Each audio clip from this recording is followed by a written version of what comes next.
Declare recess at any time pursuant to Committee Rule 2 and House Rule 11, Clause 2, or matter, or adopting an amendment for which a recorded vote is ordered. I now recognize the gentleman from North Carolina, Mr. Harris, to lead us in the pledge. Allegiance to the flag of the United States of America and to the republic for which it stands, one nation under God, indivisible, with liberty and justice for all. I thank the gentleman. Now recognize, pursuant to notice, I call up H.R. 1071, the No Censors on Our Shores Act, for purposes of markup, and move that the committee report it favorable to the House. The clerk will report the bill. H.R. 1071 to provide Without objection, the bill will be considered as read and open for amendment at any point. The chair now recognizes the sponsor of the legislation, the gentleman from California, Mr. Issa, for an opening statement. Thank you, Mr. Chairman. When I came to Congress quite a few years ago, I was fortunate enough to serve on the Foreign Affairs Committee, and as a rookie under Chairman Henry Hyde, I learned a lot. One of them was, in fact, politics stops at the water's edge, meaning, of course, within the borders, we could be divided as Republicans and Democrats. But beyond our borders, we have to be united, and we historically have been. But times have changed. In some ways, that part is still true. What I mean by that is when a foreign nation chooses or causes the censorship or the denial of free speech or the First Amendment rights of an American through their policies abroad, America stands united. Hard to believe that, in fact, we as a nation, in the effort to export free speech and the ideas of freedom for more than 200 years, seemingly are slipping backwards. Right now, in Brazil, some of this legislation comes from that specific example, but also in the European Union, in the UK and Australia, in fact, censorship of American citizens' rights on public access media such as X and Meta have in fact been systematically censored. And in fact, the cause of this bill came from when Elon Musk refused to take, if you will, the demands of Brazil, and X was taken offline in an entire country. The fact is, we have seen censorship of what others want to have their free speech begin to happen. That means that America, expressing its own views in America or the views of freedom around the world, can no longer do that unless we stand up. So my bill seeks to simply say, go ahead, ignore the First Amendment in your own country. It's your right. Absolutely, you can. And if you want to, shut down X, Meta, Google, any of them you want. But don't expect to come to America under a U.S. visa. Don't expect to be in America and remain if, in fact, you are the perpetrator of that extinguishing of free speech. In short, we're not going beyond the water's edge. We do nothing to people abroad. But when you come on our shores, we stand united for the First Amendment. For that reason, this legislation very simply says that, in fact, denying the ability to remain here or to come here of someone who has participated in stifling free speech will, in fact, be the policy of our nation. For that reason, I want people to understand it's not whose speech was denied, it's that an American speech or an American organization's speech was denied. We seek in no way to influence someone's overseas activity other than to say we do export our belief in free access of all. As a matter of fact, I just came back from the Middle East, where one of our greatest exports today is in fact helping Iranian dissidents circumvent the censorship that goes on in Iran so that there can be communication of those who object to that totalitarian regime. Would we cave to that? No. And we should not cave to somebody simply because they say they're a democracy, while in fact being a democracy except when it comes to American free speech. With that, Mr. Chairman, I yield back. Gentleman yields back. Chair now recognizes the ranking member for an opening statement. Thank you, Mr. Chairman. I like Mr. Issa's bill. In fact, at first blush, it sounded like a great bill to me, protecting the First Amendment rights of our citizens against foreign dictators and autocrats on a rampage against the First Amendment rights of our people. And we know that there are a lot of those dictators and autocrats out there. I thought immediately of the Wall Street Journal reporter Evan Gershkovich, who was charged in Russia on completely bogus espionage charges and was sentenced to prison for 16 years simply because he offended Vladimir Putin with his coverage.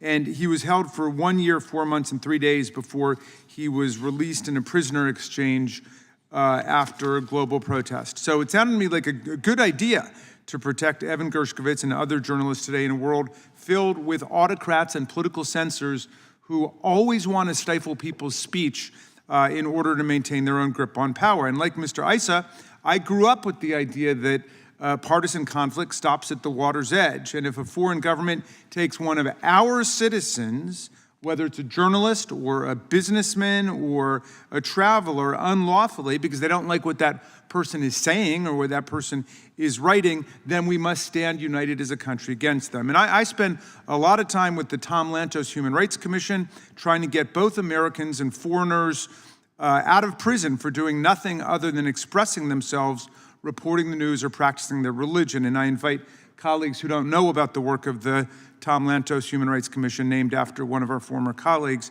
to check it out, because you can really help get people out of prison in a situation like this. The problem is, when I read the fine print of the bill, I realized it wouldn't do anything for Evan Gershkovich, or indeed any other American journalist jailed by a foreign dictator, or any American citizen who was in prison for protesting some kind of government tyranny abroad. So the bill is written very narrowly. It would bar from admission to America foreign government officials who commit acts against a citizen who's within the United States that would violate the First Amendment if it was performed here by a U.S. government official. So I think I'm not as familiar with the genesis of this bill. I wasn't here when it was marked up last time. I think it may relate to a conflict between Elon Musk and a Supreme Court justice in Brazil. Maybe that's how it got started. But I would say that if we're going to do this, it shouldn't apply to one guy. Well, let's enlarge the principle so that it applies to any American whose First Amendment rights are being threatened or violated by a foreign state, a foreign autocrat. So I will be introducing an amendment to that effect.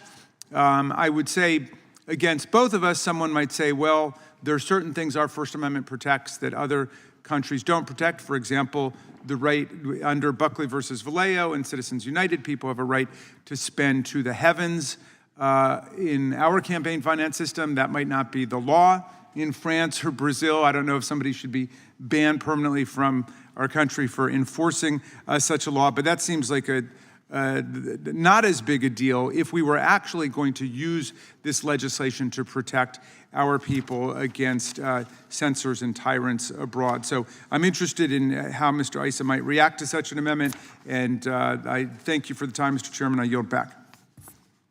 Gentleman yields back without objection. All other opening statements will be included in the record. The chair now recognizes the gentleman from California for the for the purpose of offering an amendment in the nature of a substitute. The clerk will report. The clerk will report. Yep. Amendment in the nature of a substitute to H.R. 1071, offered by Mr. Issa. Without objection, the amendment in the nature of a substitute will be considered as read and shall be considered base text for the purpose of the amendment. The chair now recognizes the gentleman from California to explain the amendment.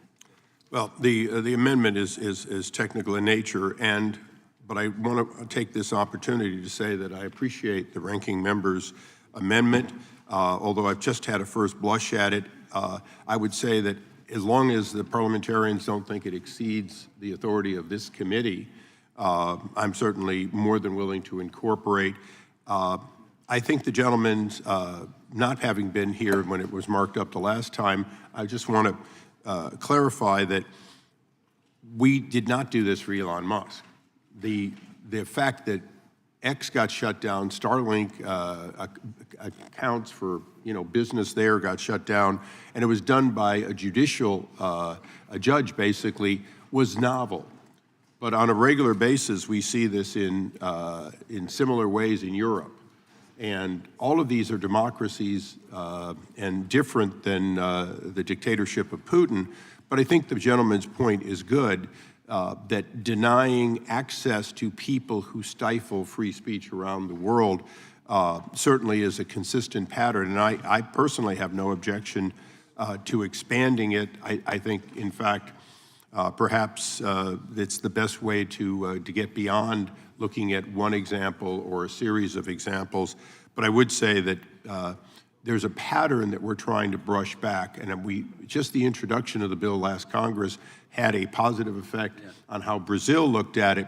But we have a long way to go with the European Union. As the gentleman probably knows, and I'm a little tongue-in-cheek, but you know it's a crime to speak ill of the king in England.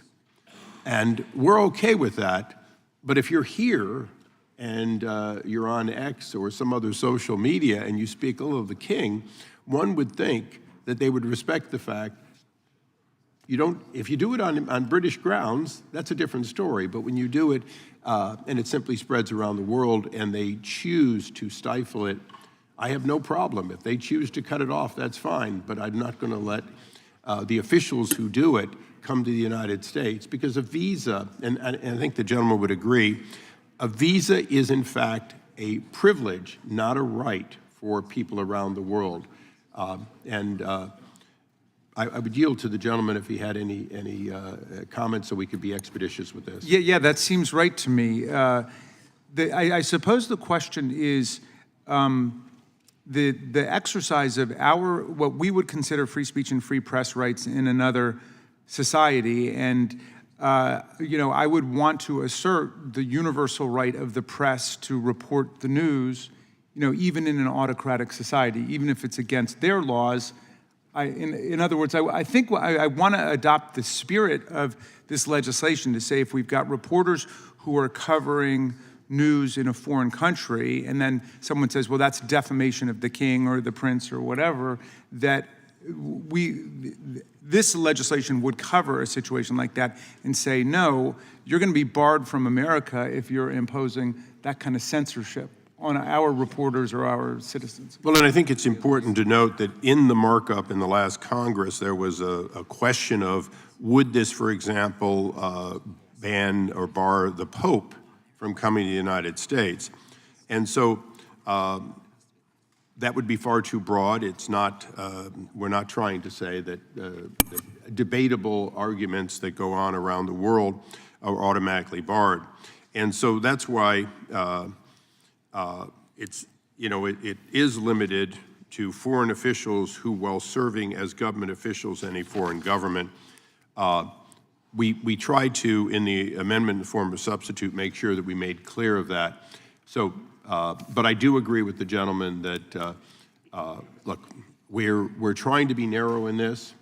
Adding your language doesn't seem to offend the narrowness that we are simply targeting the question. And by the way, I think the important thing is the administration has the ability to waive. It's not an outright bar that under no circumstances can, let's say, a head of state who is guilty of it be barred, that capability would still be there. Just as, and one of the best points that was made in the last Congress, delegates coming to the United Nations would not fall under that because their visas, by definition, are different.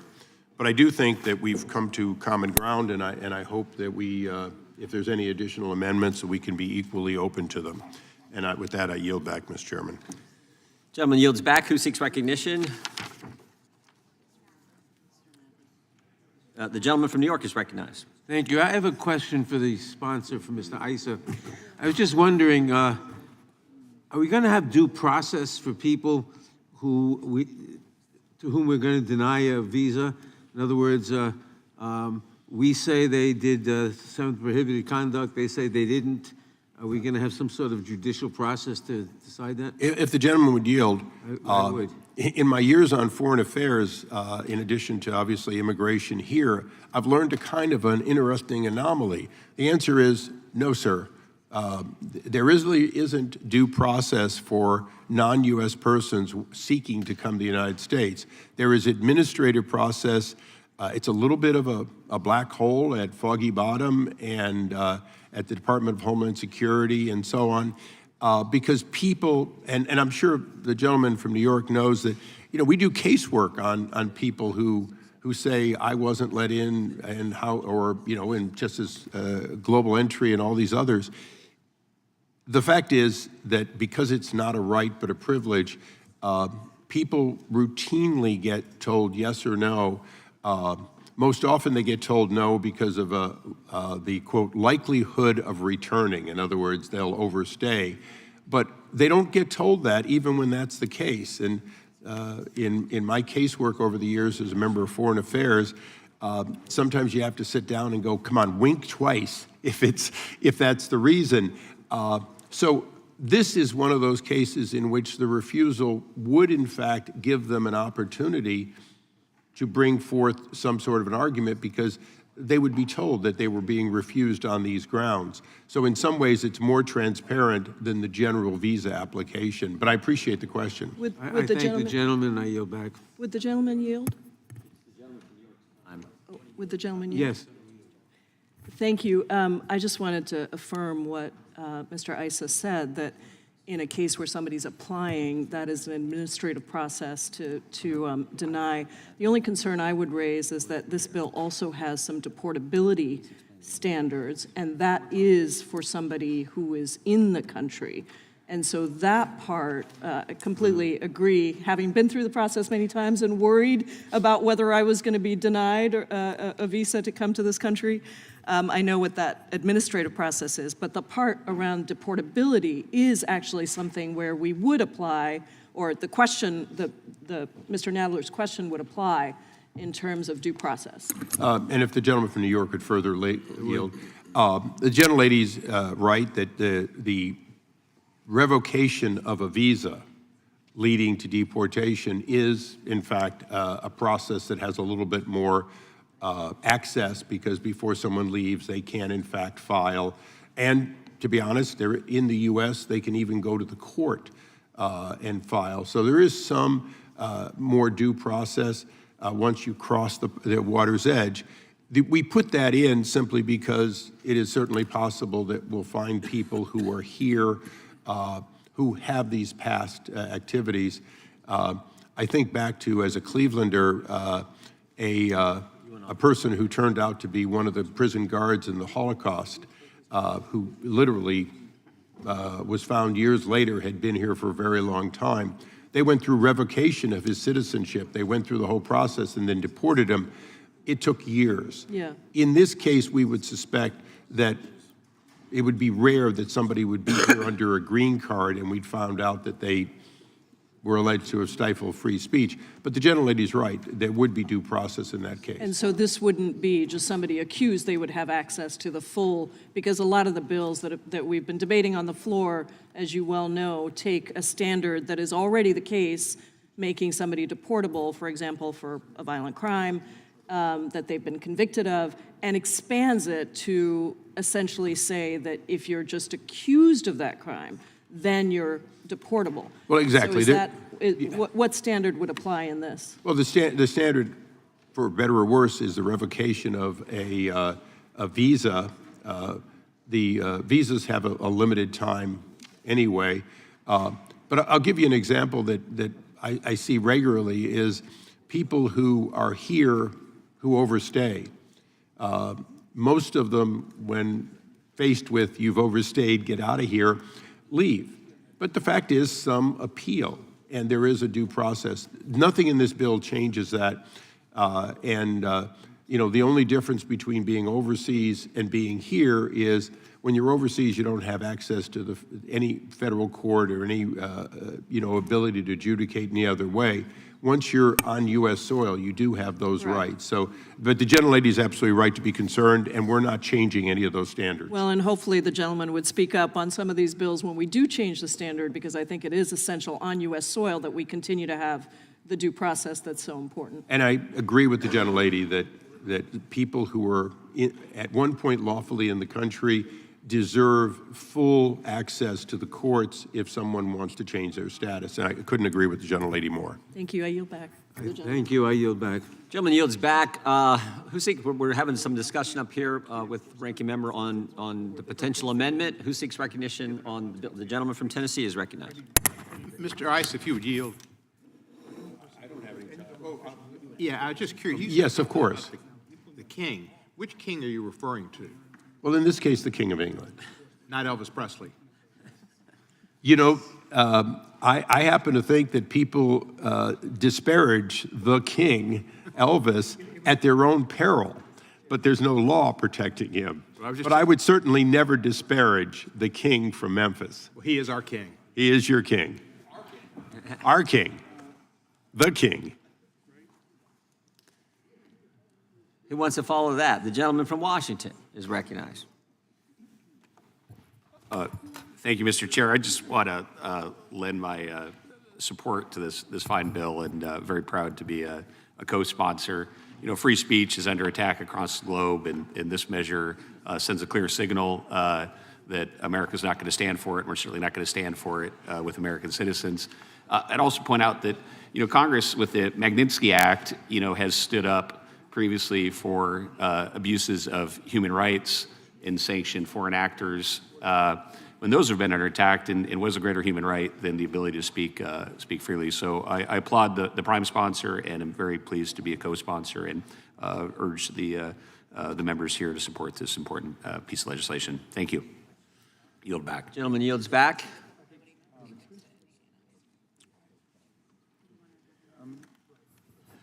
Mr. Chairman, The ranking member is recognized. I would like to introduce an amendment. I have an amendment at the desk. Clerk will report.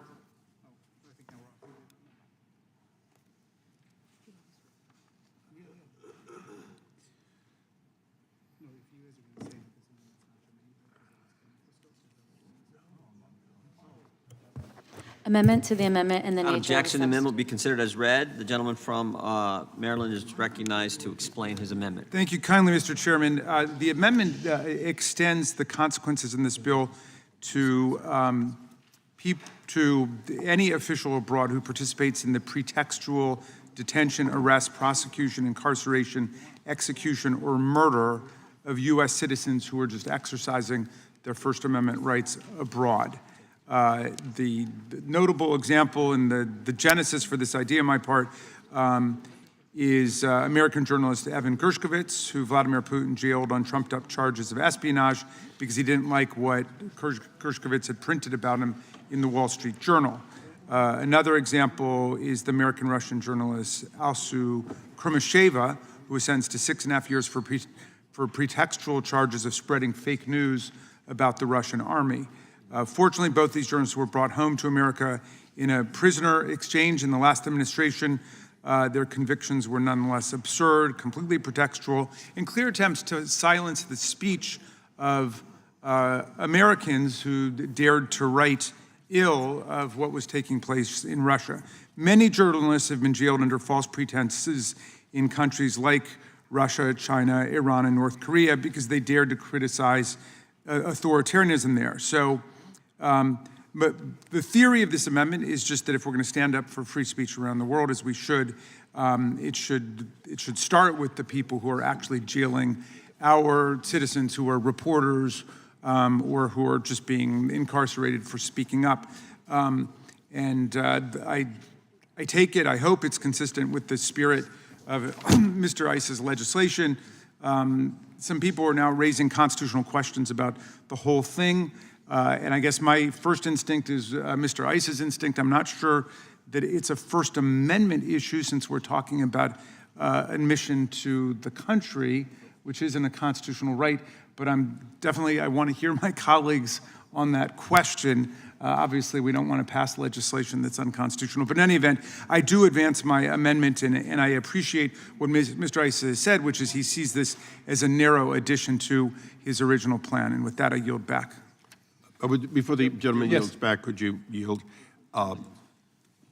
Here's what I think would be best for this, and it's in the tradition that we would agree not to move this to the floor without the inclusion of the basic premise of this amendment.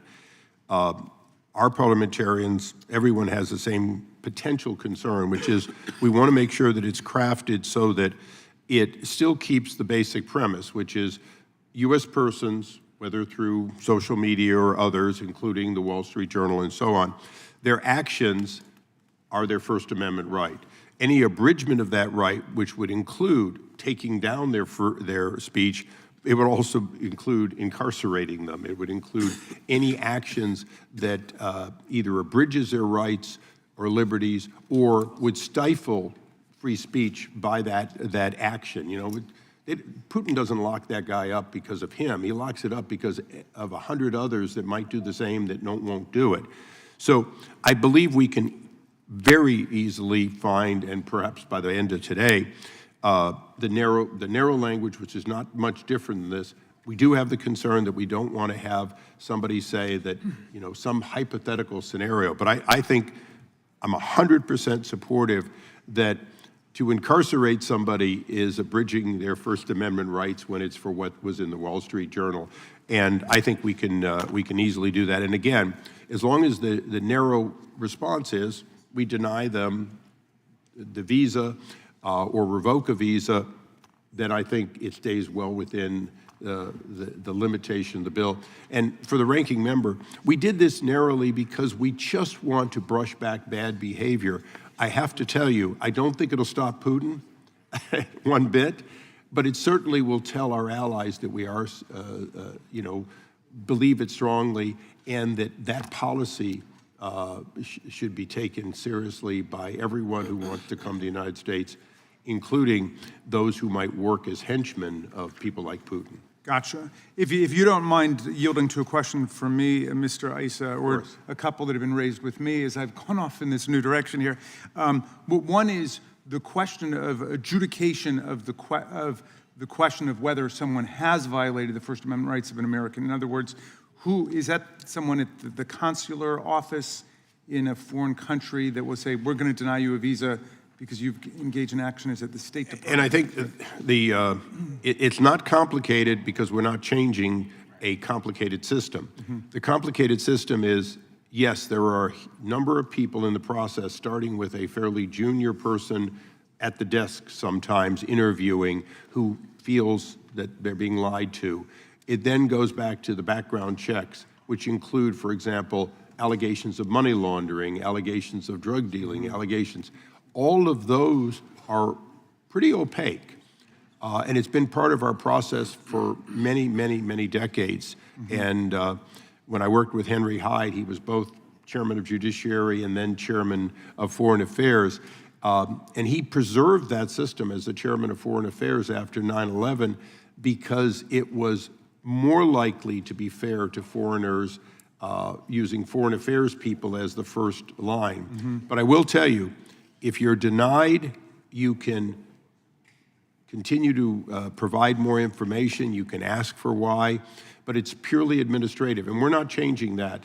As a matter of fact, I would say that if this legislation were not passed, and if an administration decided to include some of these considerations as activity that they felt made somebody ineligible, technically, they could probably do it sua sponte. Regardless. Gentleman's time has expired. If the gentleman wants to continue the dialogue, I'll recognize Mr. Issa, and you can yield if you had a second question. I seek recognition. Gentleman from California is I recognized. yield to the gentleman. So here's my other question, and this is an argument against myself here. But the thing that occurred to me— I would never argue against you. I always win those arguments. So I was thinking of examples where First Amendment case law in America really is something of an outlier for the rest of the world, and I started to think about campaign finance. So if you know, one of our citizens says, I want to spend $50 million in the French election, and that person's prevented from doing so because it violates their laws, then is the adjudicating officer there banned from coming to America because that would have violated the First Amendment? Actually, that's beyond the scope of the bill for a reason. We do not affect conduct overseas while you're overseas. In other words, when you go past the water's edge, if you're sitting in Tehran and you want to speak ill of the Ayatollah, it's not specifically within this bill. This is U.S. protected speech. It is on our waters. So it does cover the Wall Street Journal. It doesn't cover going to a protest in Tehran. Okay, so then the question was raised, Germany, because of its history, has a particular approach to Nazi speech. They've banned it since World War II. They've banned, openly Nazi political parties, which obviously we don't under our First Amendment. But does that mean that a U.S. citizen who goes to Germany and engages in pro-Nazi speech could not be, arrested or censored there under their laws without the official running afoul of our new legislation? This would not cover their actions overseas. There are a number of laws that cover actions of Americans even when they're overseas. You might remember maybe early in your tenure, the sex tourism bills that became a global, you could be prosecuted here for your global activity in other countries around the world. But that's not within the scope of this bill. And again, I kept it narrow because I wanted to make sure that we brushed back this tendency to, mostly on social media, which includes, by the way, all of our great journalism people, because they all go out on that same pipeline, finding their actions literally disappearing in foreign countries and the like. So that's why we did it, because we thought it was our ability as America, in America, to speak and to disseminate that around the world, because that's what we did with Radio Free Europe. That's what we've done for so long. And to have anyone brush it back, seems inappropriate. Look, they have the ability to come and sue us here. So we're not eliminating their ability. We're just saying you can't just decide that you're going to not let, in the case of Brazil, literally not let the revenues from Starlink be collected because you don't like what's on X. Gotcha. All right, well, that's clarifying for me. But I don't know if you're prepared to say you'd like to accept the amendment. I'd like to accept the amendment. The only thing I'd ask is that we do it by, as agreed language. In other words, the two parties simply make sure that the final words are limited in the scope that we've discussed, but we're totally supportive. Will the gentleman yield? I'd yield. Okay. If it's, Well, I think it's oh, sorry. Darrell's time. Would the ranking member be willing to withdraw his amendment? We passed the legislation. I think we got agreement amongst both parties for the legislation. And we will pledge, I will pledge, we will not bring this to the floor until we've in some way addressed your amendment. Either put it in the bill, work on the language, and you offer it as an amendment on the floor. I think Mr. Issa said it well. We like the spirit of it. We just want to make sure it fits within the narrow scope of what we're trying to do. And I'd like it to be in the bill when it goes to the floor. I think we can get there. Okay, well, if the gentleman will yield, I very much appreciate your openness to possibly accepting it and are working on this language. I know there are a few other members who have amendments that we want to hear, and so I'll continue to follow that, and I hope that if the legislation moves forward, we can definitely work on it. Okay, and we can have people working behind the scenes even today. I want to get it done quickly. I will withdraw the amendment, Mr. Chairman. I appreciate it. The amendment is withdrawn. Who seeks recognition? Gentlelady from Pennsylvania is recognized. Mr. Chair, I have an amendment at the desk. The clerk will report. Amendment to the Without objection, the amendment will be considered as read. Reserve a point of order. The gentlelady is recognized to explain her amendment. So the First Amendment protects free speech and a free press. It's among the founding principles of our nation, and the addition of the Bill of Rights, including the First Amendment, was essential to our Constitution's ratification. And of course, the principle that a free press is essential to our civic life and must be free from suppression and coercion, whether by a monarchy or other form of government, that was vindicated by the original Philadelphia lawyer, Andrew Hamilton, in the John Peter Zenger trial. We know that a democracy only truly works when its citizens are properly informed. But while our Republican colleagues have presented us with this unworkable legislation that they claim is about protecting Americans' First Amendment rights, they're ignoring the outright assault on the First Amendment that's currently coming from inside Donald Trump's White House. Mr. Issa mentioned that in some countries it's illegal to speak ill of the king, and it appears that that's rapidly becoming the official policy of the Trump White House. Just yesterday, the administration announced that it was seizing control of the White House press corps, moving decisions about the press pool away from the independent journalist organization that has handled them for decades. So our own domestic autocrat, not a foreign king, is trying to assert and trying to freeze out those who would question or criticize his actions. The administration has weaponized the FCC to go after broadcasters like NBC, PBS, and NPR that produce content or have policies that the administration doesn't like.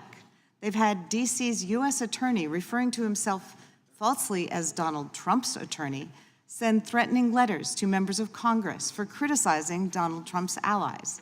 Reporters have been evicted from their offices in federal buildings. The White House has kicked the Associated Press out of the Oval Office in Air Force One because the outlet made an editorial decision to continue to refer to the Gulf of Mexico as it has been and continues to be known throughout the world for over 4 centuries. And the president and his allies have brought frivolous lawsuits against news outlets like the Des Moines Register and various networks because the president didn't like their coverage or the results of their polls. It's clear that free speech and a free press are under attack by this administration and its billionaire buddy, Elon Musk. They're using the power of the government and big tech allies to promote their own lies and to punish or silence those who disagree. If my colleagues across the aisle really want to protect the First Amendment, as all patriotic Americans should, they'd be outraged. They'd speak out against what's going on. Because if we're going to champion the First Amendment around the world, we should be standing up for it here at home. But so far, all we're hearing from our Republican colleagues is crickets. So my amendment would address the recent attacks on the First Amendment that I've outlined above. If the majority thinks these actions don't constitute attacks on the First Amendment, then they should go on the record and say so. But I'd hope they would support my amendment to acknowledge these sorts of egregious violations for what they are. I yield back. Gentlelady yields back. Gentleman from California is recognized. I appreciate the gentlelady's concern in this area, and I certainly support her 5 minutes of explaining her, the injustice that she feels is going on. I will say it's certainly outside the scope, the intention, and the benefit of this bill. It's certainly not outside the gentlelady offering a similar bill that addresses this specifically, and I would encourage her to do that. Gentlemen, you yield for a quick question? Of course. You said you appreciated my concern. Would you condemn those actions of restricting access to the White House by our news outlets? I'm glad you asked that question, and I'll answer it this way. I would do different things than our current president. I would handle things differently.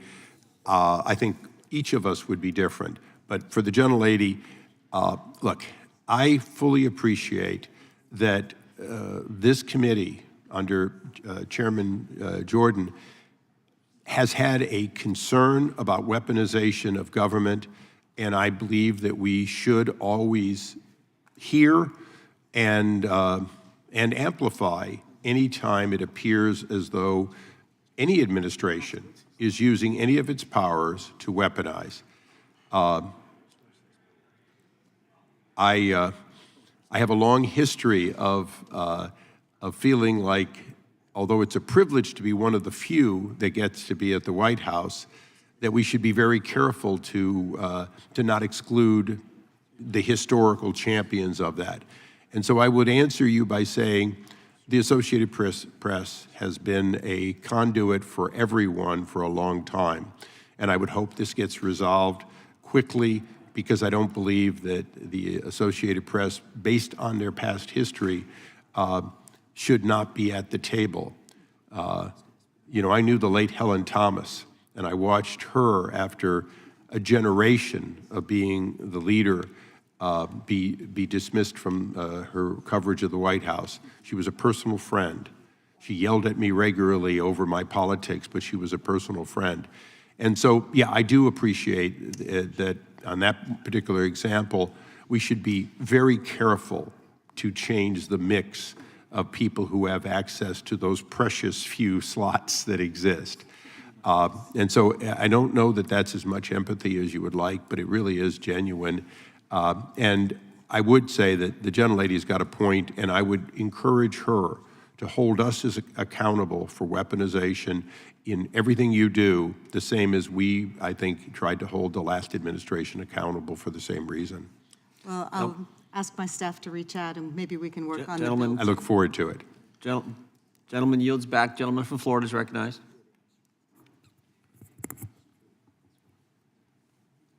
Thank you, Mr. Chairman. I was listening to Chairman Issa talk eloquently, quite frankly, about weaponization and free speech. And, you know, it's funny, I'm literally just reading a tweet from Chairwoman Green from Georgia, who denied my ability today to waive on to an Oversight Committee hearing, which has been standard practice on DOJ, as the first Democrat to join the DOJ caucus, because I believe government should become more efficient and should learn how to spend less money. And not only did she deny it, she then took my letter requesting to come on, tweeting it out, saying she wasn't going to let me attend the hearing today on foreign policy, on foreign spending, and I'm on the Foreign Affairs Committee.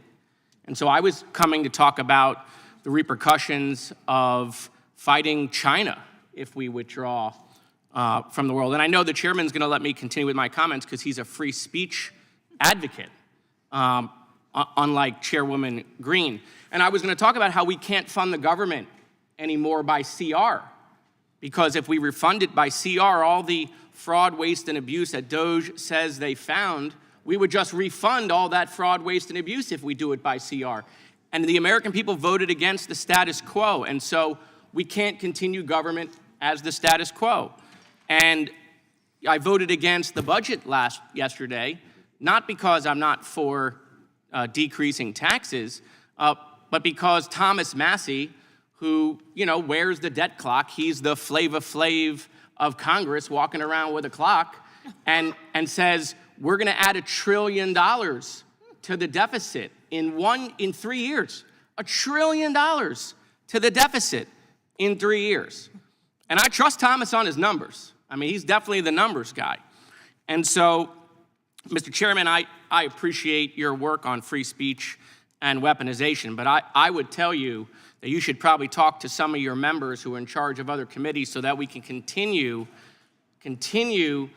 decorum and some norms here, that people, when the rules allow you to waive on to a committee, that those waivers are approved. I yield back. Would the gentleman yield?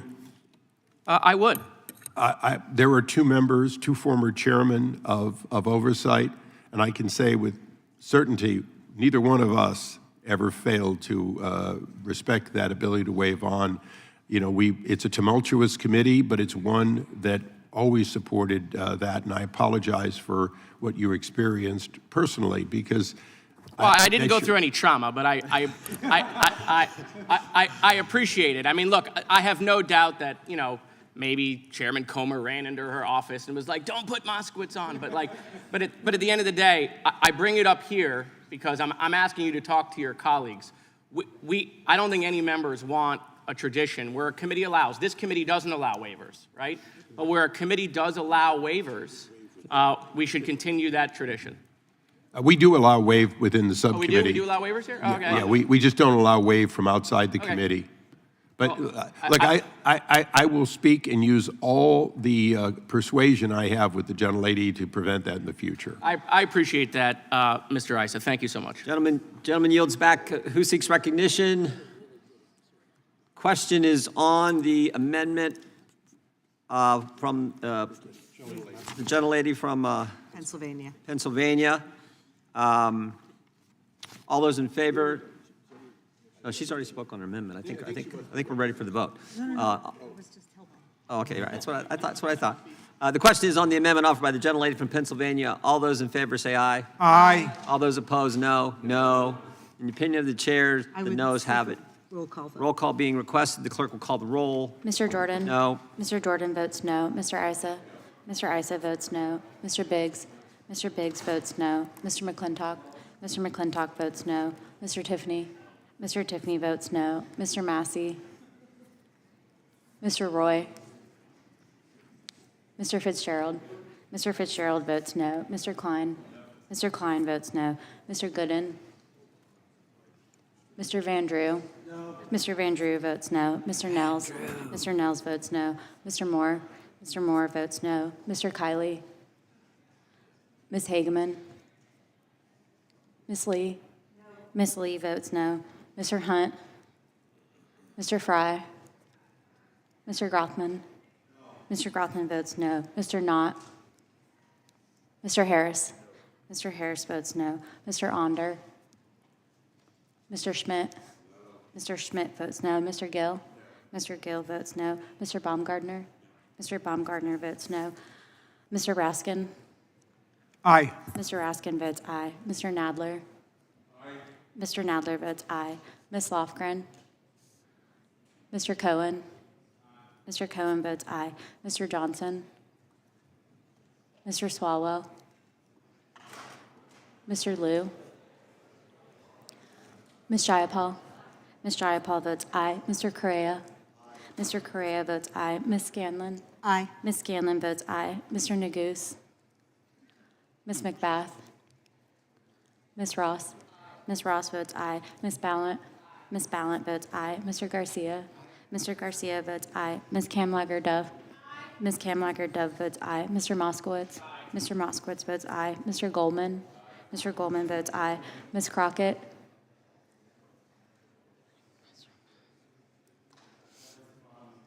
Morning, Mr. Kiley. Mr. Kiley votes no. Gentleman from Missouri, Mr. Onder. Mr. Onder votes no. Gentleman from Kentucky, Mr. Massey. Mr. Massey votes no. Anyone who hasn't been recorded?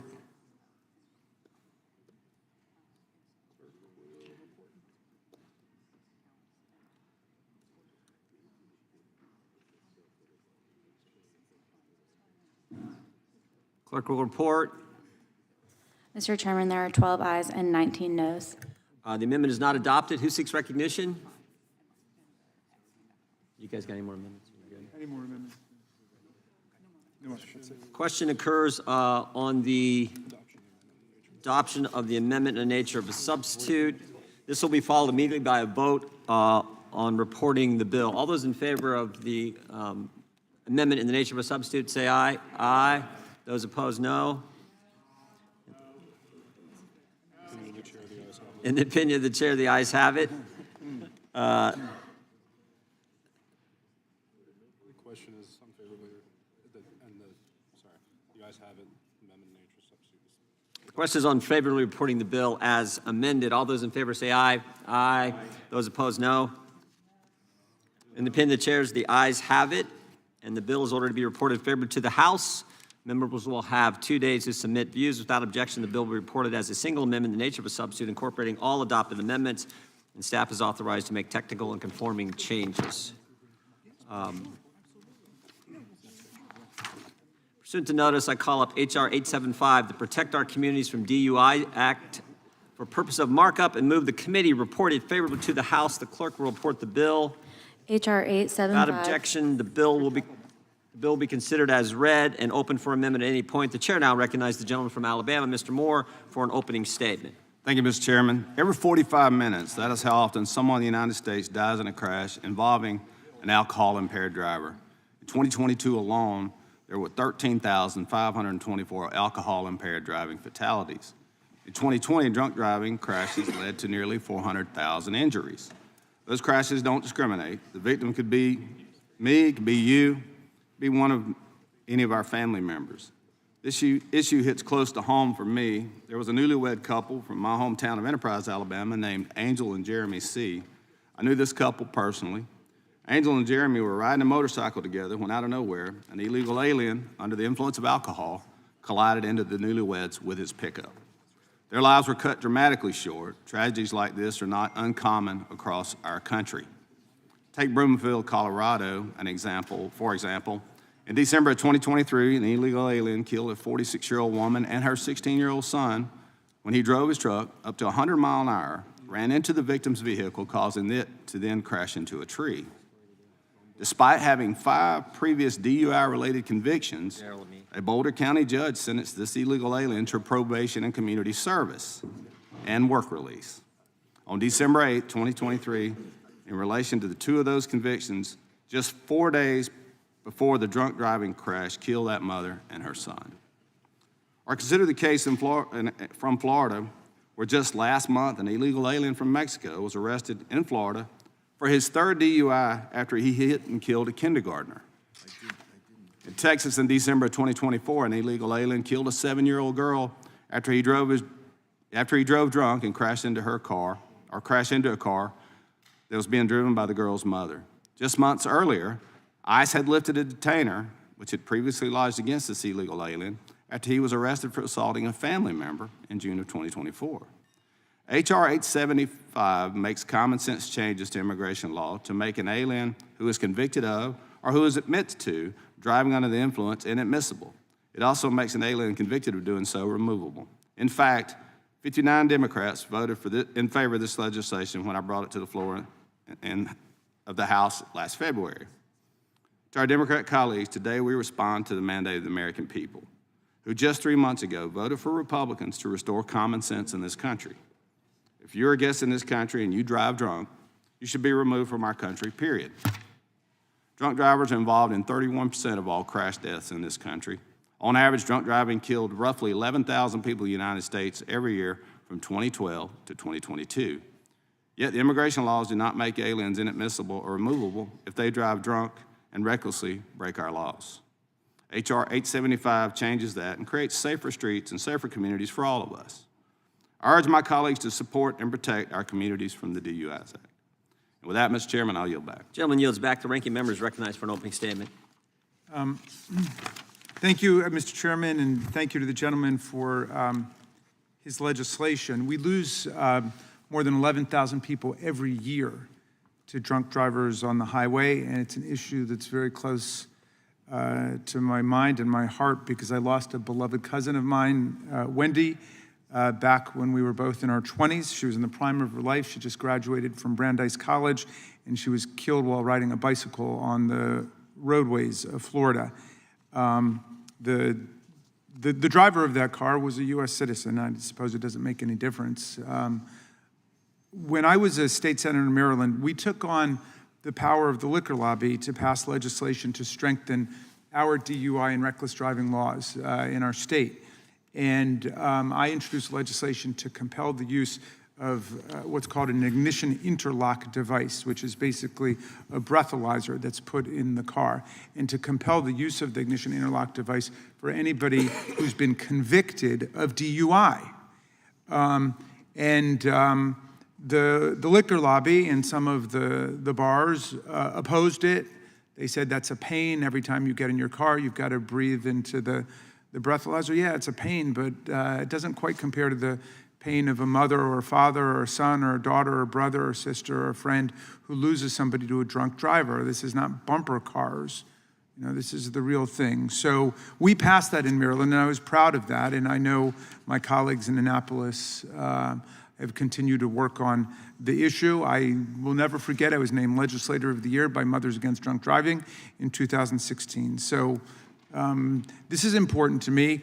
The thing that shocked me was to find that there are big political forces in the states that are opposed to cracking down on DUI driving.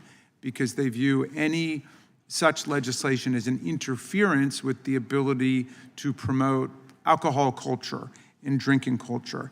And it was shocking to me that it became a partisan issue in Annapolis, except for colleagues who themselves had lost somebody in their family or lost a friend. Now, I've seen some of the same dynamic here in Congress. For years, we have had legislation introduced by members on both sides to encourage states to enact and enforce laws requiring the installation of the ignition interlock device for people who are convicted of drunk driving. And I'm a proud co-sponsor of that bill, the NDWI Act, last Congress. Alas, there were no Republican members of this committee who joined us in that legislation. I know Representative Cohen has worked energetically on combating drunk and dangerous driving on the roads, along with a number of other my Democratic colleagues. The HALT Drunk Driving Act was included in the bipartisan infrastructure bill, which again, unfortunately, fell to partisan conflict, and so it was rejected by all but one of the GOP members of this panel. So against that backdrop, today's legislation seems suspect to me because it doesn't confront the danger of drunk driving with serious public policy changes. That is, it doesn't deal comprehensively with the issue. Obviously, the vast majority of drunk driving fatalities in America are caused by U.S. citizens. So this legislation seems to weaponize the problem to scapegoat immigrants. It's not a serious attempt to reduce drunk driving on the roads, a problem that's overwhelmingly about citizen drivers, because overwhelmingly our roads are filled with citizen drivers. Nor does the bill do anything to repair our broken immigration system or secure the border. So we've got able and committed members on both sides of the aisle, and if we want to make the roads safer for everybody from drunk drivers, let's get together and do it. I will have lunch with whoever wants to do that. Let's plan that out now. Congress can pass bipartisan, comprehensive legislation to address drunk driving. We can also pass bipartisan, comprehensive immigration reform. We reached a tough deal on the Senate side with President Biden last Congress to fortify our border with better technology, more personnel, more asylum judges, increased funding, and then that was tanked, as everybody knows. So I would suggest that's a much better way to go, and I will yield back to you, Mr. Chairman.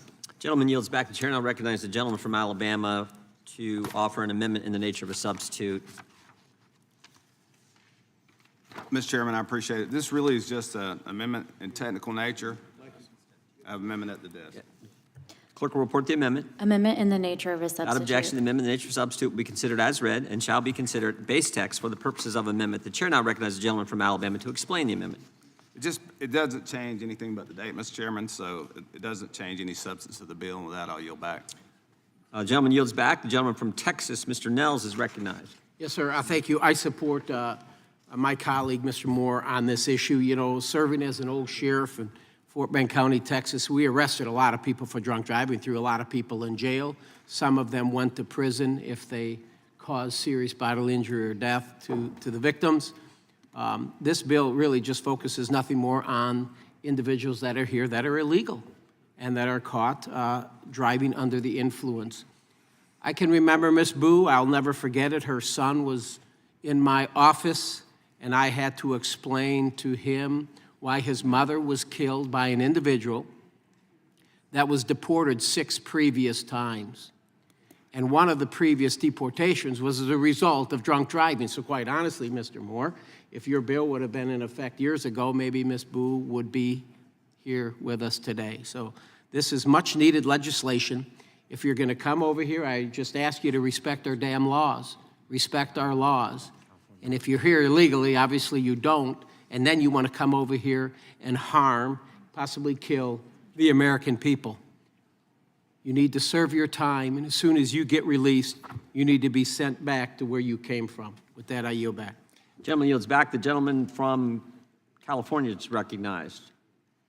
I think you were the first. Yeah, gentleman from California is recognized. Thank you, Mr. Chairman. And first of all, Mr. Moore, I want to thank you for bringing up this legislation. It's good to discuss driving under the influence. In my district, a number of years ago, I got a phone call in the morning. City of Orange, a young lady, American citizen, under the influence, rammed into a number of children in a school crosswalk, 7 a.m., killed a number of them. Under the influence, 7 in the morning.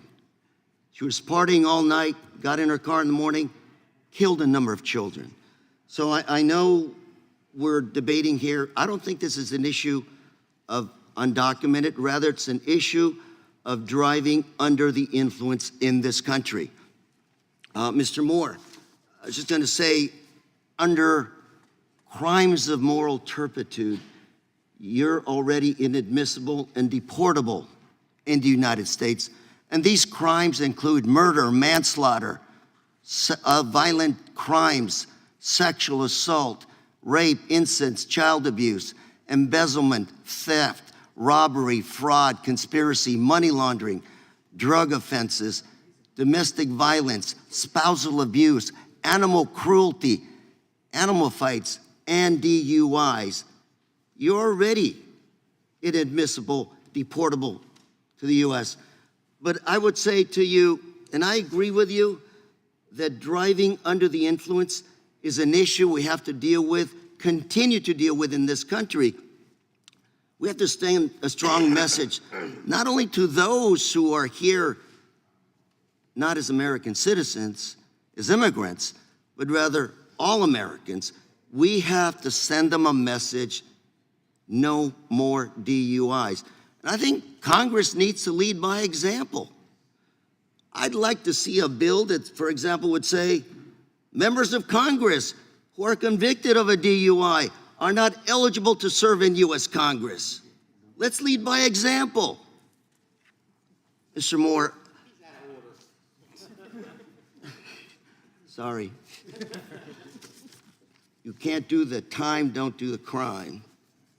So, Mr. Moore, I would say to you, I'd love to work with you on public policy to address driving under the influence.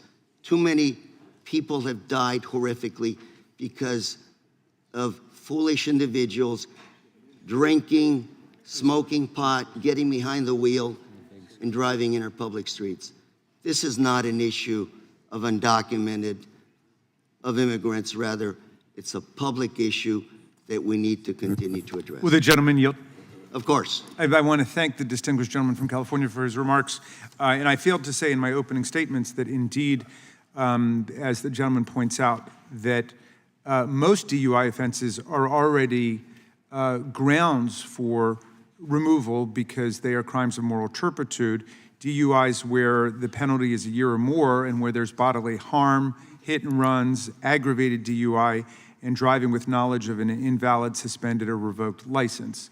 So what this legislation would do essentially is just make it mandatory upon even a first DUI offense where nobody is injured. I don't know that that makes our roads safer compared to, for example, a compulsory ignition interlock device rule for people who are actually convicted of drunk driving. That really has worked dramatically in Maryland, in any event, to reduce drunk driving on our roads, because it's a tiny population that actually drives drunk. Most people just don't do it, and they understand how antisocial it is, but it's a tiny population of people who have a drinking problem who keep doing it over and over again. So the ignition interlock device is installed in their car, the breathalyzer on their steering wheel, so the car won't start until they breathe in and they pass the breathalyzer test. So that's a positive way to go, and I believe our colleague, Ms. Jayapal, has an amendment that would actually allow the nuances of this problem to be dealt with. And I thank the gentleman for yielding, and I yield back to him. I want to say to the author of this amendment, Mr. Moore, I'd love to work with you on this very specific issue of DUIs under the influence in this great country. No room for it. Thank you very much. Gentleman yields back. Gentleman from Arizona is recognized. Mr. Chairman, I have an amendment at the desk. I'll reserve a point of order, Mr. Chairman. Okay. Oh, you don't have the amendment? The-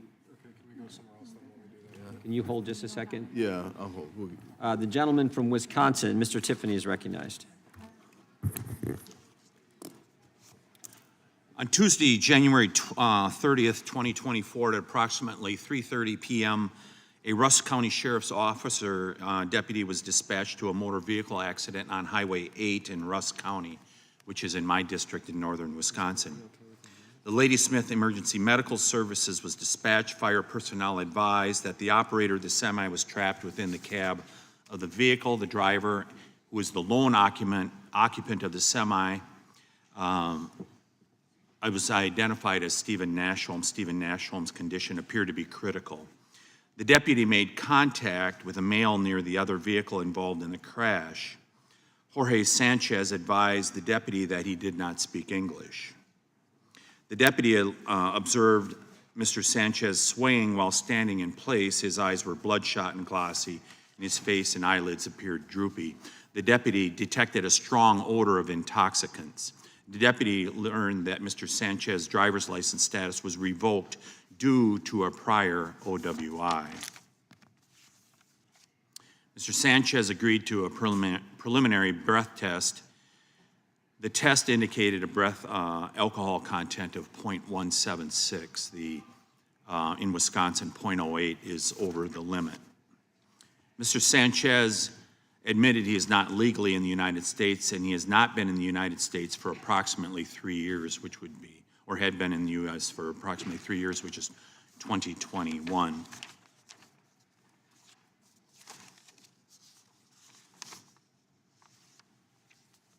Mr. Chairman, that gentleman, Stephen Nashholm, he died in that accident. He leaves behind his family, including 3 daughters. This is part of the carnage that illegal immigration and the invasion of America over the last 4 years has brought to America. And there's a tiny bit of the population that's dead as a result of it. Mr. Nashholm, as I said, leaves behind 3 daughters. As we've been saying for 4 years, every state's a border state. This happened in rural northern Wisconsin, about as far as you can get from the southern border. I'd also point out a witness that we had here, Mr. Chairman, Erin Rockwall from Pewaukee, Wisconsin. Her family's part of the carnage that came from illegal immigration here in America. Her son died of a fentanyl poisoning. I would take you to Prairie du Chien, Wisconsin, where a Venezuelan gang member brutally beat up a woman and her daughter just last year after going on a crime spree in Madison, of which Dane County has is a sanctuary county here in the United States of America. So I'm fully in support of Mr. Moore's bill here. I mean, unfortunately, we've had to take a rifle shot approach here in this committee to make the point to some on the other side, and by the way, thank you to the Democrats who have supported these pieces of legislation as they've come forward, but we've had to very specifically identify for the American people the carnage that has been going on here in our country. And this is just another one of those rifle shot bills that we've had to do that make it very clear of the carnage that has happened in the United States of America over the last 4 years. And I am grateful that this committee, I believe, will be bringing, we heard the term comprehensive legislation. I am very hopeful that we will do the same as we did last session when we passed H.R. 2 out of this House of Representatives. I hope we will do something similar to fix this problem that has been foisted on the American people over the last 4 years, which was probably the #1 issue that people were voting on November 5th, because every state was a border state. And I hope we will continue to bring legislation like this, including much wider-ranging legislation, to fix the problem on the southern border that the Trump administration has made clear they're going to do it, but let's make sure it lasts for more than 4 years and it becomes statutory. And it becomes statutory by being kicked off in just this committee, the Judiciary Committee, that knows The carnage in America needs to end. I fully support this bill, and I yield back, Mr. Chairman. Gentleman yields back. I had, I believe, the gentlelady from Washington and, Mine is an amendment at the desk. okay. Yeah, go ahead. The gentlelady's recognized. Clerk will report. Amendment to the amendment in the nature Without of a objection, the amendment will be substitute. considered as read. The gentlelady from Washington is recognized. Reserve to point of explain order. the amendment. A point of order has been reserved by the gentleman from Arizona. Thank you, Mr. Chairman. My amendment is straightforward, and I think it would help address the unintended consequences of this bill. I, too, appreciate the efforts that people are making on both sides of the aisle to address the issue of DUIs, but I am concerned about what this bill does and allows for. It would allow, my amendment would allow judges to have discretion to consider mitigating factors before summarily ordering a lawful resident to be deported, because this bill does involve lawful residents. I take DUIs extremely seriously. According to the National Highway Traffic Safety Administration, approximately 37 people die in drunk driving accidents per day in the United States, and I think the ranking member and others on this committee have offered very powerful statements about why it's very important for us to do what we can to prevent driving under the influence. But this bill is, unfortunately, I think, not a solution as written. As the ranking member discussed in his statement, many DUIs are already considered crimes involving moral turpitude, and they are already grounds for removal or inadmissibility. Serious public safety threats are already deportable offenses under current law. I worry that this bill seriously scapegoats legal immigrants who have long-standing community presence and many considerations, and subjects them to very, very harsh sentences without any judicial discretion. To be clear, this bill would make anyone convicted of a single misdemeanor DUI subject to deportation. The issue here is that the bill has not at all considered how DUI statutes differ across the country. In Arizona, the DUI statute allows people to be charged with a DUI if they're intoxicated and have, quote, physical control of their vehicle. I bring this up because in the Ninth Circuit, in reviewing an appeal of a removal case for a non-citizen charged under this law, it was found that the, quote, physical control language meant that under the statute, and I quote, one may be convicted under it for sitting in one's own car in one's own driveway with the key in the ignition and a bottle of beer in one's hand. While the non-citizen in this case had been ordered deported because his conviction under the statute was considered a crime of moral turpitude, the Ninth Circuit overturned that ruling because the actions covered by the statute could not all reasonably be seen as crimes involving moral turpitude. As the court put it, quote, drunken driving is despicable. Having physical control of a car while driving is not. If this bill had been enacted when the case had been decided, the case would never have actually made it to the Ninth Circuit because no judge would have the discretion to rule whether this so-called crime merited the very harsh sentence of deportation. The bill would actually prevent, in its current form, judges from being able to decide if the punishment fits the crime. And this case is just one example of overbroad DUI statutes. There are many others that we can discuss. I was recently taking a refresher course on driving in order to get a discount on my insurance policy, and I learned that my state is actually one of those same states, Washington, allows for the conviction of a misdemeanor DUI while not actually driving the vehicle. And remember, the case I discussed only made it to court because the prosecutors chose to bring those charges, suggesting that prosecutors will indeed continue to advance these minor DUI cases. Under these statutes, individuals that are charged with DUIs for merely sleeping in their car would be penalized. If you're trying to wait until, because you get into the car and you realize that you should not be driving and you pull over on the side of the road and you sit behind the wheel, you could actually be convicted. So people have potentially made the conscious choice not to drive impaired, but they end up punished. And again, to be clear, we are talking about green card holders, people who are legal permanent residents, legal residents here in the United States who Republicans often say they claim to like. And so we're putting their fates on the line. So my amendment says that immigration judges have the discretion to decide if a DUI conviction actually merits deportation by considering mitigating factors. Things like, was anyone harmed? Has the person sought treatment for substance abuse after their DUI conviction, which is what we want in the case of an illness or an addiction, and the length of time that they were convicted of the DUI. Everyone deserves a second chance. This amendment doesn't even require that. It just allows judges to consider all of the factors of the case and give them discretion to consider offering grace to someone who might deserve it. And I hope that there might be support across the aisle for this amendment. I yield back. Gentlelady yields back. Gentleman from Alabama is recognized.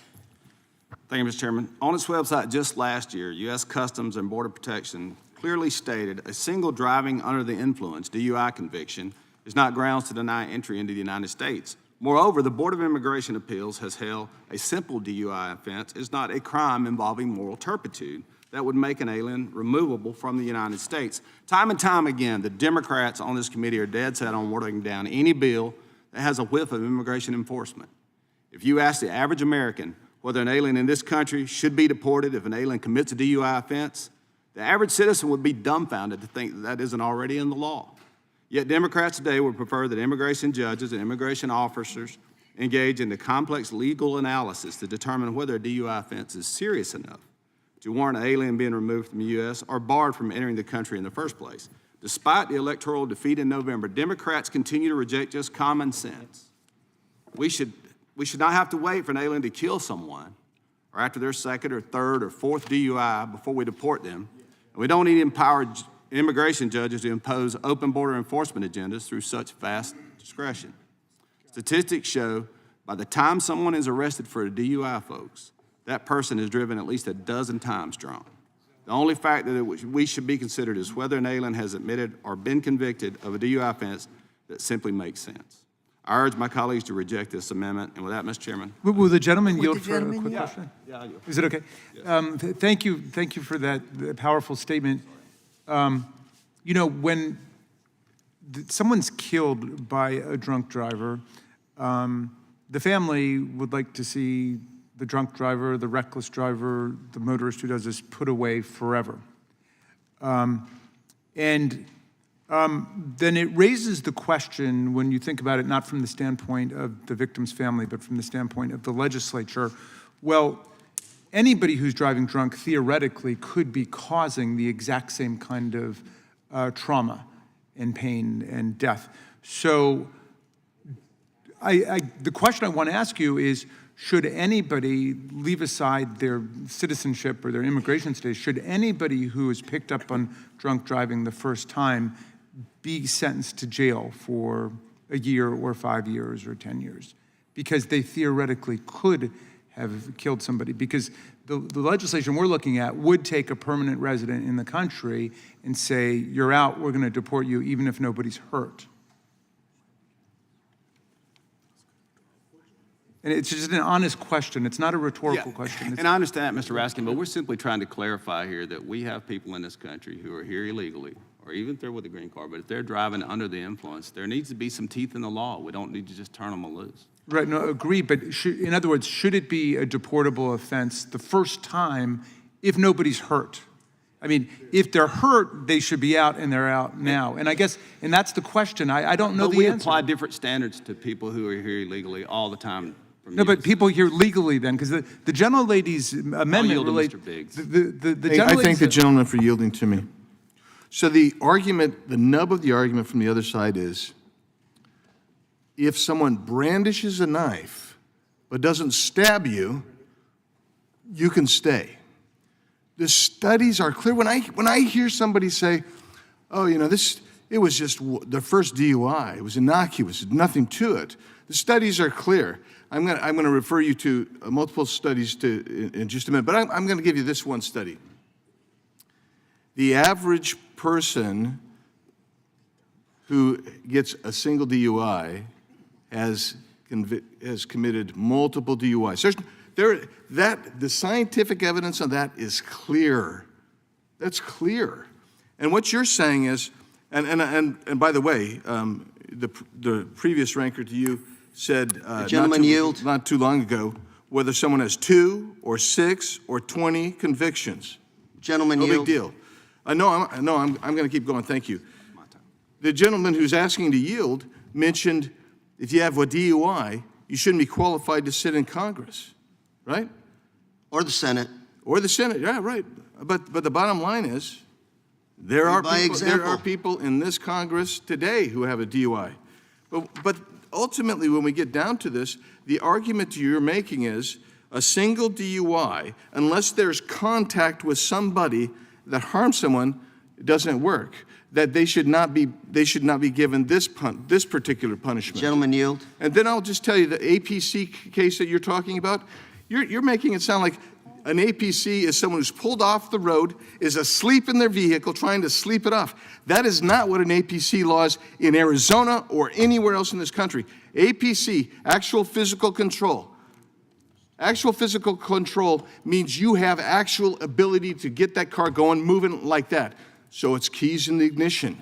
We've had people passed out in the middle of an intersection, car running. Technically, they're not driving. You can't get them on a DUI. You can get them on an actual physical control. Gentleman's time has expired. Gentleman from Alabama yields back. The gentleman from New York, Mr. Goldman is recognized. Mr. Goldman. Thank you, Mr. Chairman. I'll first yield to the gentlelady from California. I actually disagreed with the Ninth Circuit's decision, and I agree with the gentleman from Arizona on the risk posed by someone in control of a vehicle while inebriated. I don't think I understand the legal decision, but I disagree with the outcome. But here's the question I have. We want to protect everyone from harm, but we also have our faith-driven belief in the possibility of redemption.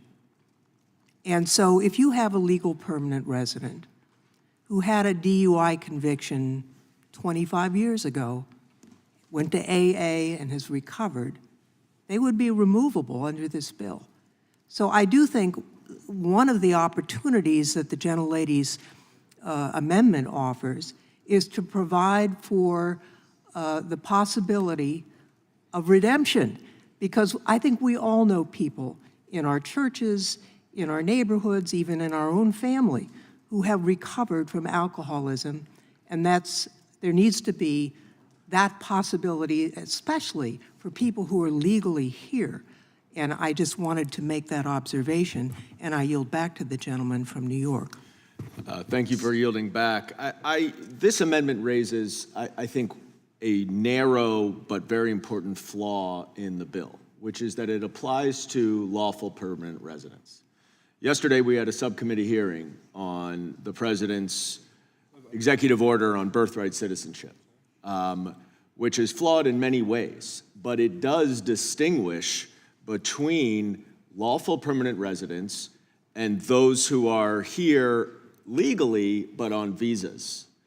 And to say that someone who has a green card, if they are convicted of a misdemeanor DUI, should be deported is draconian and is inconsistent with other distinctions in bills and executive orders that my colleagues on the other side of the aisle have supported. I think that the gentlelady's amendment addresses that issue very well by allowing even the lawful permanent resident to remain in the statute, which I disagree with, but at least giving a judge discretion if there is a situation like I just described, which seems excessive and I think is not what the bill is truly intended to address. So I would ask my colleague from Alabama if he might consider either supporting this amendment, which I think addresses it, or at least addressing in some other way the fact that lawful permanent residents are included in this bill. Would the gentleman yield? I will, yes. Just to underscore your point, somebody who is a permanent resident of the country, a green card holder, who has a DUI for the first time, could be still deported under the Gentlelady's Amendment if there's an analysis that finds that that person causes continuing risks and harm. All that the Gentlelady's Amendment suggests, as I understand it, is that a court should be able to look at those different factors rather than say everybody who gets a DUI the first time is going to be deported. And the reason that I posed the question to the gentleman from Alabama is because I was kind of on the other side of this issue when it came to U.S. citizens, when we were talking about whether people should be jailed the first time in Annapolis. And there, the partisan divide was different. It was, I think, more of the Democrats who were saying, yeah, although not enough of them, but the Republicans were saying absolutely not. Give everybody a break on the first DUI if nobody's harmed, if nobody's hurt by it. And right now, a permanent resident who does hurt somebody is going to be deported, right? So the hit and run, or if there's harm to another person, that person will be deported. So we're talking about that discrete category where it's a first-time offender and nobody's hurt. And I don't know if there's anybody here who would say that person should go to jail for a year or 5 years. I don't know. I'm somebody who would entertain that because I know what it means to lose somebody in your family. And you wouldn't be in a situation like that if there weren't people actually out there drunk driving all the time. And I'm happy to yield back, and thank you for your indulgence, Mr. Goldman. And I yield back to the chairman. Gentleman yields back. Gentleman from Arizona is recognized. Thank you, Mr. Chairman. So I am confused by the arguments that are being presented here. We all want mercy, we all want redemption, and we all understand mercy, we all understand redemption. You know what? If you've committed a crime under this particular statutory provision, Chair, I'd like to speak in the amendment. you can go and seek redemption and mercy in your home country. And I wish you Godspeed. But also, the other side has claimed that a DUI is a crime of moral turpitude. They have. We've heard that already, right? And it is a crime of moral turpitude. But they're saying in this instance, this crime of moral turpitude is unique and should not require removal. But I'm just going to remind you that even if you have a green card, if you commit any of the crimes under this statutory provision, you're gone. You are gone. And this should be no exception. Will the gentleman yield? And so, just maybe if we've got time. So when I get back to the studies that I'm reviewing, and I keep hearing, you know, if it's a first-time DUI, and nobody was hurt, you know, they ought to be okay. When I say they ought to be okay, we're going to let them stay in. But the bottom line is, the studies are clear, and I'll just refer to one right here. It's called Risk of Alcohol-Impaired Driving Recidivism Among First Offenders and Multiple Offenders. The studies are really clear. One time, the first time you're caught, because that's what we're talking about. This isn't the first time you drove drunk. And when we say drunk, we think of someone's falling down. But we're talking about the legal limit, which has been defined in various states, and the most common number is probably 0.08. But if you're at a 0.05, something like 80 to 85% of the population is impaired to drive. We're talking about divided attention. That's what driving is. It requires divided attention. What is the impairment with an 0.05? Is that your ability to control your divided attention is derogated. That's what we're talking about here. We're talking about somebody who is running the risk. If they haven't caused an accident the first time they're arrested and convicted, and by the way, a lot of states don't fully prosecute. They're providing diversion programs or whatnot.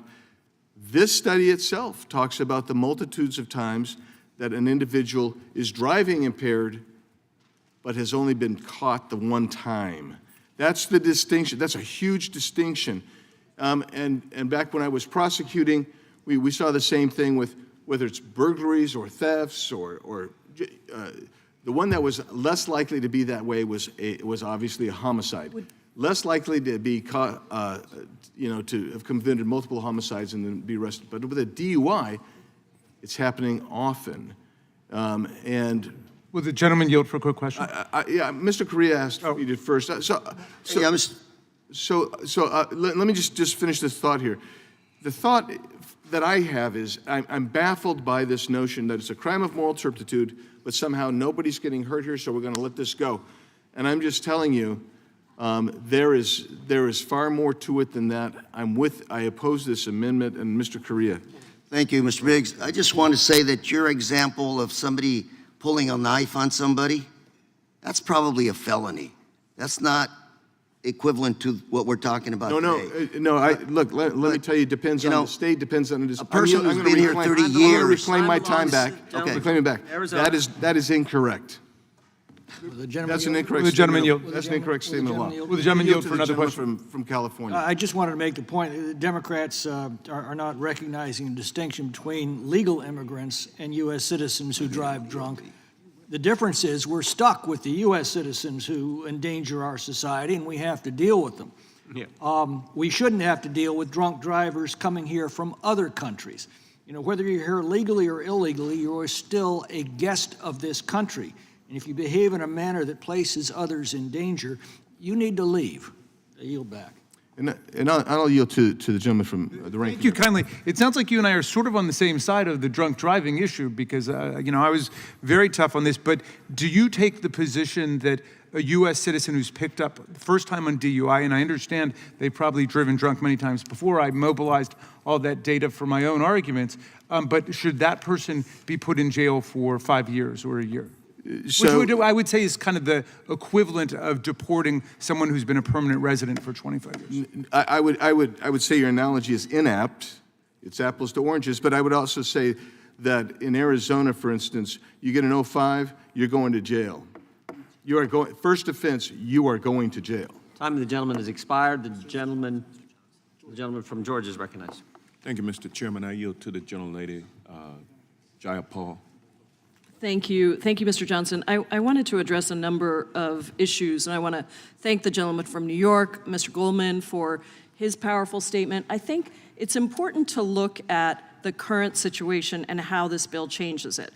So the current situation is that the following DUI offenses are all considered crimes of moral turpitude. That is, where the maximum possible penalty is a year or more, and where there is serious bodily harm, hit and runs, aggravated DUIs, driving with knowledge of an invalid, suspended, or revoked license. So I wanted to clear up that that is currently the law. What this bill would do is it would expand that and say that somebody who was just with a single DUI where those circumstances don't apply, so none of these terrible things have happened, would be given not even a get out of jail free card, so to speak, but would simply have a judge be able to consider the circumstances. Is this somebody who has lived here for 20 years? Is this somebody who has never had any kind of an offense before? Is this somebody who has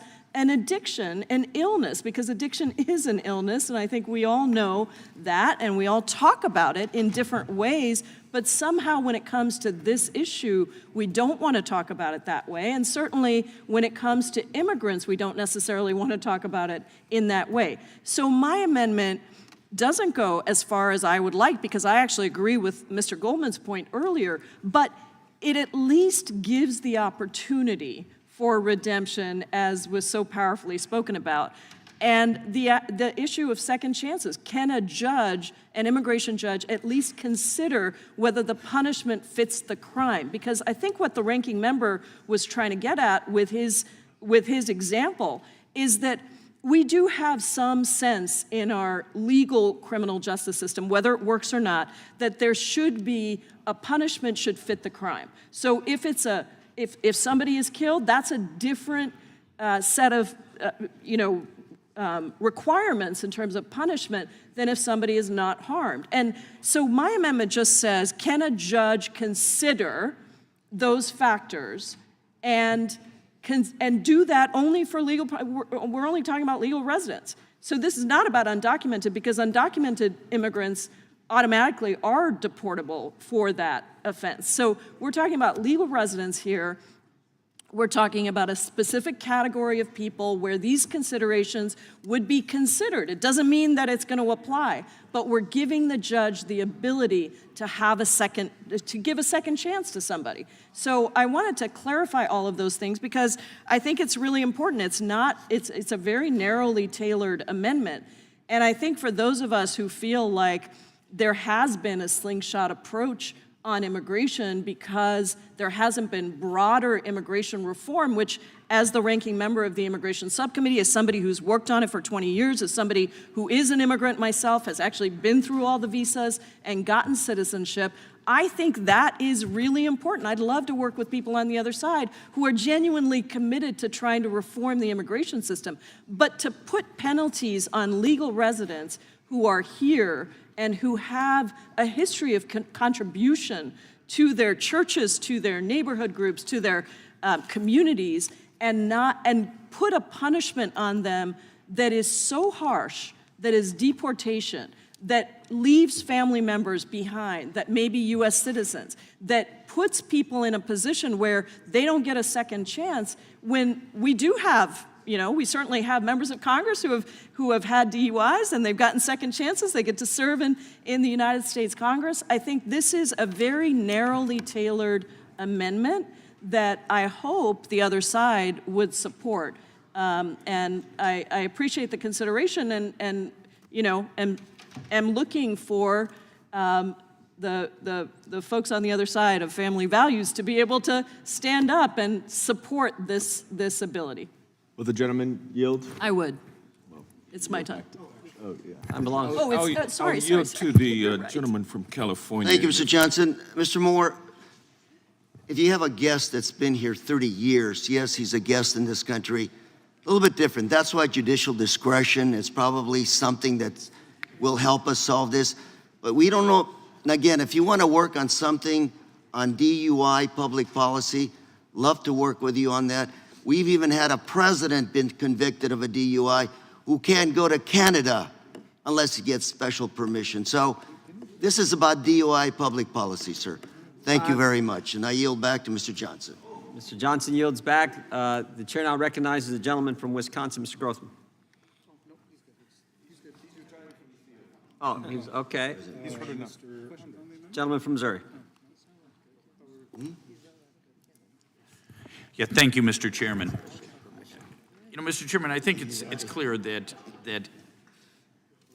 being present in the United States legally is a privilege, not a right.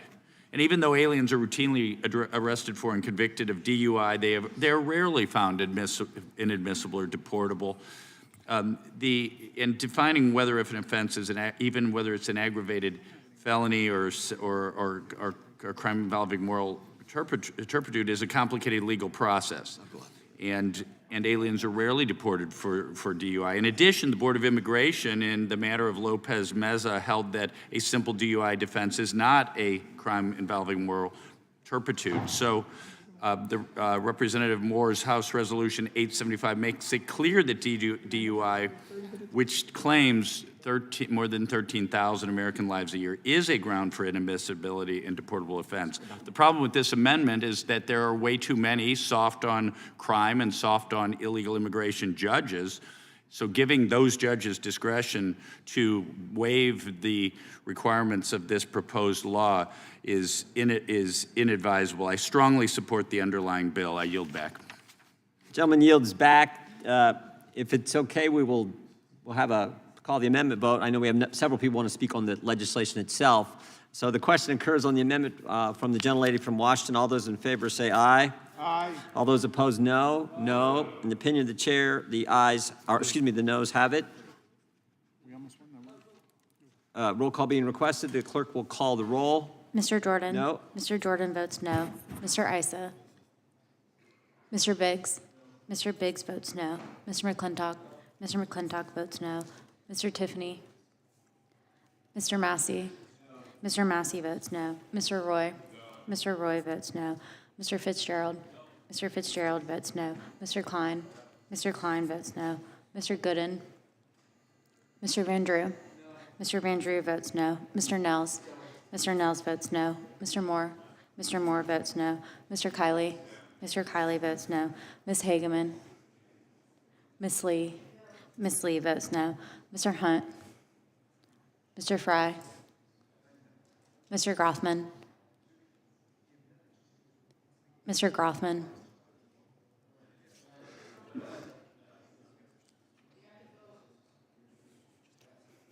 Mr. Knott? Mr. Knott votes no. Mr. Harris? Mr. Onder? Mr. Onder votes no. Mr. Schmidt? Mr. Gill? Mr. Baumgartner? Mr. Baumgartner votes no. Mr. Raskin? Mr. Raskin votes aye. Mr. Nadler? Mr. Nadler votes aye. Ms. Lofgren? Mr. Cohen? Mr. Johnson?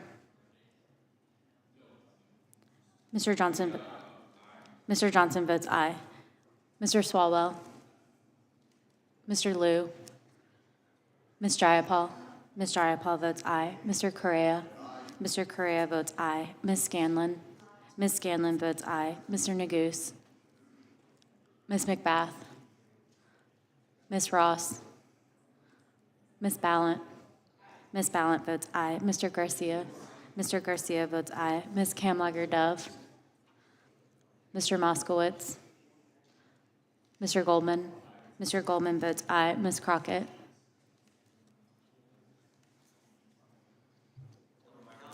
Mr. Issa, you're not recorded. Mr. Issa votes no.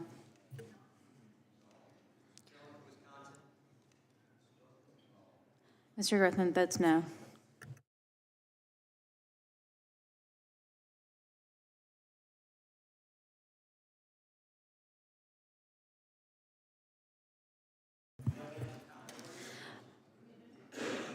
Ms. Kamlager-Dove votes aye.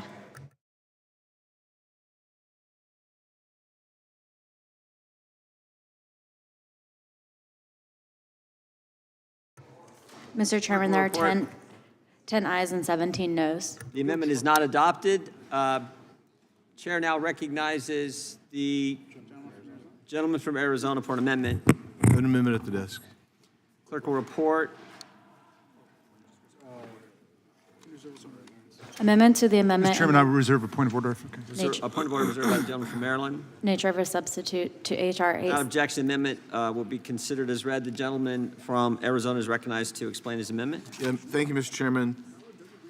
Sergeant Brandon Mendoza of Mesa, Arizona, was killed in 2014 by an illegal alien who was driving the wrong way on the freeway while the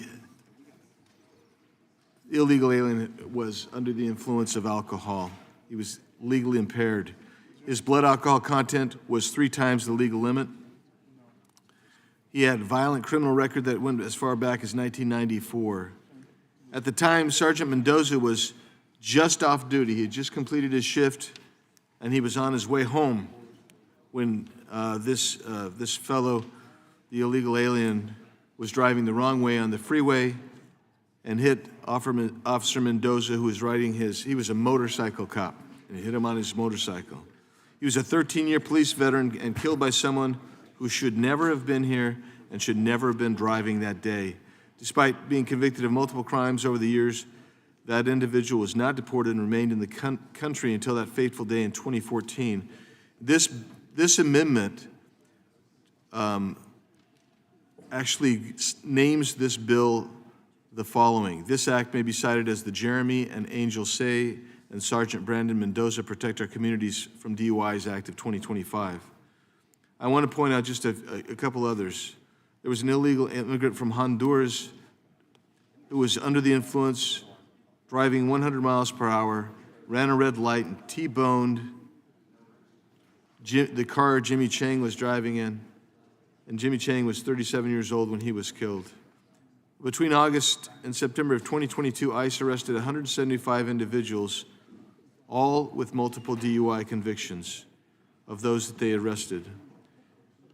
Juan Navarro Hernandez was arrested in 2019, had 7 DUIs, and had never been removed. 5 additional illegal aliens were arrested recently for DUI, including one who had a felony DUI and one who had left the scene of an accident. Mr. Chairman, this amendment is simple. It's to recognize several people who have fallen at the hands of those who are illegally in the country, who are driving under the influence and had killed them.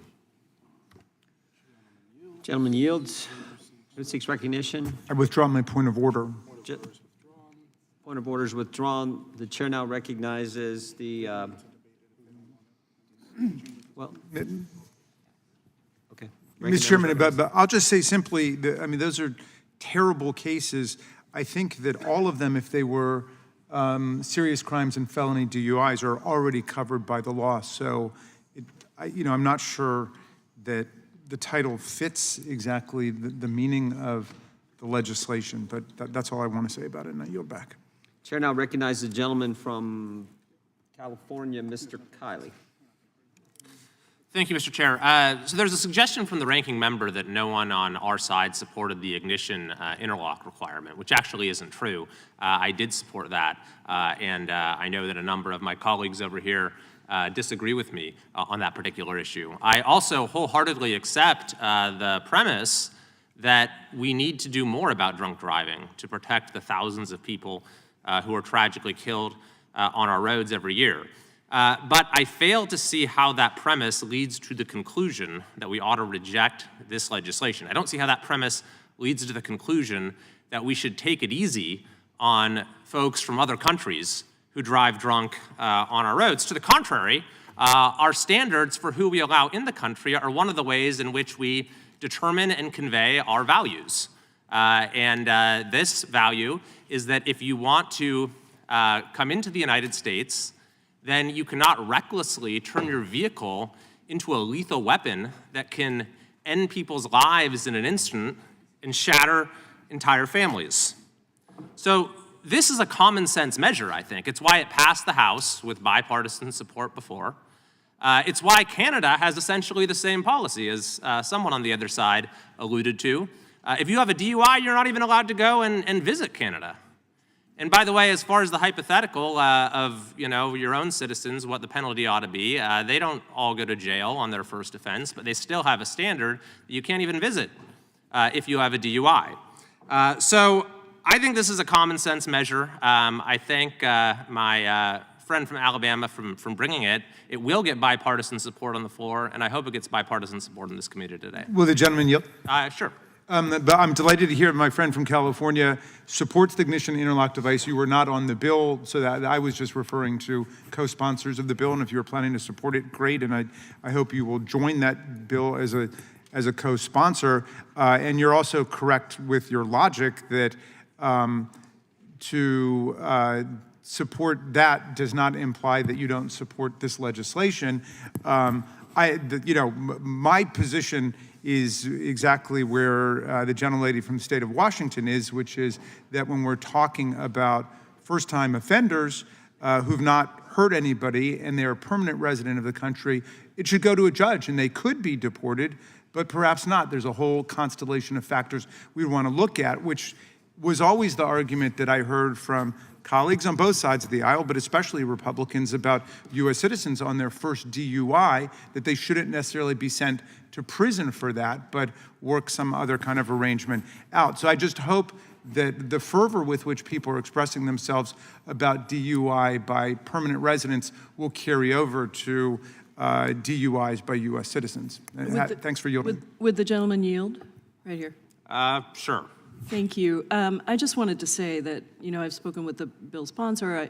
I just appreciate if there's consideration being given to what I'm raising, because I think that this does have unintended consequences for a whole bunch of people across this country who have been contributing in your communities, in our communities. And I think that we do have to continue to think about addiction of all kinds as a disease, as an illness, and be able to ensure that we are making the punishment fit the crime. And I just want to say again that deportation is an extremely harsh punishment. It's merited in certain cases. That's why we have crimes of moral turpitude in the immigration law. If I could reclaim my time, just to clarify, so then, for both you and the ranking member, you don't object to the admissibility portions of the bill. It's the deportability portions that you object to. Is that correct? Correct. Yes. Yeah. I agree with that. I yield back. And my amendment makes it very clear, by the way, exactly what I'm talking about. It's extremely narrowly crafted. I yield back. Gentleman yields back. Gentleman from Kansas is recognized. Thank you, Mr. Chairman, and I've appreciated the generally very thoughtful discussion on the broader issue of DUI and the particular issues of inadmissibility and deportability here. I want to thank our colleague from Alabama, Mr. Moore, for bringing this bill. I'm very proud to be a co-sponsor of it. And just as many of my colleagues have shared particular instances from their state, I wanted to offer up why this is a matter of particular importance to me. In the years that I had the opportunity to serve as Attorney General for my state, I believe I attended every funeral of every law enforcement officer killed in the line of duty on our watch. One of those was in September of 2016. A young man, he was 44, it was Master Deputy Brandon Collins. I remember going to his funeral. It was in a large auditorium at Mid-American Nazarene University in Johnson County, Kansas. Master Deputy Collins had been a cop for 21 years. He was on patrol in South Johnson County on US 69 highway on the night of September the 11th, 2016, which was a Sunday. He was there after midnight, so it was in the early morning hours. It was dark. He had pulled over a vehicle for a tail light that wasn't operating, a standard traffic stop. There was a father, a mother, and their child in the car. By all accounts, he was having an appropriate and almost appropriately jovial interaction with the folks he had stopped. He walked back to his cruiser, which was parked behind that vehicle as it would be at a stop. And then the folks who had been pulled over testified they heard a loud bang. And the loud bang was the sound of another vehicle driven by an illegal alien who was drunk. His BAC was .16. He was returning from a party on the Missouri side of the state line to his home on the Kansas side. He had slammed at a high rate of speed into the back of Master Deputy Collins' police vehicle, shoving it into the vehicle that had been stopped. Brandon was killed. The three people in that car were all injured. Ultimately, that individual pled guilty to reckless second-degree murder of our law enforcement officer and to 3 counts of aggravated battery. Was sentenced to, I think, ultimately around 12 years in the Kansas State Penitentiary, and he'll be deported when he's done. But here's the kicker. He had a previous conviction for DUI in California in 2001, when he also was not supposed to have been in our country. I've actually never gone and pulled those records. I don't know if that was a felony conviction, so somebody just fouled up the paperwork and he should have been gone. I don't know if it was a misdemeanor conviction under state law, so perhaps it wouldn't have been covered. I don't know if it was a misdemeanor conviction under some local jurisdiction's local code covering DUI, so perhaps it wouldn't have been covered. But here's what I know. This bill makes sure all of that would have been covered. And had this been law, and had folks done their job in 2001, I would never have attended that funeral, and Master Deputy Collins' wife and their kids would still have their loved one. This is the right thing to do, and while there may be other right things to do, that's not what we're talking about today. Hope we pass this bill. Thank you. Well said. Gentleman yields back. The gentleman from New Jersey is recognized. Thank you, Mr. Chairman. This gets filed under, I just can't leave it alone. So the ranking member mentioned the Senate bill last year, and again, every time it's said, I have to correct it. That Senate bill that was supposedly so good never even got a Senate vote. That Senate bill that was supposedly so good didn't stop, catch, and release. The Senate bill that was so good didn't rebuild the wall. The Senate bill that was so good didn't expedite individuals back to their country immediately to country of origin. The Senate bill that was so good didn't have Title 42, and it codified and allowed up to 1.8 million illegal aliens to come into this country every year. It was a bad bill. It's why it couldn't even get the votes in the Senate. I don't care who the sponsors are. Quite frankly, I don't care what party they are. It was a bad bill, and that's why it never saw the light of day in the House. Secondly, nobody's saying that Americans don't have issues with drinking and driving. And I've always been supportive. Again, I was a state senator. I was a state assemblyman in New Jersey where we have some, I think, pretty good laws. I was a sponsor of Michael's Law. I won't go into that about somebody who lost their son and broke their hearts for their whole lives. We get it. That's not the issue here. That's not the issue. The standards are different for American citizens and illegal aliens. They're supposed to be. They should be. They need to be. They're not legal Americans. They broke the law once. I understand some of them don't have evil intention. I understand some of them aren't bad people. But they did break the law. But we're not even dealing with those that are just here and broke the law. We're dealing with the criminal element to some degree. So whatever the reason that you came here illegally, if you break the law again, and we've done bills that went through this committee and went through the House and were signed now by this president, that said if you attack a police officer, if you beat a police officer, you're going to be detained, get due process, and deported. If you steal from a store or you steal in general, you're going to be detained, deported, you'll get your due process, but you're going to leave. And you should. Americans are afforded certain rights and availabilities that illegal people aren't. So I don't understand, I really don't, the other side. I don't understand, there almost seems to be a perverse desire to protect and help people who are illegal more than legal immigrants, more than legal Americans. I don't get it. Will the gentleman I yield don't for get a it. question? I will in a minute, maybe. The bottom line is, why would you argue this? They broke the law not once, but twice. And yeah, it is slightly different. And it doesn't mean that an American who makes a mistake or somebody who is here legally makes a mistake, drinks and drives their first time, that they should go to jail for 10 years. No, I also believe in forgiveness. And there has to be different standards for what the violation is. But the bottom line is here, you broke the law. You came here illegally. You broke the law again. You beat up a cop, or you broke the law again and you drove drunk. You're gonna be deported. I have a friend of mine that wants to get citizenship in Portugal, dual citizenship. You know what? In the country of Portugal, you have to be able to speak Portuguese before they'll give you citizenship. In America now, we're saying, yeah, we don't care. You committed a crime, it's okay. We don't care. You drive drunk, it's okay. You killed somebody, it's okay. Come on. Americans are tired of it. They're sick of it. The gentleman And yield. I support Congressman Moore's effort here. It is a good effort. And there are Americans, many Americans out there from every state in the union who support what he's saying. Now, who wanted me to yield? Right over here. Gentleman from New York. I yield to the gentleman from New York. Thank you. I respect and appreciate very much the gentleman's comments, but they are not applicable to this law. We're not talking about undocumented immigrants who commit drunk driving. They are already immediately deportable. What we are talking about here— I will reclaim my time for a moment. Forgive me.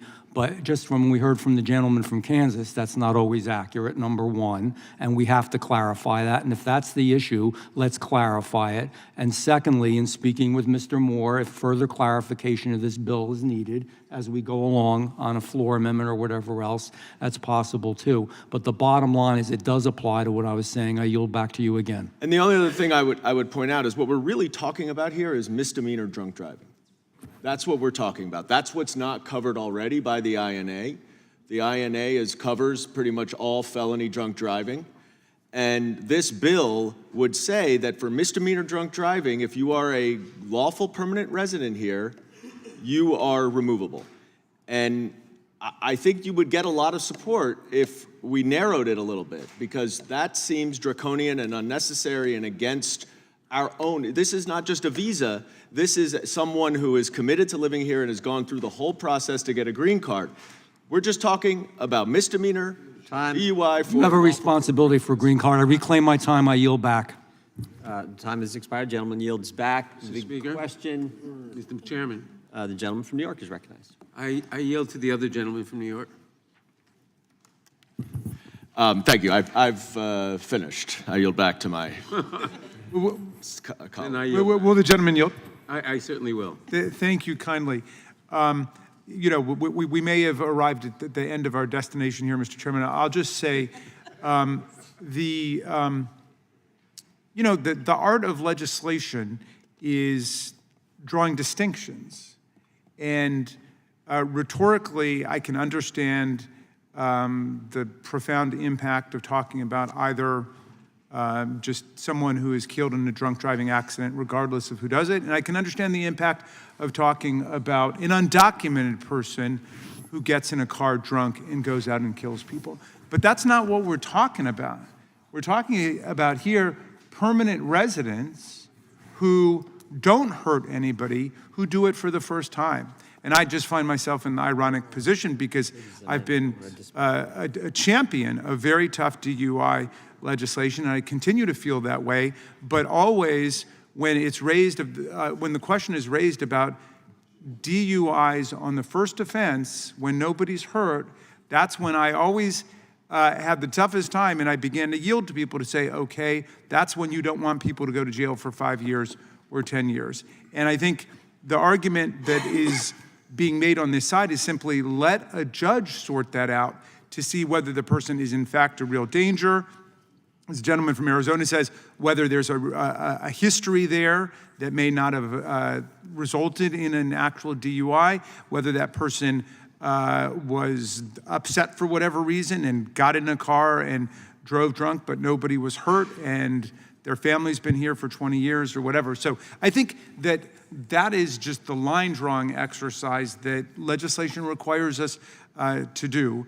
And I do look forward to working with everybody on this committee for what I think we all would agree would be comprehensive legislation that will make the roads a lot safer, with passage of legislation to favor the installation of compulsory ignition interlock devices for anybody, regardless of their citizenship or immigration status, who drives drunk on the first offense. And I would hope that's something that everybody could agree to. And I yield back to the gentleman. Thank you. Other than to say that I agree with the ranking member, I yield back. Gentleman yields back. The pending question is on the amendment by Mr. Biggs to the amendment in the nature of a substitute. All those in favor say aye. Aye. Those opposed, no. No. In the opinion of the chair, the ayes have it. The question is on adoption of the amendment in the nature of a substitute. This will be followed immediately by a vote on reporting the bill. All those in favor say aye. Aye. Those opposed, no. In the opinion of the chair, the ayes have it, and the amendment in the nature of a substitute is adopted. The question is on favorably reporting the bill as amended. All those in favor say aye. Aye. Those opposed, no. Opinion of the chair, the ayes have it, and the bill is ordered to, and the bill is reported favorably to the House. Members will have 2 days to submit views. Without objection, the bill will be reported as a single amendment in the nature of a substitute incorporating all adopted amendments, and staff is authorized to make technical and conforming changes. Pursuant to notice, I call up H.R. 176, the No Immigration Benefits for Hamas Terrorist Act, for purposes of markup, and move the committee reported favorably to the House. The clerk will report the bill. H.R. Without 176. objection, the bill will be considered as read and open for amendment at any point. The chair now recognizes the subcommittee chairman, the gentleman from California, Mr. McClintock, for an opening statement. Thank you, Mr. Chairman. Although our political differences these days are vast, there are still some things we came together on in this committee during the last session, and one of them was an enduring opposition to Hamas and the terrorism they unleashed on innocent civilians in Israel a little over 500 days ago. Just last week, the barbaric inhumanity of Hamas was revealed again in the macabre and infuriating spectacle of returning the bodies of the Bibas family. We last saw Sherry alive on October 7th, 2023. She was seized, terrified and sobbing, begging for the lives of her two little boys as they were dragged into the hell on earth that Hamas created. Last week, their murdered bodies were returned as trophies, and later we learned in a final act of cruelty that Sherry's body had been substituted for another. We all came together on this committee last year and said that such monsters as these should never be admitted into our country, never given safe haven on our soil, and never tolerated when we find them.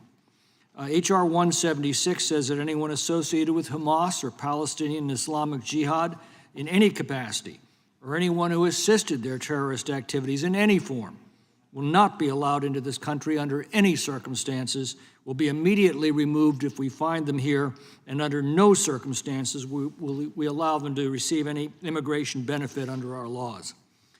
For reasons I find inexplicable, the Senate couldn't be bothered to take up this bill in its last session. Hopefully they'll find the time this session. Under current law, being a member of Hamas or being associated with its barbaric attack against Israel is not an explicit ground for inadmissibility or removability, and that's just not good enough. Anyone who gave them support in any form should never be allowed into this country. During the Biden years, the number of known or suspected terrorists encountered at the southern border soared to 392. Too many were allowed into this country. How many more were among the 2 million known gotaways is anybody's guess. After the October 7th attacks, Director Wray warned that the FBI, quote, cannot and does not discount the possibility that Hamas could exploit the conflict to call on their supporters to conduct attacks on our own soil, end quote. In the last month, we recorded a 95% reduction in illegal border crossings thanks to President Trump's determination to protect our country and to secure our borders. This bill will give them an additional tool to quickly remove dangerous foreign nationals from our soil, and it will make it impossible for future presidents to wave in these monsters to take residence in our communities. This bill sends an important message around the world. If you've associated with Hamas, you will get no comfort or quarter here.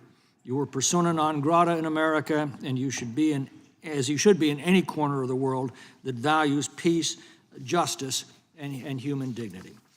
With that, I urge adoption of the bill, and I yield back. Gentleman yields back. The ranking member is recognized for an opening statement. Thank you, Mr. Chairman. The terrorist atrocities committed by Hamas in Israel on October 7th and the subsequent devastating war in the region have been a colossal catastrophe for all of humanity. We hope that a permanent ceasefire can be negotiated so that we'll see the return of all the hostages to their families and an end to the gruesome violence and suffering in the coming weeks.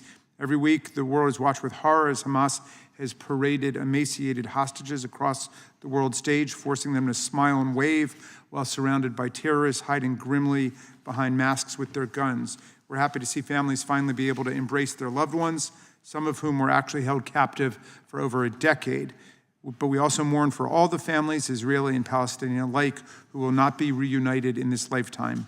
The Bibas family weighs especially heavy on me. Our hearts were broken several times by the devastating loss of Shiri, Ariel, and Kafir, and the callousness with which Hamas treated their remains. More than anything, the images coming out of the region fill me with outrage. Outrage at Hamas for their brutal assault on Israeli civilians, many of whom were actually strong advocates for peace, for their attacks on Gazans who dare speak against them, and the tactics that put so many people in harm's way, but also dismay at the miserable failure of leadership that got us to this point, from the Trump administration's focus on the Abraham Accords, which pointedly ignored the condition and fate of millions of desperate Palestinians, to its plan now to engage in ethnic relocation of the Palestinians from Gaza, to the Palestinian Authority's ineffectual and corrupt governance, to the Biden administration's inability to bring the parties to the table for an enduring ceasefire, and to Netanyahu's empowerment of extremists like Ministers Smotrich and Ben-Gvir, who repeatedly sabotage peace deals and progress at every turn. Getting to a just and lasting peace in the region will require the creative leadership and hard work of true statesmen, not the casual cruelty of bullies who see ethnic cleansing as a solution to political conflict and a way to boost property values in the Middle East.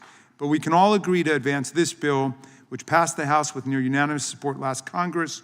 No one affiliated with Hamas nor anyone involved in the horrific attacks of October 7 should be admissible in the United States or eligible for any immigration benefits whatsoever.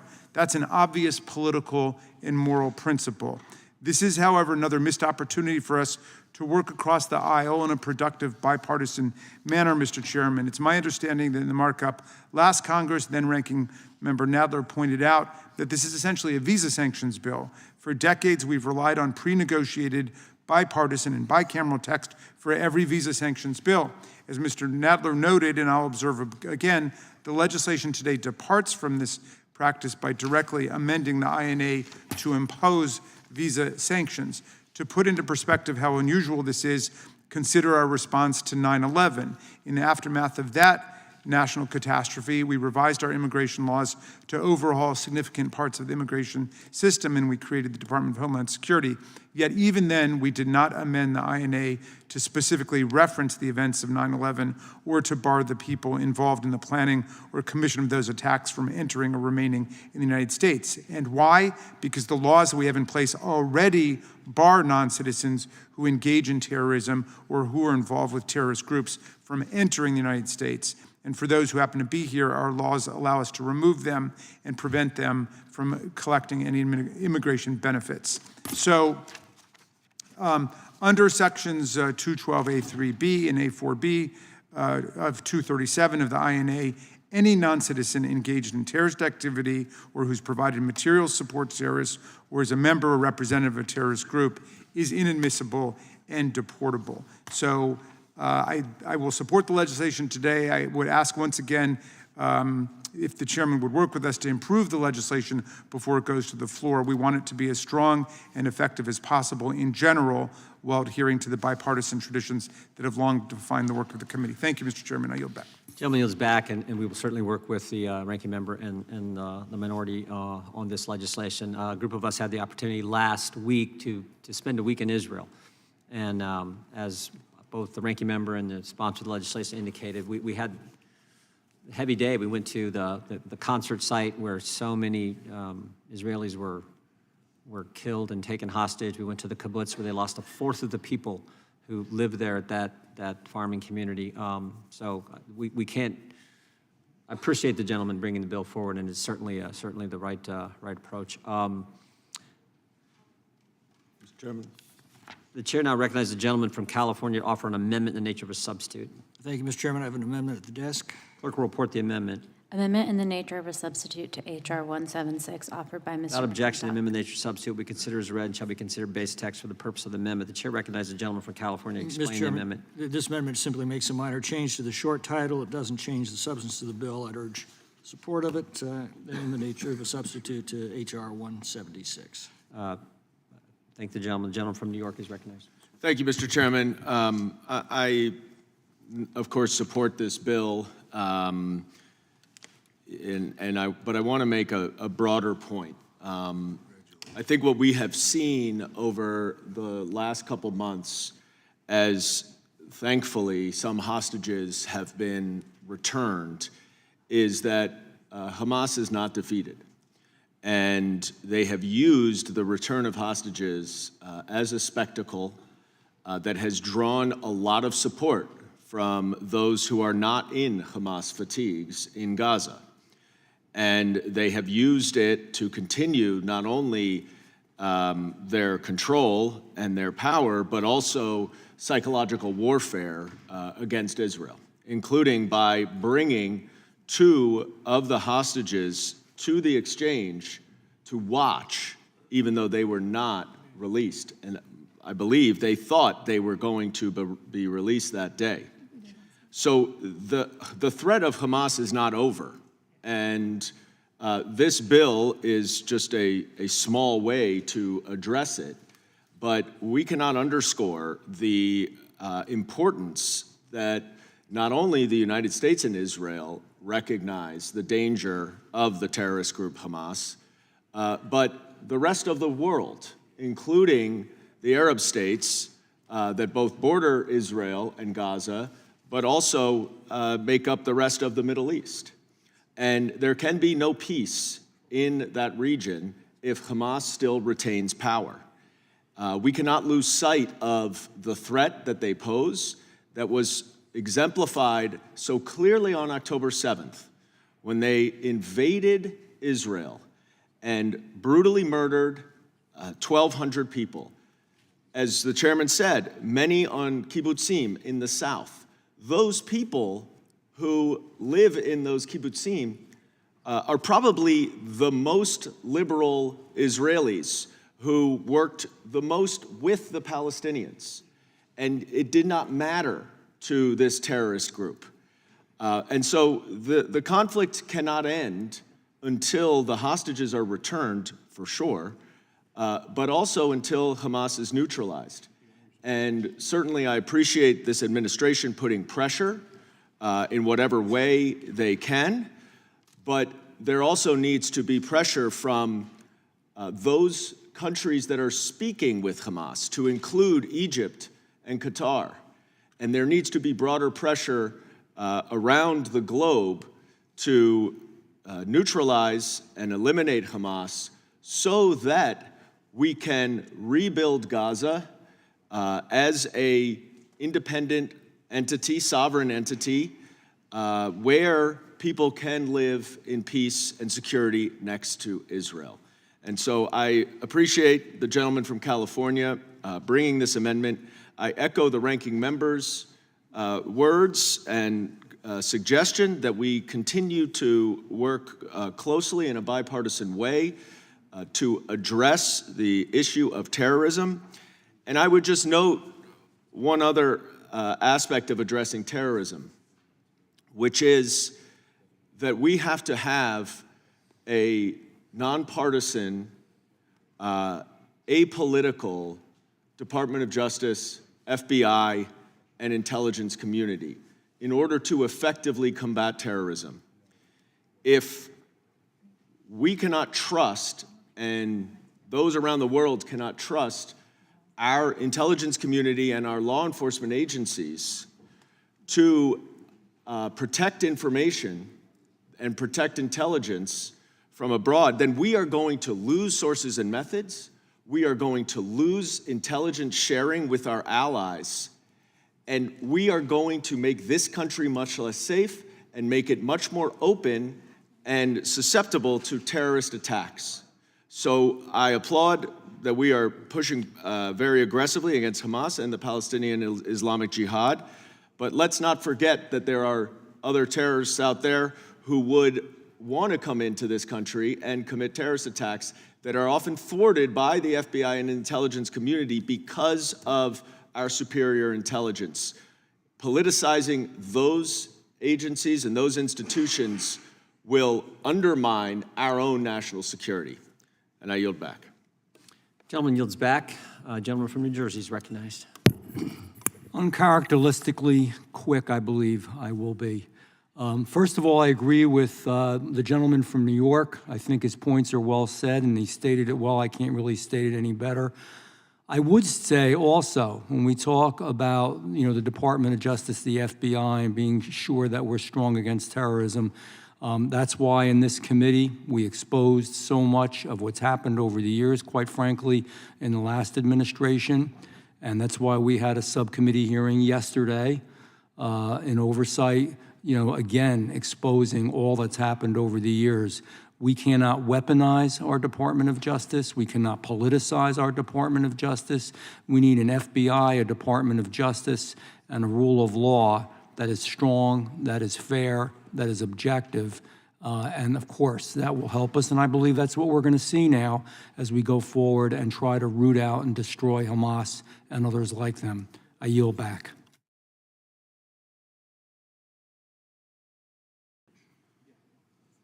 Gentleman yields back. Gentleman from Texas is recognized. I thank the chairman. I thank the gentleman from California for his legislation. It's important legislation. I would note that today, if I think I'm correct, is 32 years to the date of the World Trade Center bombing in 1993. And I think, obviously, then 8 years later, the second attack on the World Trade Center resulted in a much worse result. But it's a sign, again, sitting here today, 32 years later from that first bombing, in which I believe 6 Americans were killed, including a pregnant woman. And I think 1,000 or so were injured. And that was, I think, the first glimpse into what we were seeing in this current era of terrorism that we then saw unfold from Hamas perpetrated against our friends in Israel in October a year and a half ago. I would note, and I know we've got a sort of bipartisan feeling here about trying to move this forward, but one thing I would respond to the gentleman from New York, I was pleased that 45 of my Democrat colleagues joined in support of the bill that I introduced to sanction the International Criminal Court for its activities directed toward the Prime Minister of Israel, Prime Minister Netanyahu, which also would be able to be turned toward American men and women in uniform and American representatives by a lawless body trying to, put its own authority over sovereign nations defending themselves and engaging in defense of their own nation. And that was what was occurring in this case. So I was glad that 45 Democrats joined with virtually all Republicans in sending that over to the Senate. And unfortunately, for whatever reason, the Democratic leader in the Senate mobilized the Democrats to oppose it when the Majority Leader Thune put it on the floor of the Senate. I wish that the Congress had spoken with one voice when there's that much bipartisan support in solidarity and in defense of our own sovereignty. Unfortunately, that wasn't the case, but I appreciate the gentleman from California putting this important bill forward with respect to Hamas, even though that certainly we could be able to have inadmissibility based on our proving up their connection to terrorist activity. It is much cleaner and better to make it very clear that association with Hamas should result in inadmissibility in the United States for both our safety and just frankly on principle. I appreciate the gentleman from California. I yield back. Gentlelady from Vermont's recognized. Thank you, Mr. Chair. Just briefly, I want to associate myself with the remarks from Ranking Member Raskin and also Representative Goldman from New York. I just want to add one thing that has been weighing on me since the vote at the UN a few days ago, in which the United States stood with our adversaries, Russia and North Korea, on a vote regarding Ukraine. And the way in which it involves what we're talking about here is my concerns about the safety of Israel and security in the entire region. And you had in January, Russia signing a strategic partnership with Iran. Iran is no friend to Israel. I'm very, very concerned that this strategic partnership involves AI, control of the internet, and other cooperation between Russia and Iran. And I know many of us on this committee care deeply about the safety and security of the state of Israel. I am deeply concerned that this administration has taken its eye off the ball in regard to what this would mean for Israel, for us to move closer to Russia and North Korea. Thank you. I yield back. Gentlelady yields back to questions on the adoption of the amendment in nature of a substitute. This will be followed immediately by a vote on reporting the bill. All those in favor say aye. All those opposed, no. In the opinion of the chair, the ayes have it. The amendment in nature of substitute is adopted. The question is on favorably reporting the bill as amended. All those in favor say aye. Aye. Those opposed, no. The ayes have it. The bill is ordered to be reported favorably to the House. Members will have 2 days to submit views. Without objection, the bill will be reported as a single amendment in the nature of a substitute, incorporating all adopted amendments, and staff is authorized to make technical and conforming changes. Pursuant to notice, I call up the Authorization and Oversight Plan for the 119th Congress and move that the committee adopt the plan. The clerk will report. Committee on the Judiciary. Without objection, the plan will be considered as read and open for amendment at any point. The chair is now recognized for an opening statement. The Authorization and Oversight Plan we are marking up today reflects a crucial role that our committee plays in the House of Representatives. Congress is entrusted with the responsibility of conducting oversight to review the adequacy and efficiency of the laws that govern this great country. We have an important task in this committee. Our committee is charged with protecting the Constitution, the Bill of Rights, and the liberties that the citizens of America enjoy. That is a commitment that both sides of our committee share. In recent years, we have seen the federal government weaponized against the people that it's supposed to serve. The very taxpayers who pay their bill have been weaponized. Government's been weaponized against them. The White House pressured big tech companies to censor American speech online. The Department of Justice was weaponized and redirected from its core law enforcement activities toward prosecuting political opponents. The FBI was used to target the very Americans it's supposed to protect. Surveilled parents who spoke out at school board meetings, said pro-life Catholics were extremists, and sent confidential human sources to the Capitol on January 6th. These issues should concern all Americans, and this committee's jurisdiction over the First Amendment means we have a duty to investigate. The committee also must examine instances of waste, fraud, and abuse in the agencies under our jurisdiction to ensure that they are responsible stewards of taxpayer money. The plan before us today sets out the committee's priorities on these and many other issues. It is measured and ensures that the committee will meet the challenges facing Americans. I know our Democrat colleagues may not agree with everything, but I look forward to our discussion, and we are happy to add any minority views that they want to submit to the plan. And with that, I would recognize the ranking member. Mr. Chairman, thanks a lot for this opportunity, and I'm glad that Mr. Nadler is still here for this conversation. Regardless of which party was in leadership for many years, the House Judiciary Committee, as I understand it, treated the adoption of our biennial oversight plan as a bipartisan consensus agenda-setting exercise where we would agree generally to the formal oversight jurisdiction of the committee, if not necessarily to our later substantive evaluation of particular problems that we oversee. Because the oversight plan does not necessarily bind our work in any way, our practice has almost always been to work together to reach an agreement on language that we could adopt by unanimous consent. There should be no problem with fulfilling our modest obligations under House rules by producing a responsible bipartisan oversight plan and saving partisan battles for another day. That strikes me as a decent and hopeful tradition. Alas, for reasons still not clear to me, Mr. Chairman, we are now set on a far more partisan path. I know last Congress, when you took over leadership of the committee for the first time in our practice, or at least to the memory of members and staff, you offered an oversight plan much more like this, which has a lot of partisan shots. When, in the hope of correcting that mistake, Ranking Member Nadler offered an amendment to bring us back to the more neutral text for the oversight plan that could have easily passed under Chairman Goodlatte or Chairman Conyers, that was rejected. Again, nothing in the oversight plan will limit your ability as chairman to set hearing topics as you see fit, to call in the witnesses you want, to conduct any investigation you like. So I'm not sure why we need to plunge the committee into a fight over a needlessly partisan oversight plan, which is a departure from our traditions. This one is backward-looking. When I first read it, I started thinking about the Rocky Horror Picture Show because it seems like we're doing the time warp again. It's back to, this scandal from the Biden era, that scandal from the Biden era.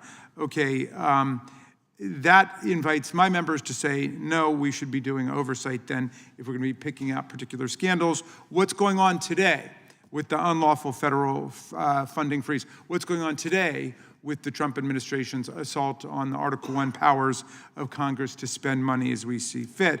What's going on today with the purge of career prosecutors, FBI agents, and staff at the Department of Justice, or the replacement of leadership at those agencies with Trump loyalists, and so on? Everybody wants to talk about the corrupt bargain with New York City Mayor Adams and the purge of 7 Department of Justice lawyers, including extremely conservative lawyers who clerked for justices like Justice Scalia, rather than have the DOJ participate in the corrupt cover-up of political corruption. So we can go down that road. We have a whole bunch of amendments lined up. But my first amendment is just to go back to the more objective, anodyne description of what we're going to do. But, everybody's got their goodies and sleeping bags, and people can hang out, and we can do that. The way it's written now makes it seem as if the biggest threat to America today is the Biden-Harris administration. I flipped through the report, which mentions Biden, Harris 21 different times. more than fentanyl, firearms, federal judges, Mayor Adams, purge of January 6 prosecutors and FBI agents combined by a lot. So basically, if we're going to be doing some political finger painting on the oversight plan, then our members will be introducing a bunch of amendments, but I will introduce one that could help us avoid that process. You know, I hope you could accept that amendment and the members would be persuaded by it. If not, then our colleagues will be invited to, you know, deal with our reaction to some baffling claims in this document, like the baseless rhetoric about the politicization of criminal investigations and prosecutorial decisions in the Biden administration, where it was Trump-appointed prosecutors like the Hunter Biden special counsel David Weiss, whose names have been dragged through the mud by our colleagues, although neither Weiss nor any of the others he worked with were ever disbarred, disciplined, or even reprimanded for politicizing their work. Compare that to the disbarments or other serious bar discipline imposed on numerous Trump lawyers like Rudy Giuliani for repeatedly lying to the court, or Kenneth Chesebro, who lost his license and pled guilty to a felony count of conspiracy to file false documents, John Eastman, Jenna Ellis, and on and on and on. So we will get into that kind of partisan tit for tat if we insist on going forward with the text as currently written. The current text does not, although it goes back to a lot of Hunter Biden stuff, it does not mention the scandal taking place with the nullification of the criminal indictment adopted by a grand jury in New York against the mayor of New York for bribery, conspiracy, and a series of other corruption charges. That's something that troubles a lot of our members. I assume it troubles some members on your side, or certainly it would if Joe Biden had done it. But in any event, we will talk about all of that stuff if we're moving from kind of the more general description of the subjects that we look into, rather, you know, if we move from that to basically partisan hits. I think all of us by this time know the difference. And I hope you can entertain with some equanimity that First Amendment. And if not, we will have some other ones to offer. I yield back to you, Mr. Chairman. The gentleman yields back. I would offer another alternative. The ranking member's opening statement could be entered as minority views in the actual oversight plan. And you just laid out all the concerns you have, the things you want to talk about. Put that in the plan. We can adopt the plan. That'll be in there as minority views. And we don't have to go through the amendments that you indicated are going to be offered by your side. So there's that option, which I think makes all the sense in the world. That's why we have a thing called minority views in the oversight plan. But if not, we're happy to debate the amendments that the gentleman and his side bring up. Well, Mr. Chairman, I thank you for that. Unfortunately, what I laid out was a tiny fraction of the objections that our members have, and not in any sense exhaustive. But I appreciate the gesture there. Well, I would argue that what I laid out in my opening statement was even a smaller, tiny fraction, because my opening statement was much shorter than yours. So we're offering you the longer bit that you can put in as minority views. If not, we will debate the amendments, and that's what the good Lord put us here for to do. So the question now occurs, who seeks recognition? Gentlelady is recognized, from North Carolina is recognized. Thank you, Mr. Chairman. And I know we're going to get to some of these amendments, and I hope that the First Amendment that the ranking member offers is accepted. You know, this is a really important committee. And being a member of the House of Representatives and being a member of the legislative branch is really important. And we are at an unfortunate time in our history where the executive has no respect for the legislative branch. Zero. That goes to the foundation of what we are as a nation. And our oversight responsibility should extend to the entire executive branch, regardless of who the president is. That is our job.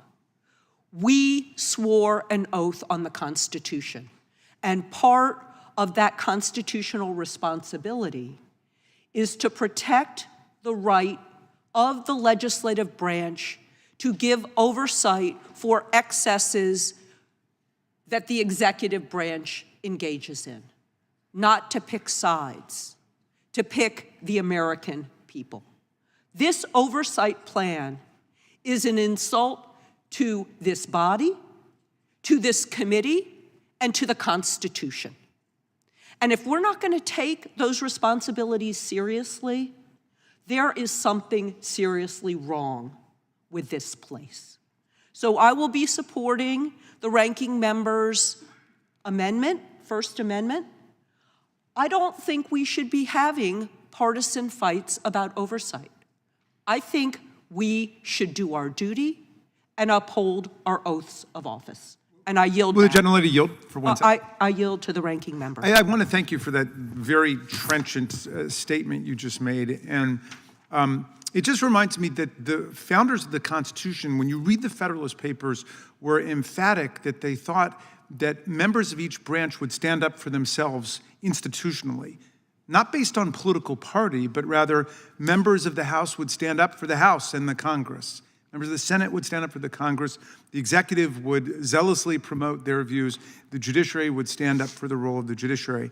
And at a time when our spending power is being nullified and trampled, and courts are having to strike down what the executive branch is doing, at a time when departments and agencies we've created, and we have the power to nullify if we want to, are being hollowed out or destroyed by the executive branch, it's very important to remember that we do have a responsibility as members of Congress to stand up for Congress's powers and prerogatives completely aside from political party. We can debate the substance of particular bills and so on, but I would defend any legislation that we've done that is constitutional against an unconstitutional executive attack, even if it hurts my political party, because we have got to defend the prerogatives of Congress. And I yield back. Thank you. And I'll just say, that is what the people of this country have elected us to do. They didn't elect us to do. Microphone. The people of this country elected us to represent them, not to represent the executive. And that is why we must exercise our oversight responsibilities regardless of party and in the best interests of the American people. And I yield back. Gentlelady yields back. The gentleman from New York is recognized. Thank you, Mr. Chairman, and I appreciate the eloquent words from my colleague from North Carolina and the ranking member. As I read this oversight plan, it looks like it was simply cut and pasted from 2022.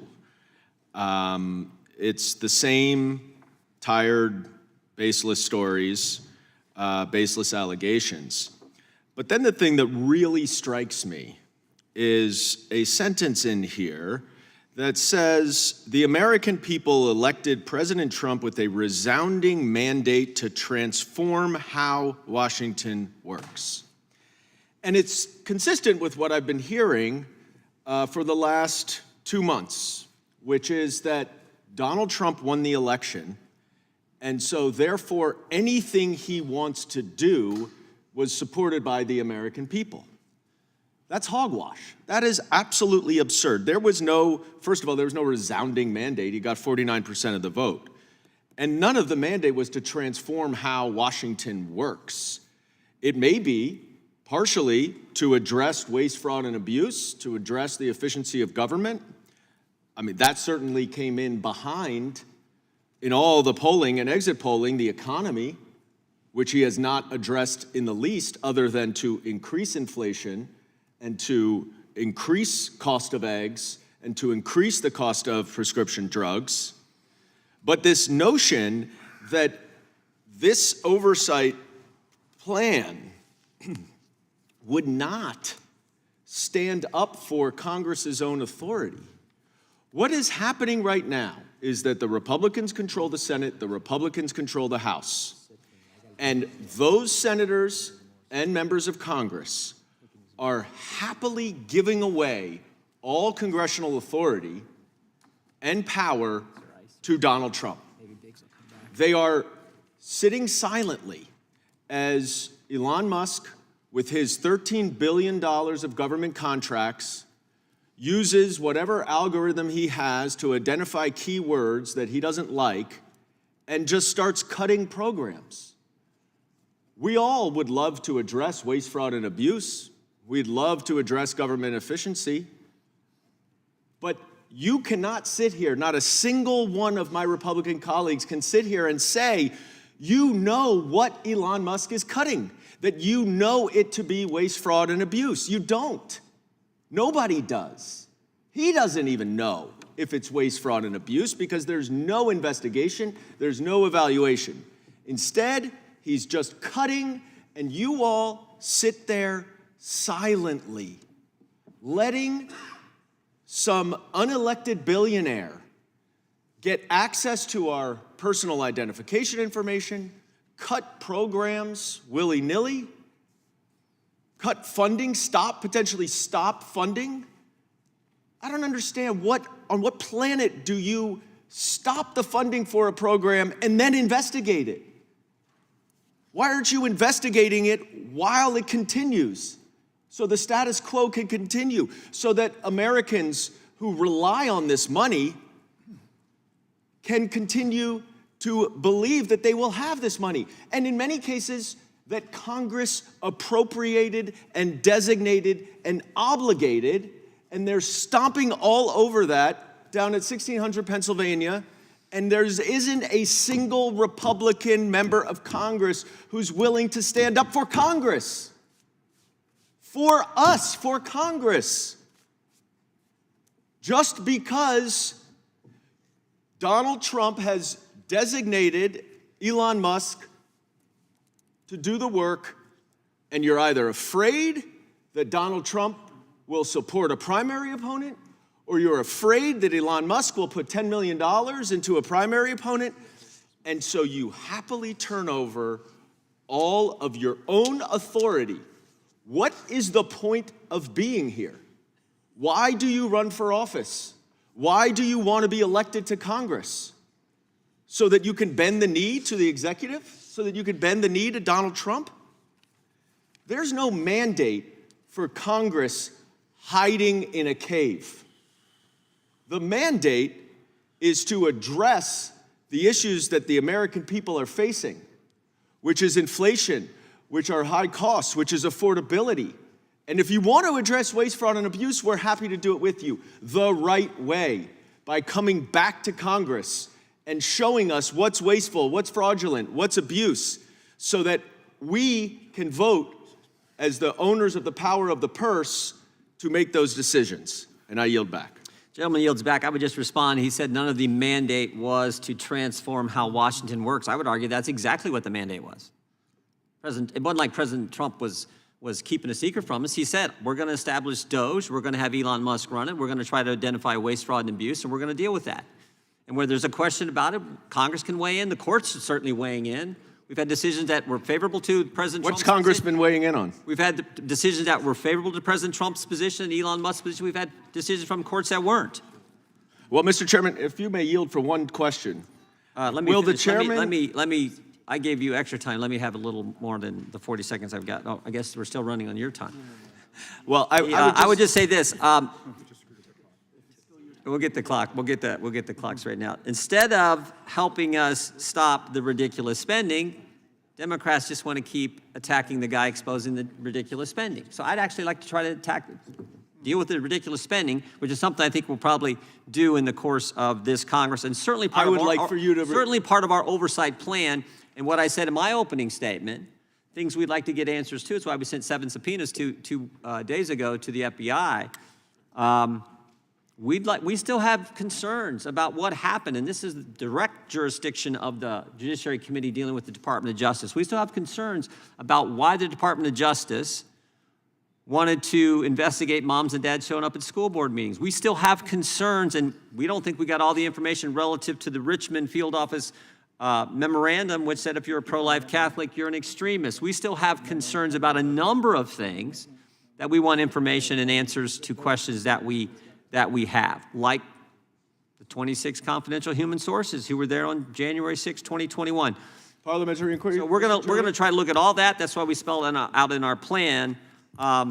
May I have a parliamentary relative inquiry? to the Doge effort, instead of helping us deal with the ridiculous spending, all you guys seem to want to do is attack the guy who's exposing the ridiculous spending. And with that, May I have a parliamentary inquiry? the gentleman can say his inquiry.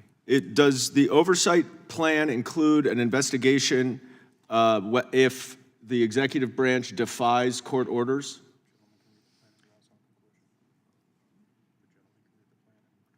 You can read the plan, draw your own conclusion, and you can also do what I suggested a few minutes ago. You can file your minority views where you lay out whatever you want to lay out, and you can go longer than Mr. Raskin's opening statement. You can put all kinds of things in there. So I take that as a no. You read the plan yourself, and you can reach your own conclusion. Who seeks recognition? I have an amendment at the desk, Mr. Chairman. Gentleman from Maryland's recognized. The clerk will report the amendment.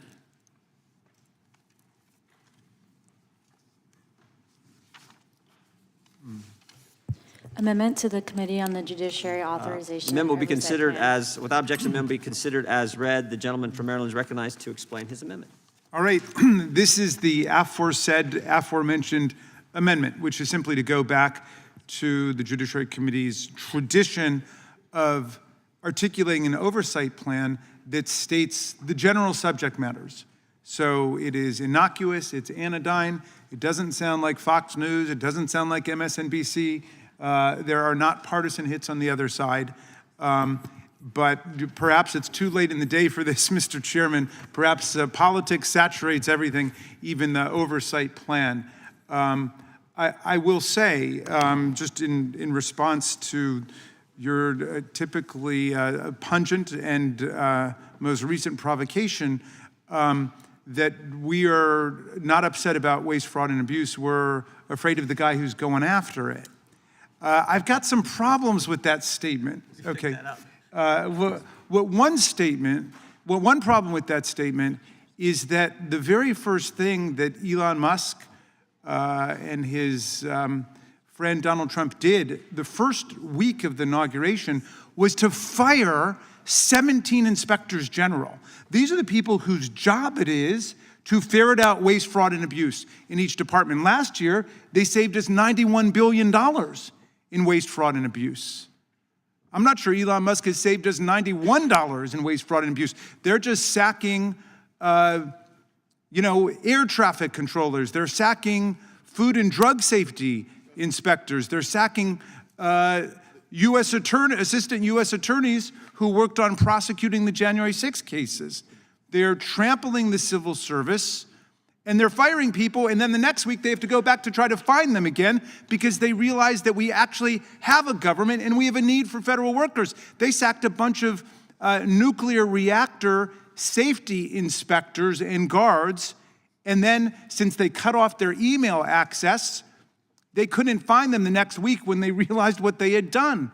I mean, this is just absurd and outrageous. We've got an oversight committee. I mean, what a telling critique it is of our own oversight committee that you say we need to create a fourth branch of government in Elon Musk. Nobody can seem to identify even what his job is, but we need him to go out and start ferreting out waste, fraud, and abuse with a band of, 30 or 40 workers. I think 24 of them, someone will get me the article, just resigned, saying this is not working. His own workers within Doge resigned yesterday to say that it's not working. So the whole country is in an uproar. So I will go back to the colleagues of the comments of my colleague from New York about us having some institutional self-respect at this point. They're trashing the Consumer Financial Protection Bureau. We created that. They reduced credit card late fees from $38 or $40 down to $8. Anybody want to overturn that and destroy that? They reduced bank overdraft fees from an average of $35 or $40 down to $5. Anybody want to trash that? The reason why we have a Congress is so we can make decisions for our constituents about the public good, not Elon Musk. an immigrant, by the way, an undocumented immigrant for a long time, but he was an immigrant from apartheid South Africa who came to our country on a college student visa, left college, and at that point was no longer in the country lawfully, stayed and worked illegally until he was sponsored by his employer. I'm glad we're a country with a big heart, big enough to take in an undocumented immigrant like Elon Musk. But he's showing some kind of gratitude for the hospitality of our country, that he comes in like a bull in a china shop, destroying everything that the U.S. Congress has done, and trampling the constitutional rights and the civil service rights of tens of thousands, if not hundreds of thousands of federal workers. He sent out a message giving them a Godfather offer, verbatim taken from the memo he sent to the people at Twitter when he took over Twitter, telling them to hit reply in order to resign. He asked 2 million American workers to resign and to take an 8-month paid vacation at the expense of the U.S. taxpayers. And as far as I know, he didn't consult the president. He certainly didn't consult Congress. And we're going to sit here on our hands and take that? What an outrage. What a scandal that is, that the Congress of the United States would allow itself to be rolled in this way. So that's what we're going to talk about, Mr. Chairman, because we no longer are going to have a nonpartisan objective oversight statement. I yield back to you. Gentleman yields back. Who seeks recognition? Question is on the amendment. Gentlelady from North Carolina is recognized. Thank you. I'd like to speak in favor of the amendment because, as I said in my initial remarks, this amendment reflects what our responsibility is as members of the Judiciary Committee and members of the legislative branch. And it shows no favor depending on who is in the executive branch. It also makes sure that our U.S. Department of Justice, and we just had a turnover, responds to the needs of the American people. That is our job, and this amendment reflects it. Thank you, and I yield. Will the gentleman, you'll please. I yield to the ranking member. Thank you. First of all, I've got the exact information.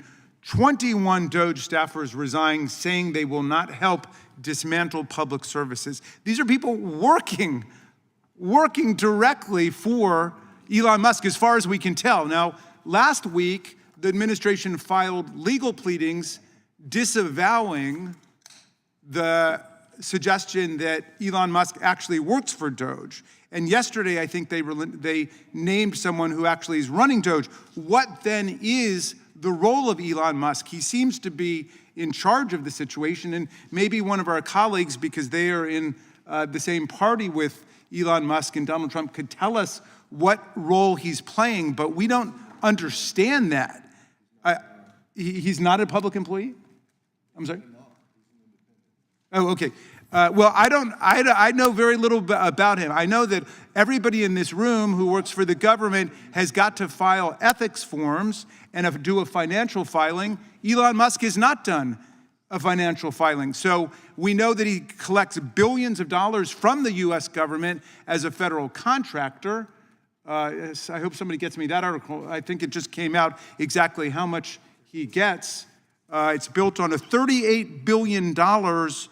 It's the title here, and I'll introduce this to the record from the Washington Post this morning. Elon Musk's business empire is built on $38 billion in government funding. So the guy that we have somehow... Without objection. Thank you kindly, Mr. Chairman. The guy that we've somehow entrusted with the job of doing our job of oversight to ferret out waste, fraud, and abuse is himself collecting $38 billion in government funding. The person, as the gentlelady from North Carolina says, that we've entrusted with the private data of 300 million Americans in the country, although the courts have moved in to stop that. There are now 25 temporary restraining orders or preliminary injunctions against the absolute lawlessness and chaos unleashed on the U.S. government and the American people by Elon Musk. So I would like to also introduce this one. The 21 DOJ staffers resigned, saying they will not help dismantle public services, Mr. Chairman. Without objection. Thank you kindly. Well, look, the gentlelady from North Carolina refocuses us on the proper question here. What's the role of Congress? What's the role of the president, right? Now, the Congress is created in Article 1, the first article of the Constitution. It flows right out of the preamble, immediately after the preamble, which says, "We the people, in order to form more perfect union, establish justice, ensure domestic tranquility, provide for the common defense, promote the general welfare, and preserve to ourselves and our posterity the blessings of liberty, do hereby ordain and establish the Constitution of these United States of America." The very next sentence establishes Article 1 of the Constitution. It says that the legislative power is vested in Congress. Then you get page after page after page of what Congress's powers are. In Article 1, Section 8, the power to regulate commerce nationally and internationally, the power to declare war, which is a congressional power, the power to coin currency, naturalization, you name it. And even in Article 1, Section 8, Clause 18, all other powers necessary and proper to the execution of the foregoing powers. Then you get to Article 2, right? 4 short paragraphs. One of them is all about how you impeach a president for treason, bribery, and other high crimes and misdemeanors. Sometimes colleagues will say, we're a co-equal branch. Really? First of all, co-equal is not even a word. That's like extremely unique. That's not a word. Are we an equal branch? I don't think so. We had a revolution against a king and a monarch. The framers were very suspicious of what one individual, what one mad king could do if they thought they were smarter than everybody else. The core job of the executive is to take care that the laws are faithfully executed, not trashed. I yield back to you. Gentleman yields back. The chair recognizes the gentleman from Arizona. Would the gentleman yield? Second, if you... Yes, I'll yield. I just want to make one quick point. The ranking member mentioned the term private data, or the words private data. I think it's worth noting that yesterday we discovered that this Mr. Charles Littlejohn got a contract with the IRS with the express purpose of leaking taxpayer information. And the goal was to leak the return of President Trump.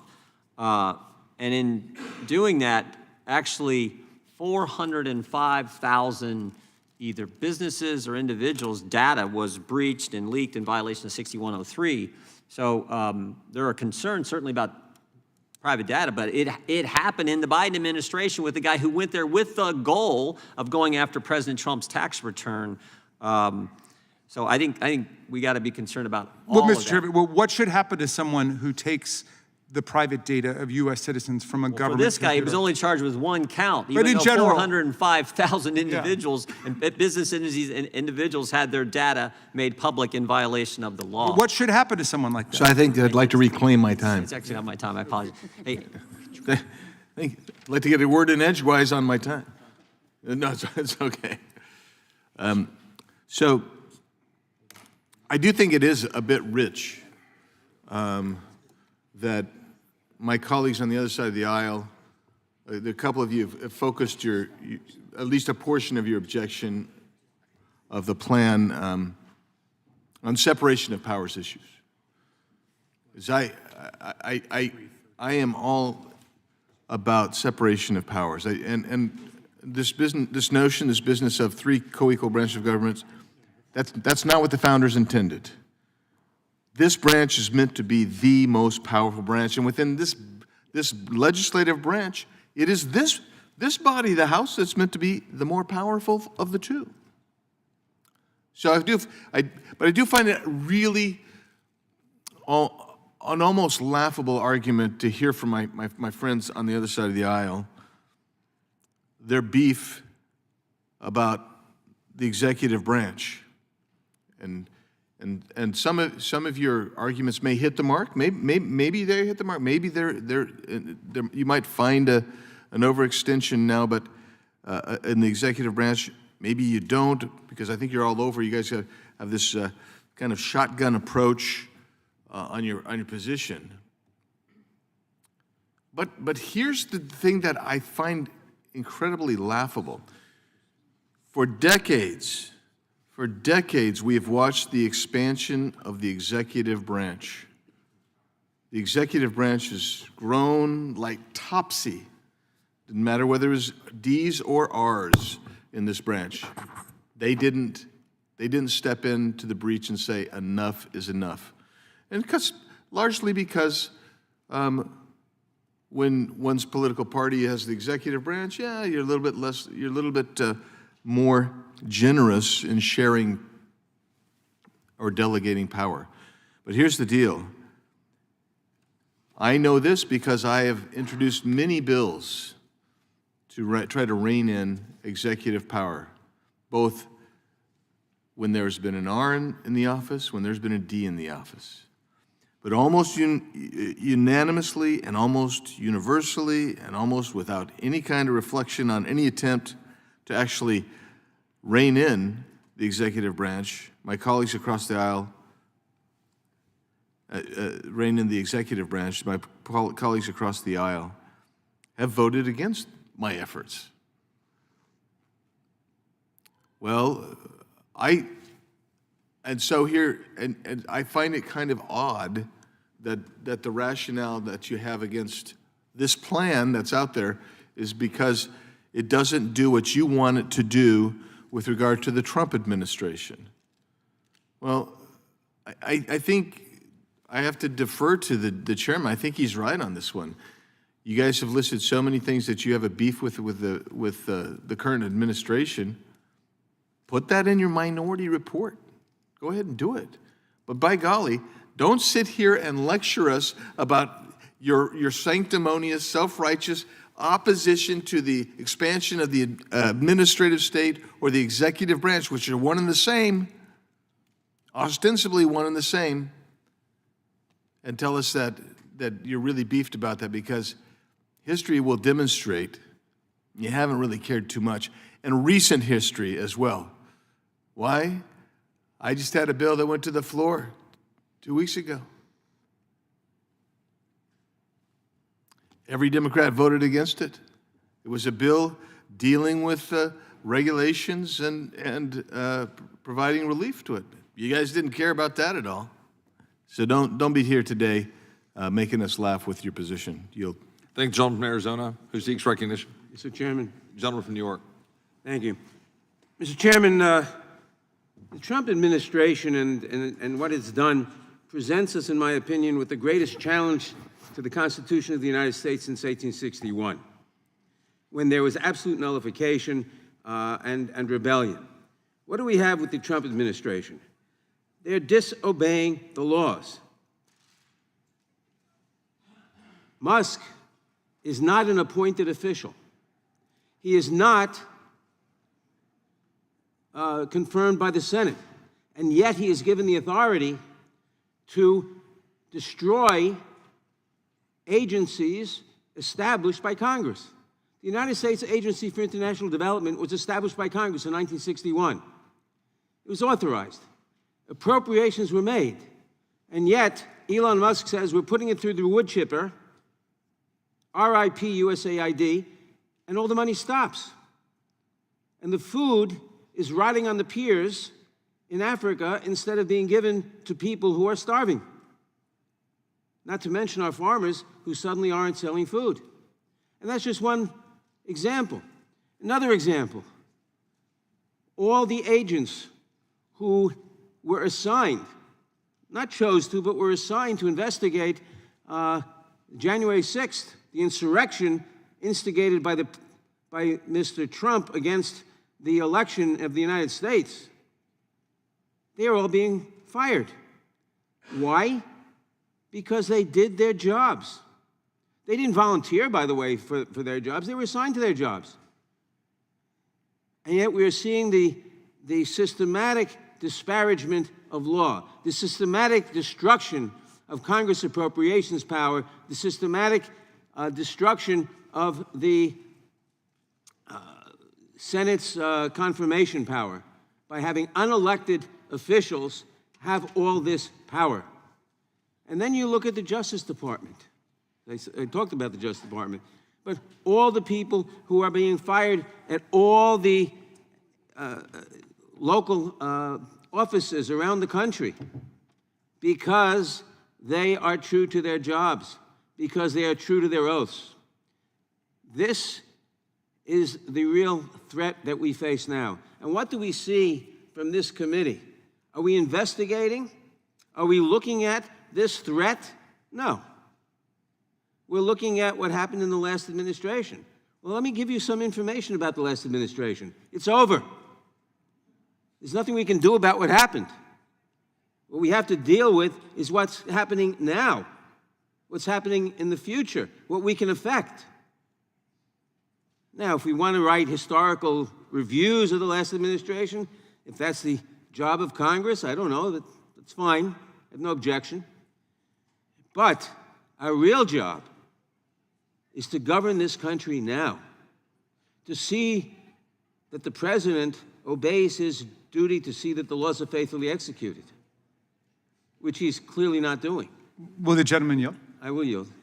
Thank you, Mr. Nadler, for those eloquent remarks. You know, not only are our colleagues letting Elon Musk and Donald Trump presumably get away with the usurpation of congressional power, when the courts strike it down, as they've done in numerous cases, they move to impeach the judges. So we've had courts come out and say that, no, you can't take everybody's data from the Department of Treasury. No, you can't violate the rights of workers at the Agency of International Development. And so what do you think about this attack on Article III power? Well, I was coming to that. And we have the Vice President of the United States saying that the President can ignore judicial orders. That the Vice President is saying that the law essentially is what the President says it is because he doesn't have to obey presidential orders. Would the gentleman yield for a question? He doesn't have to, no. He doesn't have to obey judicial orders. Okay. No? It is the core, since 1803, we've recognized that the law is emphatically the duty of the judiciary to declare what the law is. And now we have an administration that says no. And if the president, or when the president perhaps, disobeys a court order, as the Vice President said he could do, then we have no remedy at all. Then we have no democratic republic. And for the 16 seconds I have left, I'll yield. Thanks. Oh, you're going to yield? You're not going to yield? I did.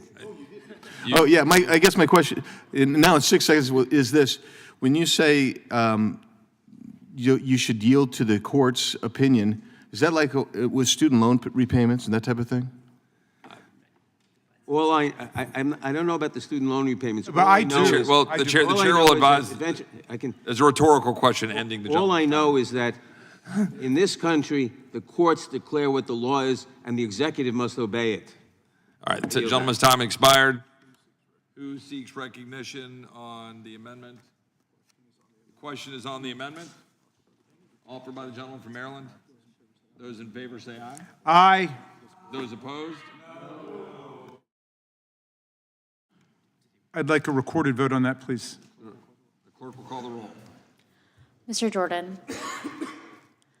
Mr. Issa. Mr. Biggs. Mr. Biggs. Mr. Biggs votes no. Mr. McClintock. Mr. McClintock votes no. Mr. Tiffany. Mr. Massey. Mr. Roy. No. Mr. Roy votes no. Mr. Fitzgerald. Mr. Fitzgerald votes no. Mr. Klein. Mr. Gooden. Mr. Van Drew. Mr. Van Drew votes no. Mr. Nels. Mr. Moore. Mr. Moore votes no. Mr. Kiley. Ms. Hageman. Ms. Lee. Mr. Hunt. Mr. Fry. Mr. Grothman. Mr. Grothman votes no. Mr. Knott. Mr. Knott votes no. Mr. Harris. Mr. Harris votes no. Mr. Onder. Mr. Onder votes no. Mr. Schmidt. Mr. Gill. Mr. Gill votes no. Mr. Baumgardner. Mr. Raskin. Mr. Raskin votes aye. Mr. Nadler. Mr. Nadler votes aye. Ms. Lofgren.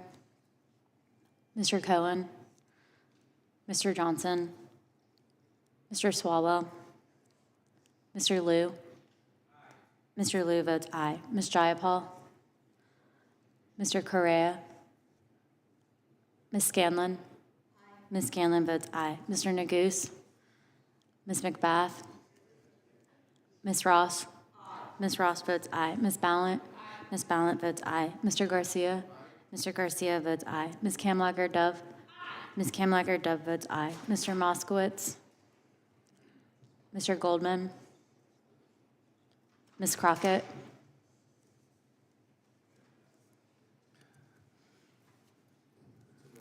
Mr. Issa votes no.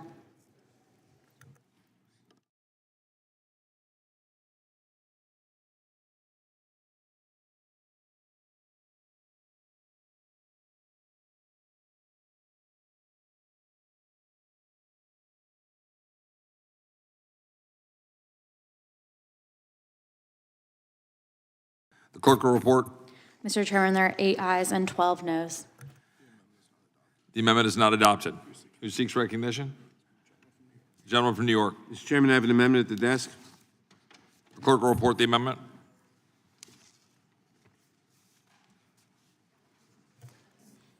Amendment to the Committee on the Judiciary Authorization and Oversight Plan for the 119th Congress, offered by Mr. Nadler. On page 8, strike. Without objection, the amendment will be considered as read. The gentleman is recognized. All right, thank you, Mr. Chairman. Mr. Chairman, I almost feel sorry for this Republican majority. For 2 years, they did nothing but launch baseless investigations and attacks on the Biden administration in a desperate and ultimately failed effort to impeach Joe Biden. And now, with President Biden no longer in office and Donald Trump in the White House, they clearly have no positive agenda for governing and certainly no appetite for meaningful oversight. So what are they to do? They have been reduced to looking backwards with a hopelessly partisan oversight plan that rehashes the same tired conspiracy theories and false narratives about the Biden administration that dominated this committee's last Congress. In so doing, they have shown themselves to be willfully blind to the ever-multiplying scandals now enveloping the Department of Justice under the Trump administration.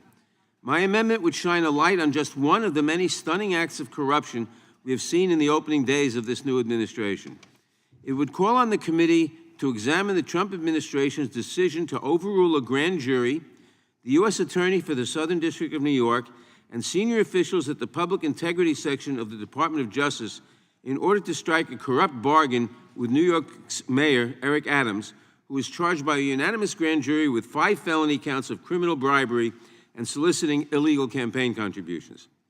Every person, no matter who they are, is guaranteed due process and is presumed innocent until proven guilty in a court of law.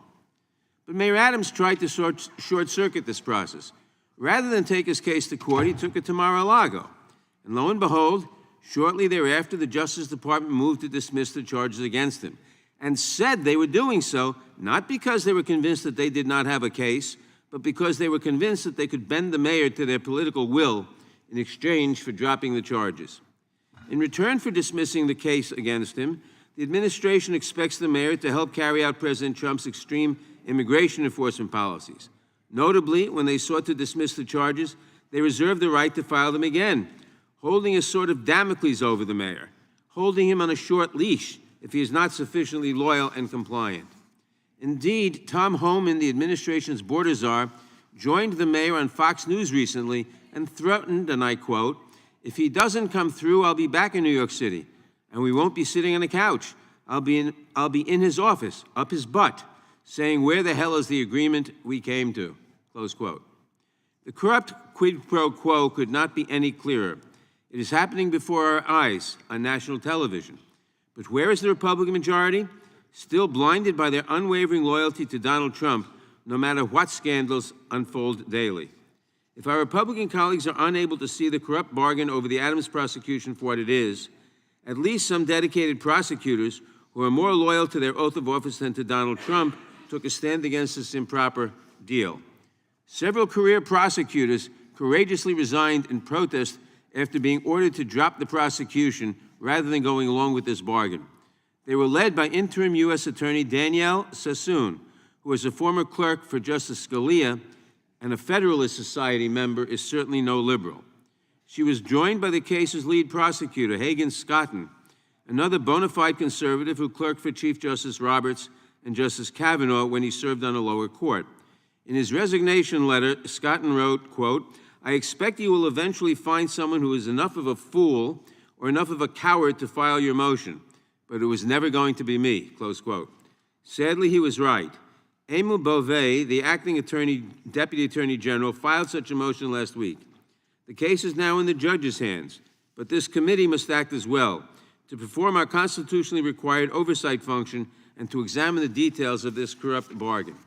Mr. Chairman, I understand that Republicans yearn for a simpler time when their political opponent was in the White House and they could spend their time inventing false scandals to investigate while the country was being governed by a responsible administration.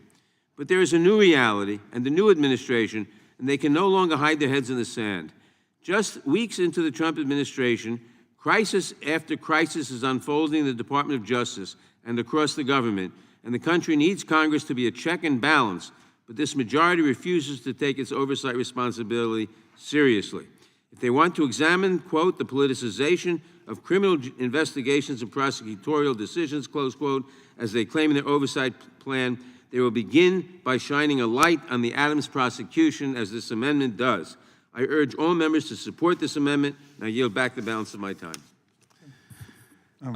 Thank the gentleman from New York.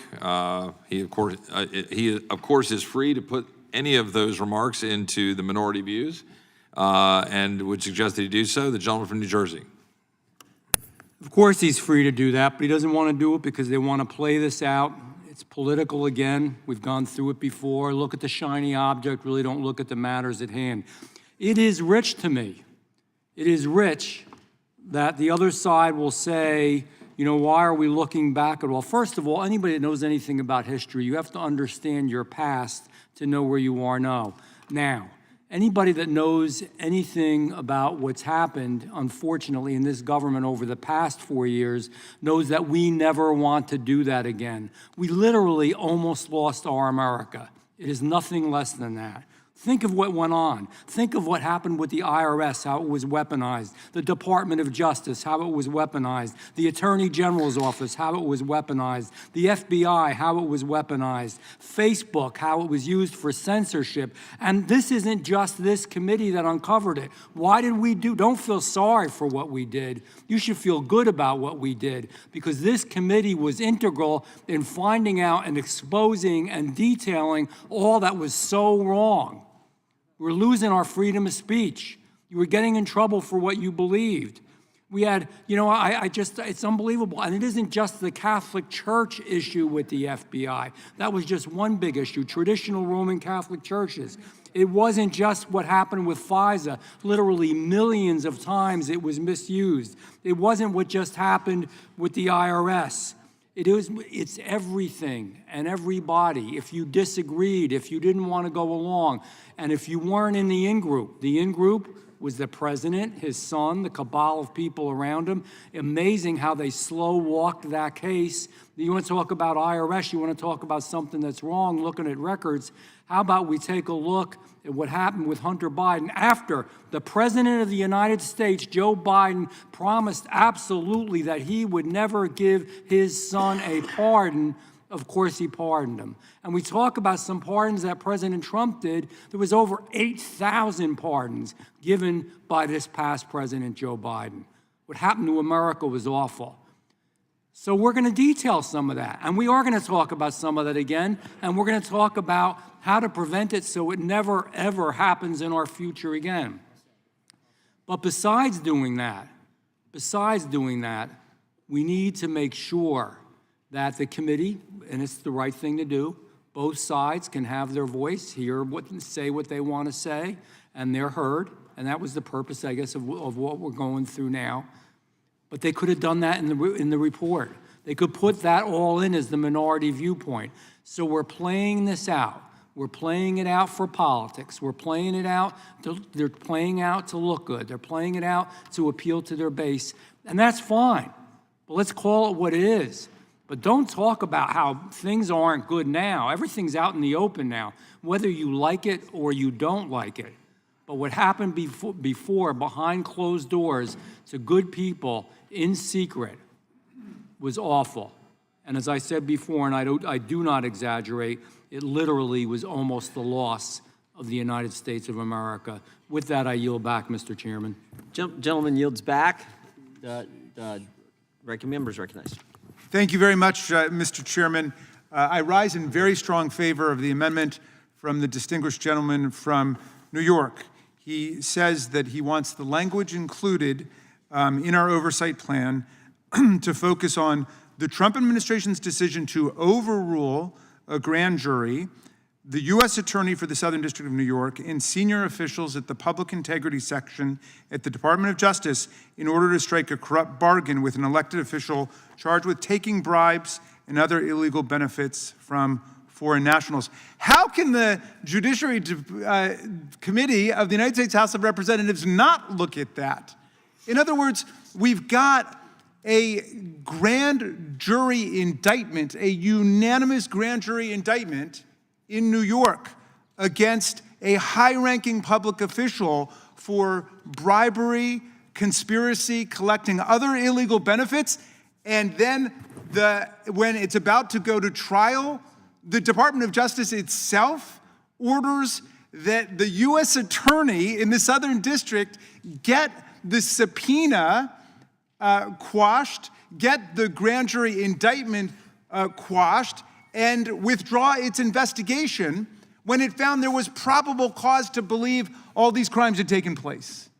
And the grand jury, as a matter of law, had to have found that there was probable cause to believe that all these crimes had taken place. And there's a 50-page plus indictment that went out in that case, and the grand jury the Attorney General or the Deputy Attorney General, Mr. Bove, insists that all of it be killed. Okay, now here's the extraordinary part.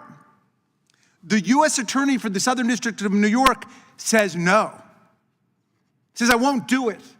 I would rather leave my job than to participate in something so corrupt as a deal to crush a corruption prosecution of a public official. I won't do it. And especially because I know why they're doing it. Because the president had a visit from that corrupt official, or allegedly corrupt official, in which he said, I'll play on your team. I'll do what you want me to do politically. And then the president said, fine, we'll withdraw the indictment. Oh, but guess what? We'll withdraw it without prejudice. Without prejudice, meaning we can reinstate it. And then, as the distinguished gentleman from New York quotes, you've got Mr. Homan, the director of the border czar, Homeland Security, saying, yeah, and if you don't keep up your end of the agreement, you don't keep up your side of this corrupt bargain that the whole world's looking at now, then we're going to be, quote, up your butt to go and enforce the agreement. So guess who resigns? Republican colleagues, I hope your ears will perk up for this one. Guess who resigns? The United States Attorney for the Southern District of New York, Ms. Danielle Sassoon, a career member of the Federalist Society. She clerked for Justice Scalia. Justice Scalia, who I've heard our distinguished chairman quote many times over the years. So she said, hell no, I'm not going to do this. Then they go to the next guy, a decorated veteran, himself a Republican, also a Federalist Society activist. He clerked, check this one out, for both justices, Chief Justice John Roberts and Kavanaugh, when he was an appeals court judge. He clerked for Kavanaugh and Roberts, and he said, you've got to find a fool or a coward to go and crush this indictment.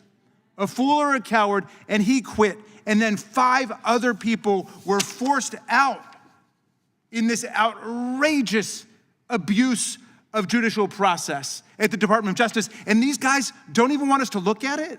No hearing.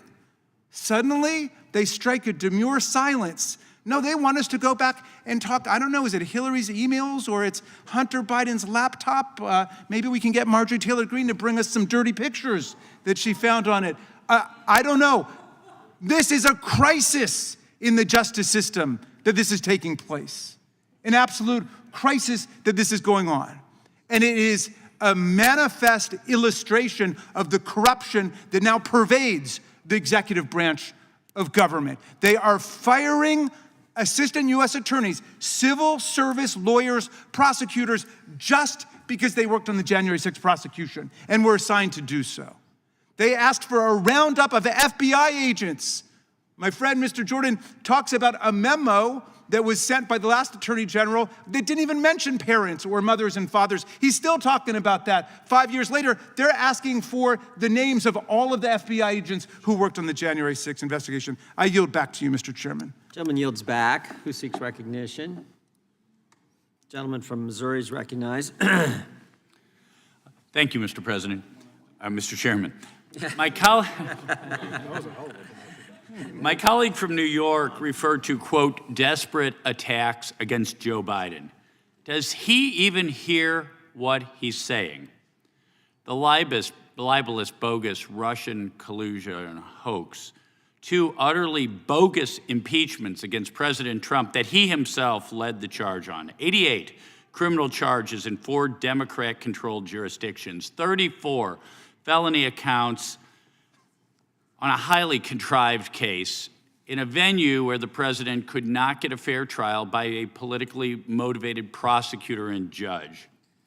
Ruthless censorship by the president, by Democrat-aligned or coerced social media, a SWAT raid on the president's home in Mar-a-Lago.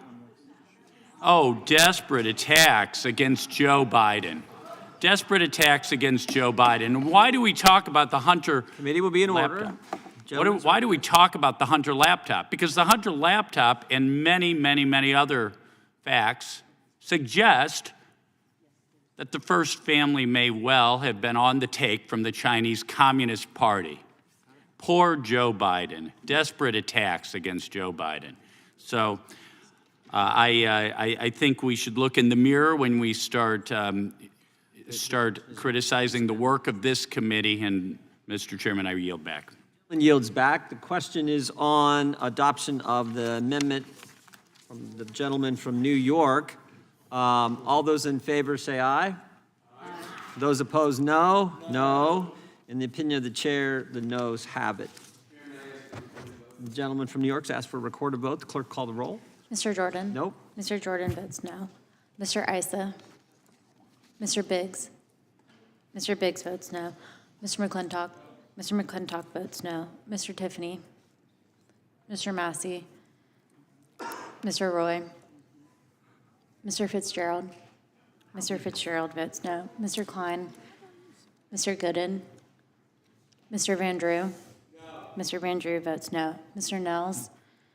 Mr. Moore? Mr. Moore votes no. Mr. Kiley? Mr. Kiley votes no. Ms. Hageman? Ms. Lee? Mr. Hunt? Mr. Fry? Mr. Grothman? Mr. Grothman votes no. Mr. Knott? Mr. Harris? Mr. Onder? Mr. Onder votes no. Mr. Schmidt? Mr. Schmidt votes no. Mr. Gill? Mr. Baumgardner? Mr. Raskin? Yes. Mr. Raskin votes yes. Mr. Nadler? Aye. Mr. Nadler votes aye. Ms. Lofgren? Mr. Cohen? Mr. Johnson? Mr. Swalwell? Mr. Liu? Aye. Mr. Liu votes aye. Ms. Jayapal? Ms. Jayapal votes aye. Mr. Correa?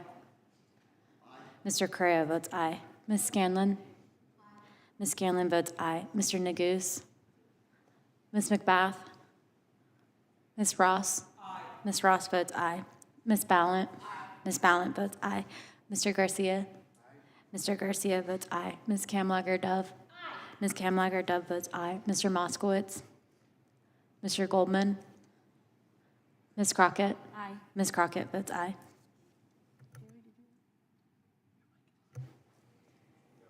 Mr. Issa votes no.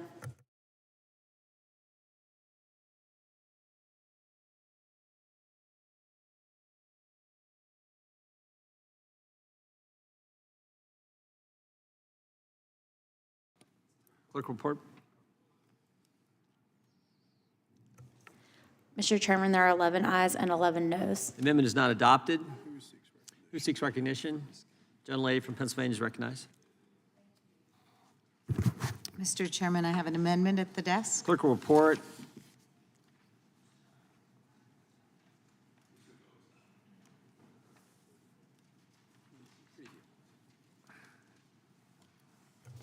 Amendment to the Committee on the Objection. The Judiciary. amendment will be considered as read, and the gentlelady from Pennsylvania is recognized to explain her amendment. Thank you.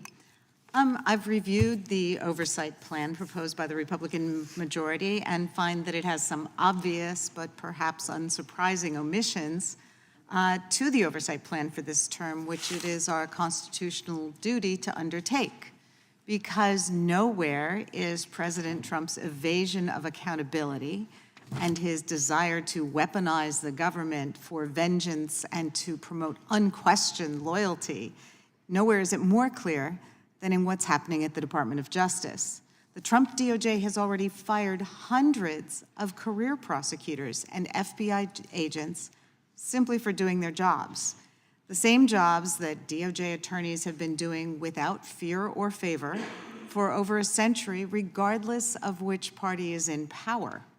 Shamefully, as this amendment makes clear, the White House has specifically targeted thousands of veteran agents and FBI employees who helped investigate, identify, and arrest the people who violently attacked this building, the U.S. Capitol, on January 6th, and attacked hundreds of law enforcement officers. This is a clear attack on the rule of law to punish the people who were trying to enforce the rule of law, and therefore it attacks the foundation of our country.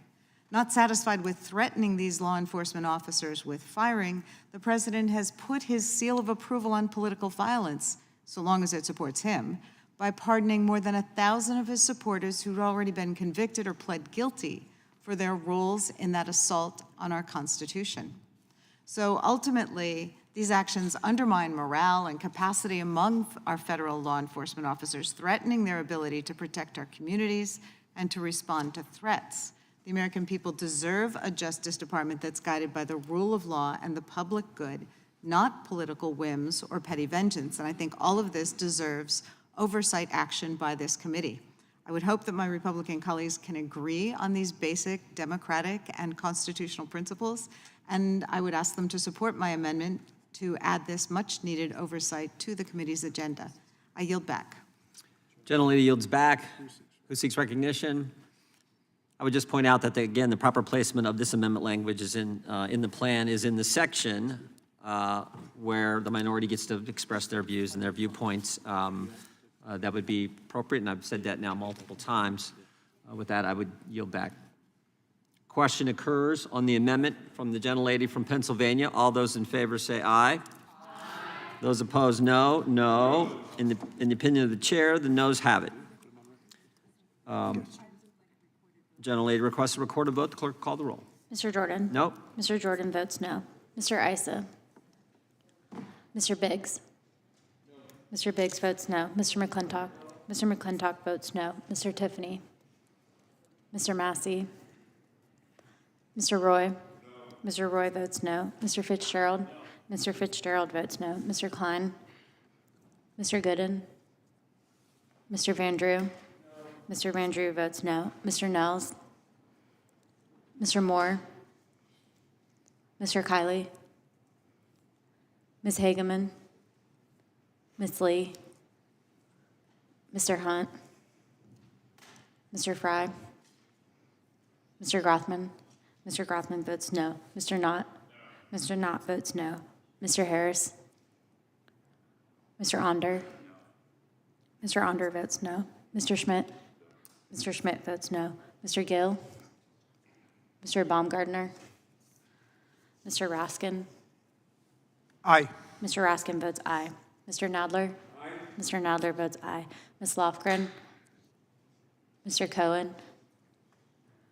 Mr. Johnson? Mr. Swalwell? Mr. Liu?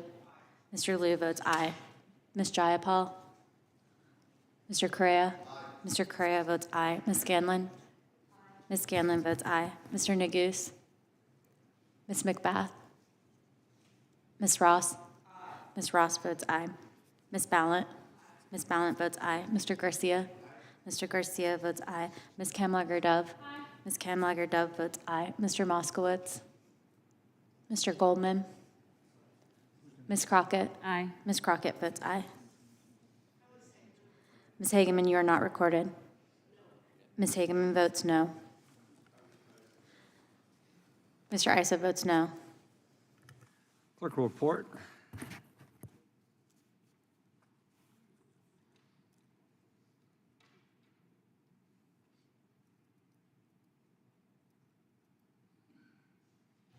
Mr. Chairman, there are 10 ayes and 12 noes. Amendment is not adopted. Who seeks recognition? Gentlelady from Vermont is recognized. Thank you, Mr. Chair. I have an amendment at the desk. Clerk will report.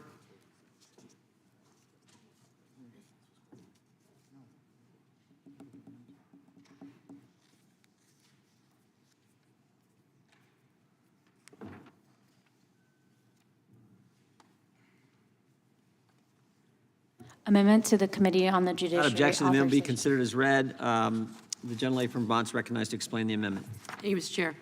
I have an amendment at the desk, as I said. Today, we're considering the Republican majority's plan for an essential function of Congress, conducting oversight. It's one of the jobs of this committee. We should be all over the corruption in this current administration right now. But the plan offered by the chair, I believe, is deeply flawed. I'm offering an amendment to bring the oversight plan more in line with its purpose, which is, in fact, congressional oversight of the Trump administration. Elon Musk, a senior White House official, the world's richest man, and a prolific internet troll, is actively suppressing speech and promoting white nationalist propaganda on the platform he owns and actively controls. And let's be clear, Elon Musk is in many ways right now acting as president, and he also controls media. As a Congress, we are asleep at the wheel if we do not investigate Elon Musk. Special government employee Musk uses his own social media platform to promote anti-Semitism and anti-immigrant content. We have so many examples of this. Attack and discredit journalists and the media, and silence critics by suspending users with whom he disagrees. This is a man who claims to believe in the purest form of free speech, unless, of course, it contradicts something that he says. And while we're at it, I believe this committee should really use its time to investigate what is happening in the White House press room. The Trump administration has banned journalists from the AP because of a disagreement over what to call the Gulf of Mexico. This stupid, petty, small issue is getting in the way of something we all hold dear, I would hope, which is a free press. Trump then made the unprecedented move to take over the responsibility of deciding who gets into the room, a role that is previously reserved, again, for the free press, and the president is controlling which reporters get access. And it is let's just be clear. When you are controlling who gets access, when are you controlling who gets to report? This is part of a slide into authoritarianism. It's, in fact, straight out of Putin's playbook. So now only friendly reporters to the president will get to report on the president's propaganda? It seems like this is extremely ripe for an investigation into government censorship. I would hope that my Republican colleagues who have talked so passionately about the dangers of government censorship through tech companies would join me in supporting this amendment. I cannot see a plainer violation of the First Amendment, and I believe it is our duty on this committee to investigate. I yield back. Gentlelady yields back. I would just add access to the media. He's the most media accessible president maybe in certainly my lifetime. People stand and do a press conference for hours. Like the idea that somehow he's hurting the press. I just fail to see that argument. But I would have a question for the gentlelady's amendment. It says page 8 strike collusion between the Biden-Harris administration and big tech to censor political speech. Are you arguing that didn't take place? I believe that the most important thing right now, in this moment, I do not believe that took place. I should put that out front. But I believe in this moment— You don't think that happened? I do not. So the letter that Mark Zuckerberg wrote this committee, he was lying to us? That's a question. He wrote us a letter. I cannot speak for, The letter was, I mean, the very news people you were talking about, the letter was all over the news. He wrote us a letter last summer and said, the Biden administration pressured us to censor. We did it. We're sorry. We're not going to do it again. And they've subsequently changed their policy. So I'm asking, you said you didn't think that happened. He admitted it happened. Would the gentlelady yield? Company, runs the company. Gentlelady yield? I will. No, it's not your time. It's my time. Oh. I will not then. Yeah. Turns out I can't yield. No, Would the gentleman yield? You can't yield. I'll be happy to yield to the Thank you. I just want to point out member. that what Mr. Zuckerberg. Zuckerberg was saying was censorship, in fact, was fact-checking. That's right. Which he decided that Meta would no longer do. Fact-checking, especially in an era when we have a president who lies incessantly, is essential. I yield back. Well, I think it's interesting they got rid of the fact checker because the fact checker always turned out to be fact checking and stopping real speech that's protected under the First Amendment. So again, the proper place. Absolutely insane. First of all, you said you wanted to strike the language that's true, and you want to add in this other language. The proper place for this, as I've said again multiple times, is to put it in the minority views, which will be part of the oversight plan. But for some reason, that doesn't seem to be good enough for the minority. Will the chairman yield? Yeah, sure. Just to pursue this point for a moment, this claim that this was fact-checking, wasn't this a suppression of New York Post reporting back on the genuineness of the Hunter Biden Exactly laptop, which included the most incriminating evidence against a president involving family influence peddling that I think has ever been produced, and it turned out to be true. So what they were actually doing was suppressing facts, not checking them. Suppressing facts and doing violation to the First Amendment and free speech rights of Americans. Who seeks recognition? Gentlelady, Ms. Crockett is recognized. Thank you so much, Mr. Chair. It's so interesting to me that we all swear an oath to the Constitution, and we say that we take that oath seriously, but when it comes into actually doing something that looks like preserving that oath or looks like preserving the Constitution, we get a little wobbly, and I'm not really understanding what's going on. Freedom of press doesn't look like kicking out the Washington Post, or actually the Huffington Post has been kicked out. We know that the Associated Press has been kicked out, and now the Washington Post is not going to allow for op-eds in any way if for some reason they criticize the sitting president of the United States. What this is starting to feel like is a smaller version of Russia. And I am trying to tell you that we are nothing like Russia. We are not supposed to be like Russia, but that is what we've got going on. And I'm sorry, I know that some of my colleagues still struggle with answering the question of who won the election in 2020. And you may have felt a way when you had social media checking people and saying, no, Trump did not win the election in 2020. That is absolutely factual. And unfortunately, because some people got all riled up because they believed the lies, they ended up getting locked up because they decided that they were going to believe the lies. They ended up at the Capitol on January 6th, and they were trying to tear this thing apart because they felt like their country was falling apart in front of their eyes because for whatever reason, there were people in power that were peddling a lie about the election. We also know, and some of y'all may still say that COVID was a hoax. COVID wasn't a hoax. Tell that to the over 1 million people that died under Donald Trump's first watch. It wasn't a hoax. So no, I do believe that it was okay. In fact, I do believe that it was ethically right for social media to check people because you had people that didn't know anything about science and decided that they were going to put out whatever lies or propaganda or conspiracy theories they wanted to, and people died. At some point in time, we have to evaluate what is factual, and I know that facts hurt y'all, and I just wish we could get on the same page, but we do know during the presidential election that the president would not go and participate in anything if fact-checking was going to be a part of it, because he didn't want to be fact-checked. We know that the vice president got upset in his vice presidential debate when he was fact-checked. It used to be a time in this country that we as members of Congress or elected officials thought that it was okay to just tell the truth.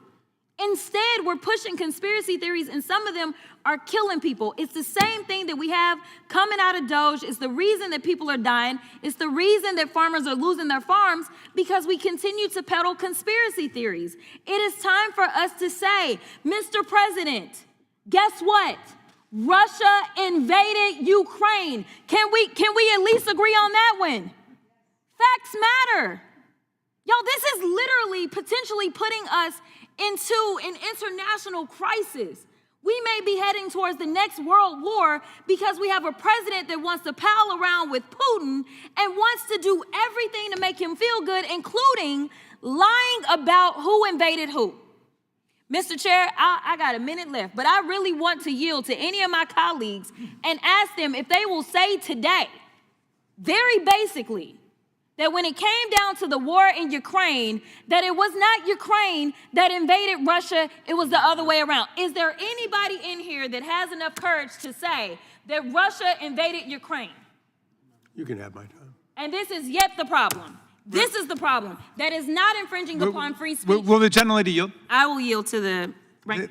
Thank you, Ms. Crockett. To be clear, your challenge, I think, was across the aisle, because I think every member on your side of the aisle agrees with the obvious fact that Vladimir Putin ordered the filthy, bloody, imperialistic invasion of Ukraine. And in fact, at the time, Donald Trump as president never denied it. In fact, he praised it. He said it was, quote, an act of genius when Putin ordered the invasion of Ukraine. So I would hope some of our colleagues would consent to at least that historical point, since we think history is so important.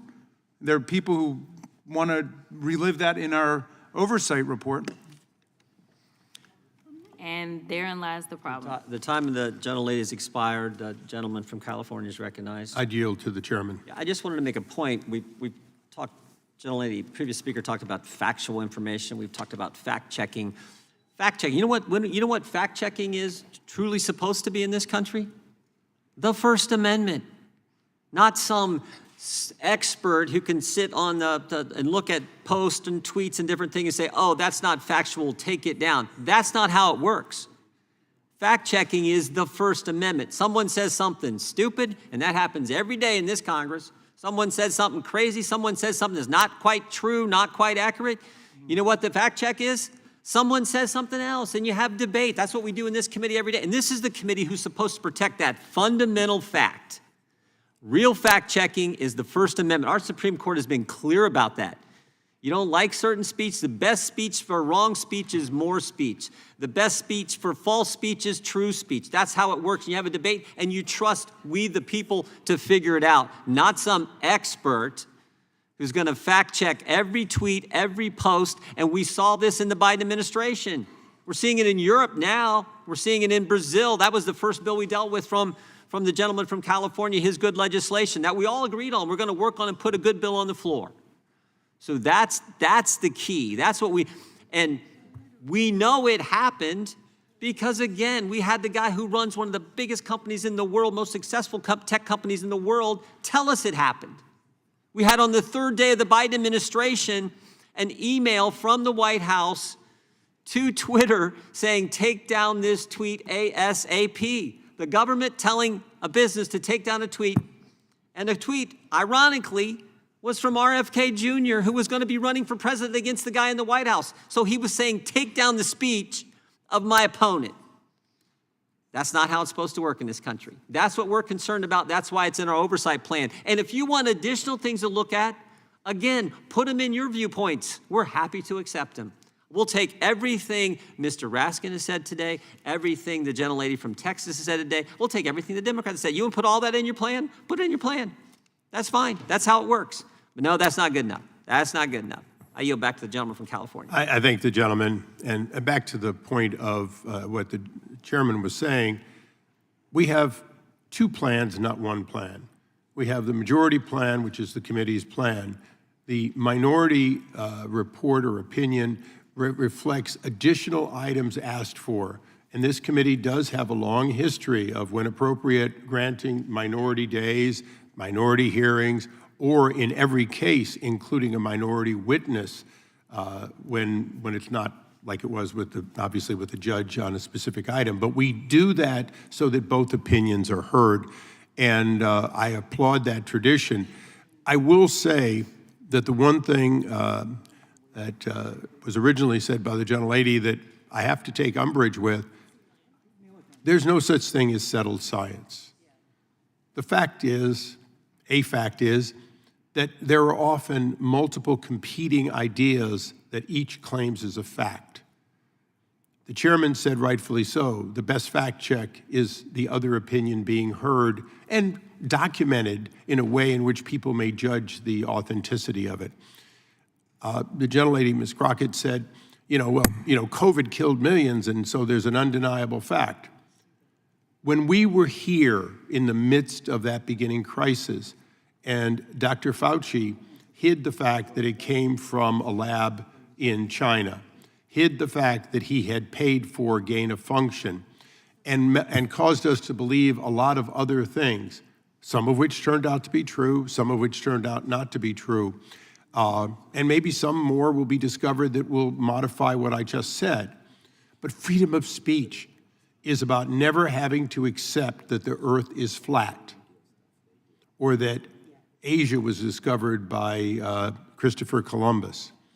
We have the ability to continue to have discussion, and we should do it.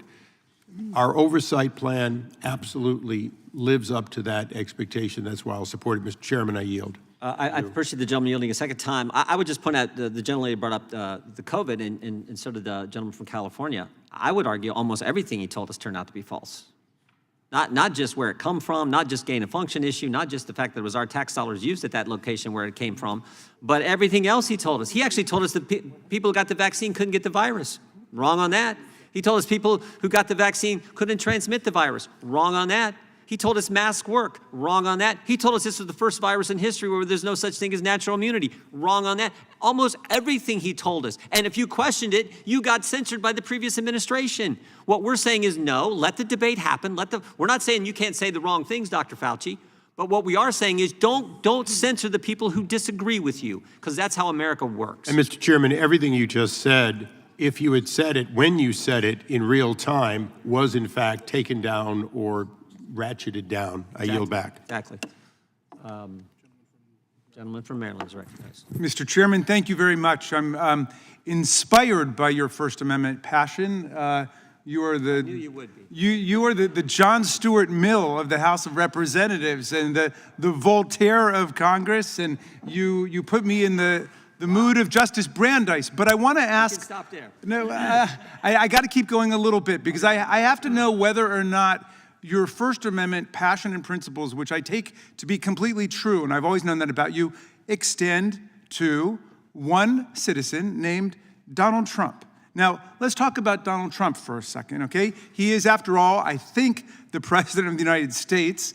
And check this out, okay?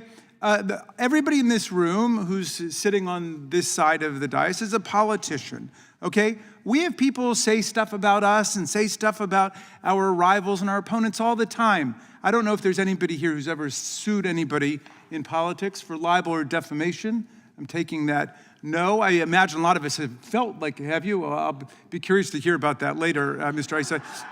But the vast majority of us don't sue people, even when we feel really aggrieved by the mean things that people say.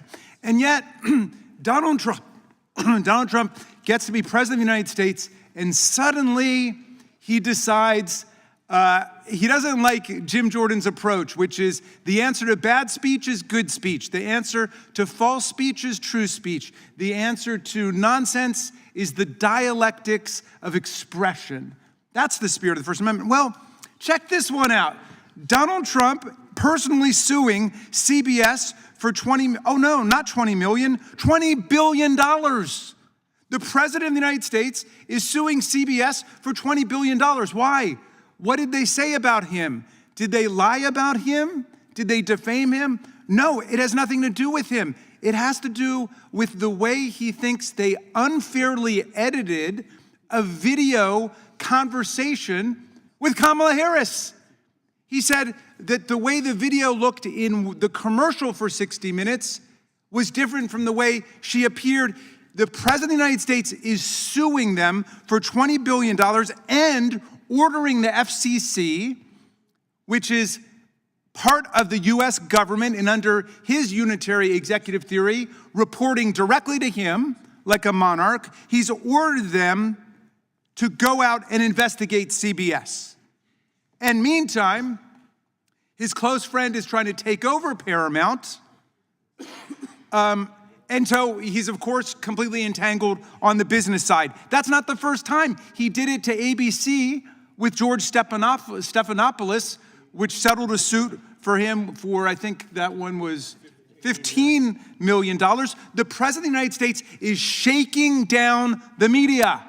Would you guys really be so silent and taciturn about this if it was Joe Biden doing that? Honestly, I'm just waiting for one person to answer me honestly about it. Would you guys be okay if Joe Biden had been the one who had said destroy a grand jury subpoena against the Democratic mayor of New York for corruption? Would you be okay with that? But suddenly, because it's Donald Trump, you don't want to do oversight on it. It's the most amazing thing in the world. And there are young people watching, and this is the US government. And we're going to be silent with all of these attacks on the First Amendment where the president is saying, I don't like the words you use. I want you to say Gulf of America, not Gulf of Mexico. Associated Press is now banned from this room. I'm kicking you out. I mean, come on. This is the United States of America. Will any of my friends over there, all of whom understand and love the First Amendment, say it should apply even against the President of the United States? And I know you voted for him, and you'd vote for him again if the Constitution changes and so on. But leaving all that aside, does the First Amendment not apply to him?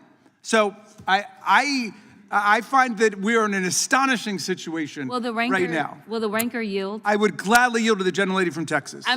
You brought up the Gulf of Mexico, and, I just left and I was talking about facts versus fiction. I'm curious to know, do y'all agree that it's the Gulf of Mexico? Can we say that that's a fact? Are any of y'all willing to say that it's the Gulf of Mexico instead of Gulf of America? Well, but reclaiming my time, I would say that these days, that's a matter of opinion. It's a matter of fact from the standpoint of objective sources. But if people want to say it, that's great. I would never kick them out of the room for saying something different. But that's what's happening with Donald Trump. He's kicking people out of the room and punishing them, subordinating their role as press because they're not complying with his orders. That's not the First Amendment. I yield back, Mr. Chairman. Gentleman yields back. Gentleman from Arizona is recognized for unanimous consent. Yes, Mr. Chairman, I would like to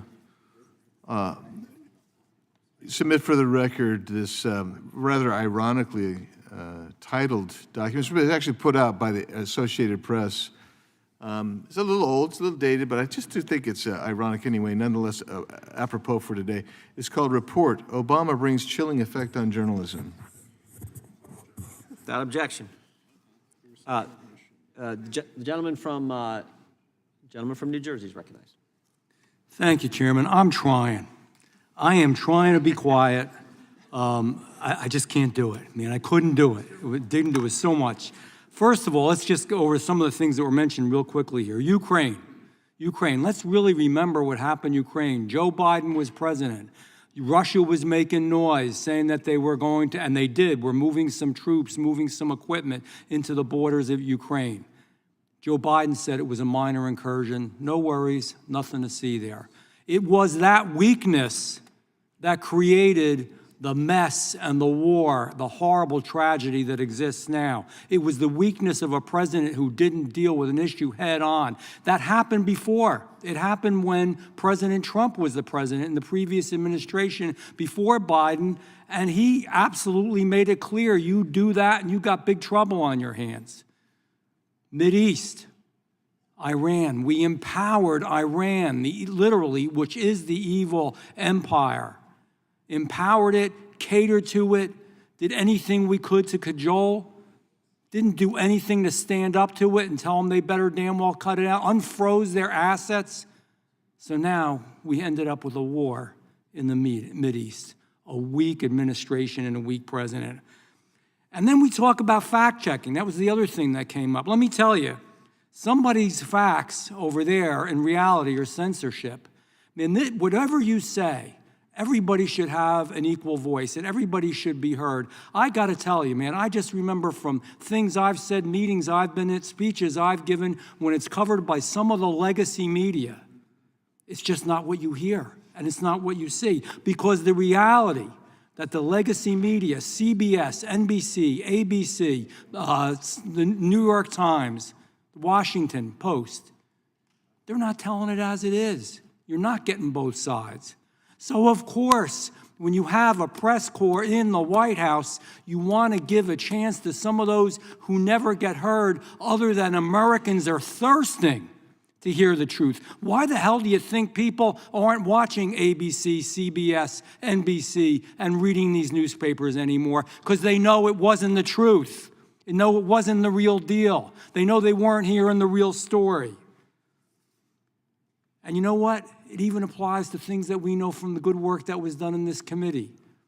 Remember Russian collusion? Man, I remember Russian collusion all over the media. Every TV station, they all had the same script. The newspapers, they all had the same script. The magazines, whatever media it was.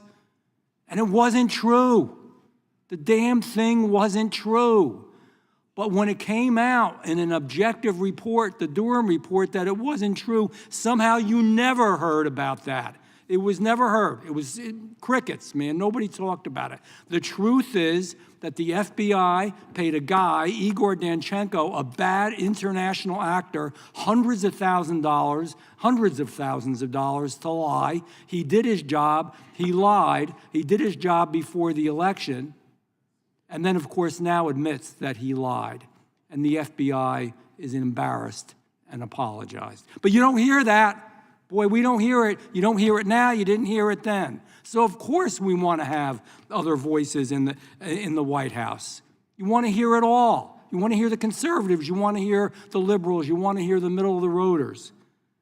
Fact-checking. Hey, you know, fact-checking, how come there wasn't fact-checking when the 51 former Intel officers said that the laptop was non-existent? There was no such thing. Man, that was all over the news. I remember watching TV, reading, seeing it everywhere, hearing it everywhere. 51 former Intel officers said that it wasn't true. And damn it, it was true. And COVID, in some cases, and you know what? I'm one of the few, there's a few of us here that sit up. I was trained in medicine. I'm a dentist. Went to 9 years of school, including a residency. A lot of what happened in COVID was wrong. The way we dealt with it is wrong. Our children have still been held back that should have been in school during those years was wrong. Some of the treatments were wrong. That it came from a wet meat market in Wuhan was wrong. It was a lie. Fact-checking, man, real fact-checking, I guess, would be a good thing. But let the people decide. Let them hear both points of view. Let them hear the debate like we're doing today. And then let them make their mind up. And you know why? That's why Americans more than ever, they're looking at podcasts, they're getting online, they're looking at X, they're looking at whatever it is, liberal, conservative, everything in between, because they know what was supposed to be truthful, what was supposed to be fact, indeed was often fiction and was a lie. And they're tired of it, and everybody should be tired of it. I yield back. Gentleman yields back. Question occurs on the amendment from the gentlelady from Vermont. All those in favor say aye. Aye. Those opposed, no. No. Opinion of the chair, the noes have it. Recorded vote, please. Recorded vote being requested, the clerk will call the roll. Mr. Jordan? Nope. Mr. Jordan votes no. Mr. Issa? Mr. Issa votes no. Mr. Biggs? Mr. Biggs votes no. Mr. McClintock? Mr. Tiffany? Mr. Massey? Mr. Massey votes no. Mr. Roy? Mr. Roy votes no. Mr. Fitzgerald? Mr. Klein? Mr. Gooden? Mr. Van Drew? Mr. Van Drew votes no. Mr. Nels? Mr. Moore? Mr. Kiley? Ms. Hageman? Ms. Hageman votes no. Ms. Lee? Mr. Hunt?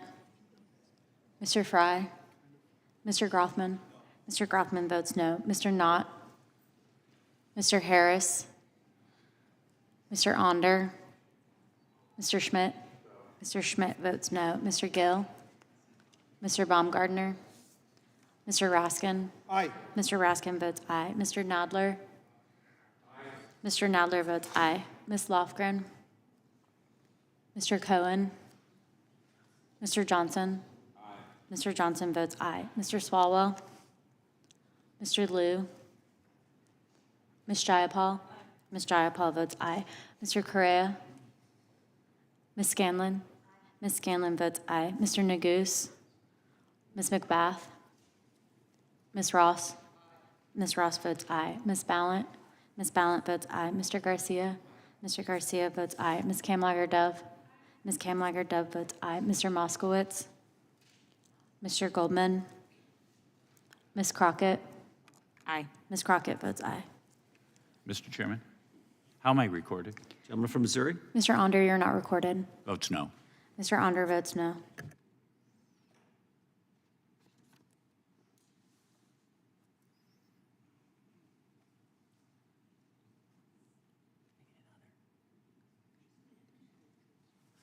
Clerk will report. Mr. Chairman, there are 10 ayes and 10 noes. The amendment is not adopted. Who seeks recognition? Gentleman from Georgia is recognized. Mr. Chairman, I have an amendment at the Clerk will desk. report.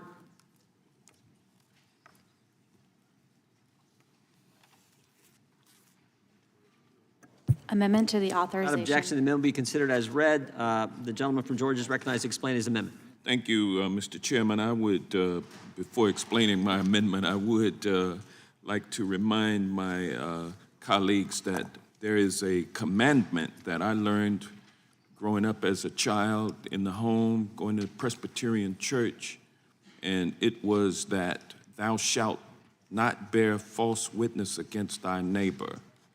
In other words, it's wrong to lie.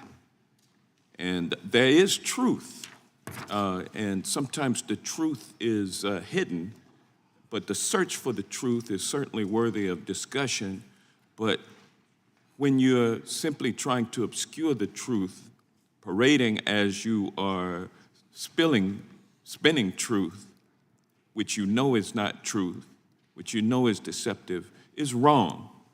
And, but I have an amendment which I would like to, on page 9, strike, quote, the unwarranted attacks on and threats on the Supreme Court, end quote, and replace it with this language: the need for an enforceable code of ethics at the Supreme Court and threats of impeachment, removal, and physical violence against federal judges who rule against the Trump administration in ongoing litigation.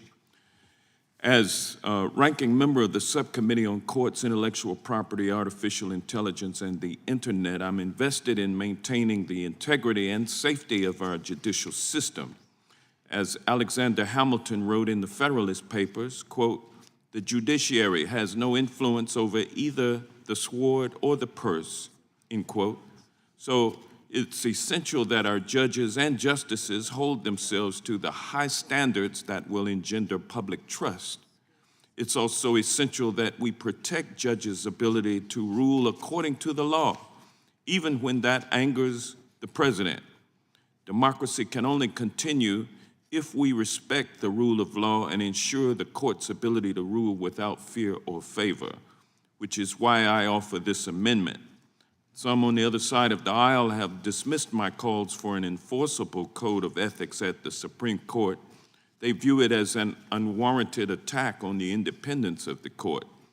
But when fewer than half of Americans have a favorable opinion of the court, we have a problem.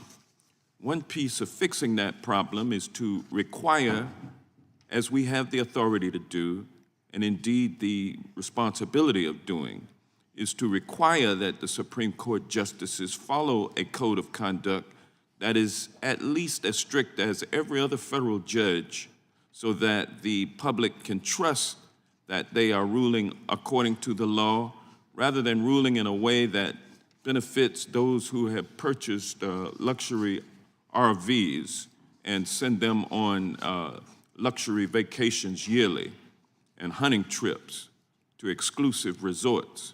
The American people don't want those kinds of justices making decisions on ultimate issues that impact their lives.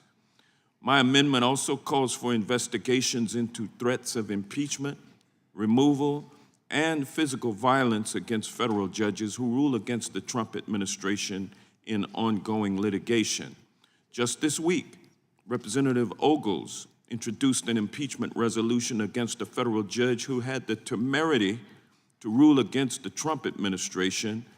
And earlier this month, Representative Crane introduced articles of impeachment against another federal judge who temporarily blocked co-president Musk's Doge organization from rifling through the Treasury Department payment system. This filing articles of impeachment to terrorize and intimidate federal judges is wrong, and it needs to end. It's dangerous, and the courts serve as a check on the other branches of government, and they should not be subjected to terror and intimidation as members of this, the opposite caucus are trying to do. And so to make sure that we investigate those offenses, that's why I offer this amendment, and I hope that it is acceptable to my friends on the other side of the aisle, and with that I will yield back. Gentleman yields back. It is not acceptable to your friends on this side of the aisle. Again, I think the proper place for the language that the gentleman wishes to insert is in the minority views. Who seeks recognition? Question is on the, I'm sorry, the gentlelady from Texas is recognized. You know, it's interesting because I feel like I keep going back to elementary school and a lot of conversations that are taking place to basically educate people on the fact that we have 3 co-equal branches of government, and right now, when many of us say that we're in a constitutional crisis, it is because we feel as if the executive branch is being enriched of power that it should not be enriched in. And part of that consolidation of power is because, unfortunately, so many colleagues on the other side of the aisle seem to have pledged more loyalty to Trump than they did to the Constitution. But here it is, we're 3 co-equal branches of government. The last time I checked, we have an ethics that we are to be held to. We have a process, a due process, whenever there is a concern about our ethics in the House. There's a code of ethics that the Senate has to deal with.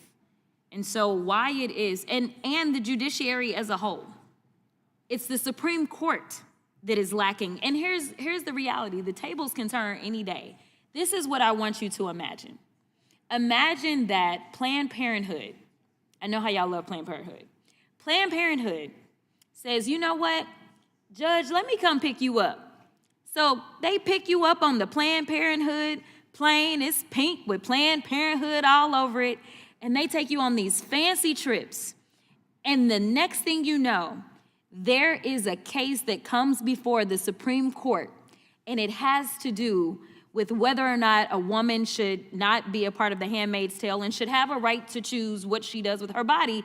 But nevertheless, all of a sudden we see that there's this link between the justices that vote for this particular case and the justices that ended up on that Planned Parenthood plane. Now, I'm guessing if that happened that y'all would be in an uproar, but I could be wrong. And so what I'm trying to say is that what has been proposed is actually what we should be doing in this Congress. This isn't about politics. It shouldn't be about politics. It shouldn't be about party. It should be about what is right and wrong. That is what ethics is in the first place. Ethics is what's right and what's wrong. And so if we have to be beholden to ethics, and if every other branch of government has some kind of ethics, why is it that the highest court in the land would not have a level of ethics that they had to abide by to make sure that we could all trust the decisions that were coming out of our high court. These are decisions that literally change lives. Some people lose their lives. Some people lose their rights. Some people gain their rights. We should have trust in the system. And right now, people don't trust us because it's like we turn a blind eye when it's our side. This shouldn't be about our side. Ethics should be something that we all say, you know what, ethics are good. When we look at Elon Musk and we're talking about the fact that he has conflicts of interest, that would go to ethics. We should all have concerns about this. This is the only thing that Hank is trying to do with this amendment. And guess what? It wouldn't just apply to the Republican appointees. It would apply equally to the Democratic appointees as well. And I will yield to the ranker. Thank you very much, Ms. Crockett, for those comments. And I want to pick up with where you left off when you said it shouldn't be a partisan thing. And, I was thinking about this terrible situation that we've got with Mayor Adams and the Department of Justice dismissing a grand jury indictment. Now, we could be taking the partisan instinctual position on our side of the aisle and say, wait, that's a Democratic mayor who's being charged with bribery and conspiracy and corruption charges. Don't talk about it. Just let this dirty deal go through. Let's be silent about the corrupt bargain. I've not heard a single Democrat say that. Not heard a single Democrat. And yet our colleagues are willing to be completely silent about this corrupt bargain, this dirty deal, because the Republicans are running the Department of Justice. But it's the Department of Justice, and we're the Judiciary Committee, and we're supposed to be standing up for the objective principles of the rule of law, as the gentlelady was saying. We've got the opportunity here with that because it's bipartisan corruption that's being fostered by a Republican president and DOJ and a Democratic mayor in those defending. We have the opportunity to clarify for the country that we stand up for the rule of law together. Thank you for yielding. I yield back to the gentlelady. Time of the gentlelady has expired. The gentleman from Arizona is recognized. Mr. Chairman, I just have a UC. Gentlemen, you can say this unanimous consent request. Yes, thank you. This is from Newsweek. Schumer telling Brett Kavanaugh he'll pay the price for Roe, where he said in there, you won't know what hits you if you go forward with these awful decisions, and those threats that he made. Without objection.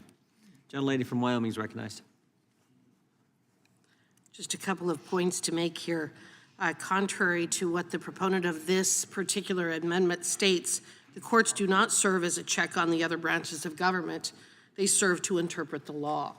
We are a co-equal branch of government with the courts and the executive branch. One other thing is that the federal court system is the third branch of government, and we do not have the constitutional authority to dictate the ethical rules that the Supreme Court follows, any more than that the Supreme Court would have the constitutional authority to dictate our ethical rules. With that, I yield back. Well said. Gentlelady yields back. I think we can go twice with since you're the ranking member. You get recognized twice. Actually, I don't think I've been recognized. I was yielded time. But let Ms. Jayapal go first. Thank you. I rise in support of this amendment from Mr. Johnson. We've both done a lot of work on Supreme Court ethics and transparency. And in the proposed oversight plan, my Republican colleagues are claiming that there are, quote, unwarranted attacks on the Supreme Court. I just want to make the point that these are not unwarranted attacks. I think Americans across the country would be shocked, absolutely shocked, to know that the highest court of the land is the only court that has no enforceable ethics standard. I think most Americans think that the Supreme Court has an enforceable standard of ethics, and I think we need to let people know that that is not the case.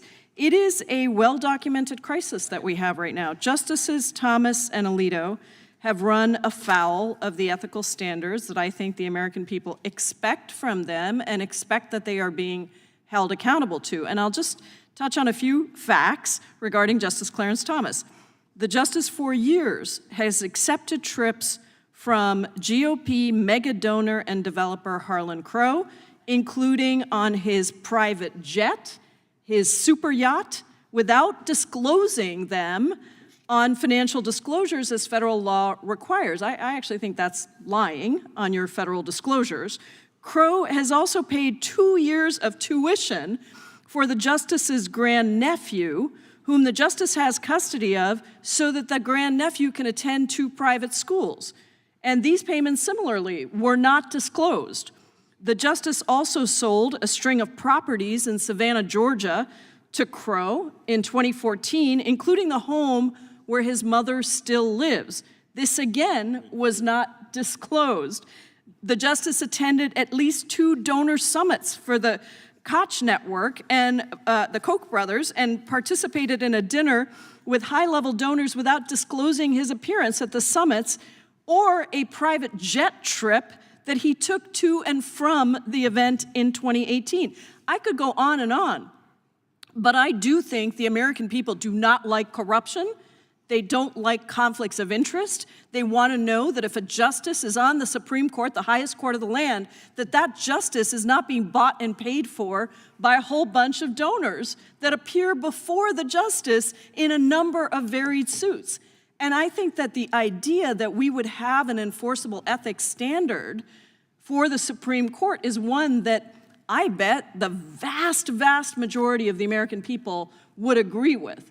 So I don't think it's beyond the scope to say if the justices themselves refuse to even put into place an ethics standard that is enforceable by an outside enforcer, then we need to, in Congress, make sure that that happens. Now, I also would say I'm confused by the previous speaker on the other side's statement that, I don't want to misquote her, but my understanding was that she said that the judicial system is not a check. I didn't understand that because in my reading, and I think every 5th grader knows this, there are 3 branches of government, and those are the checks and balances.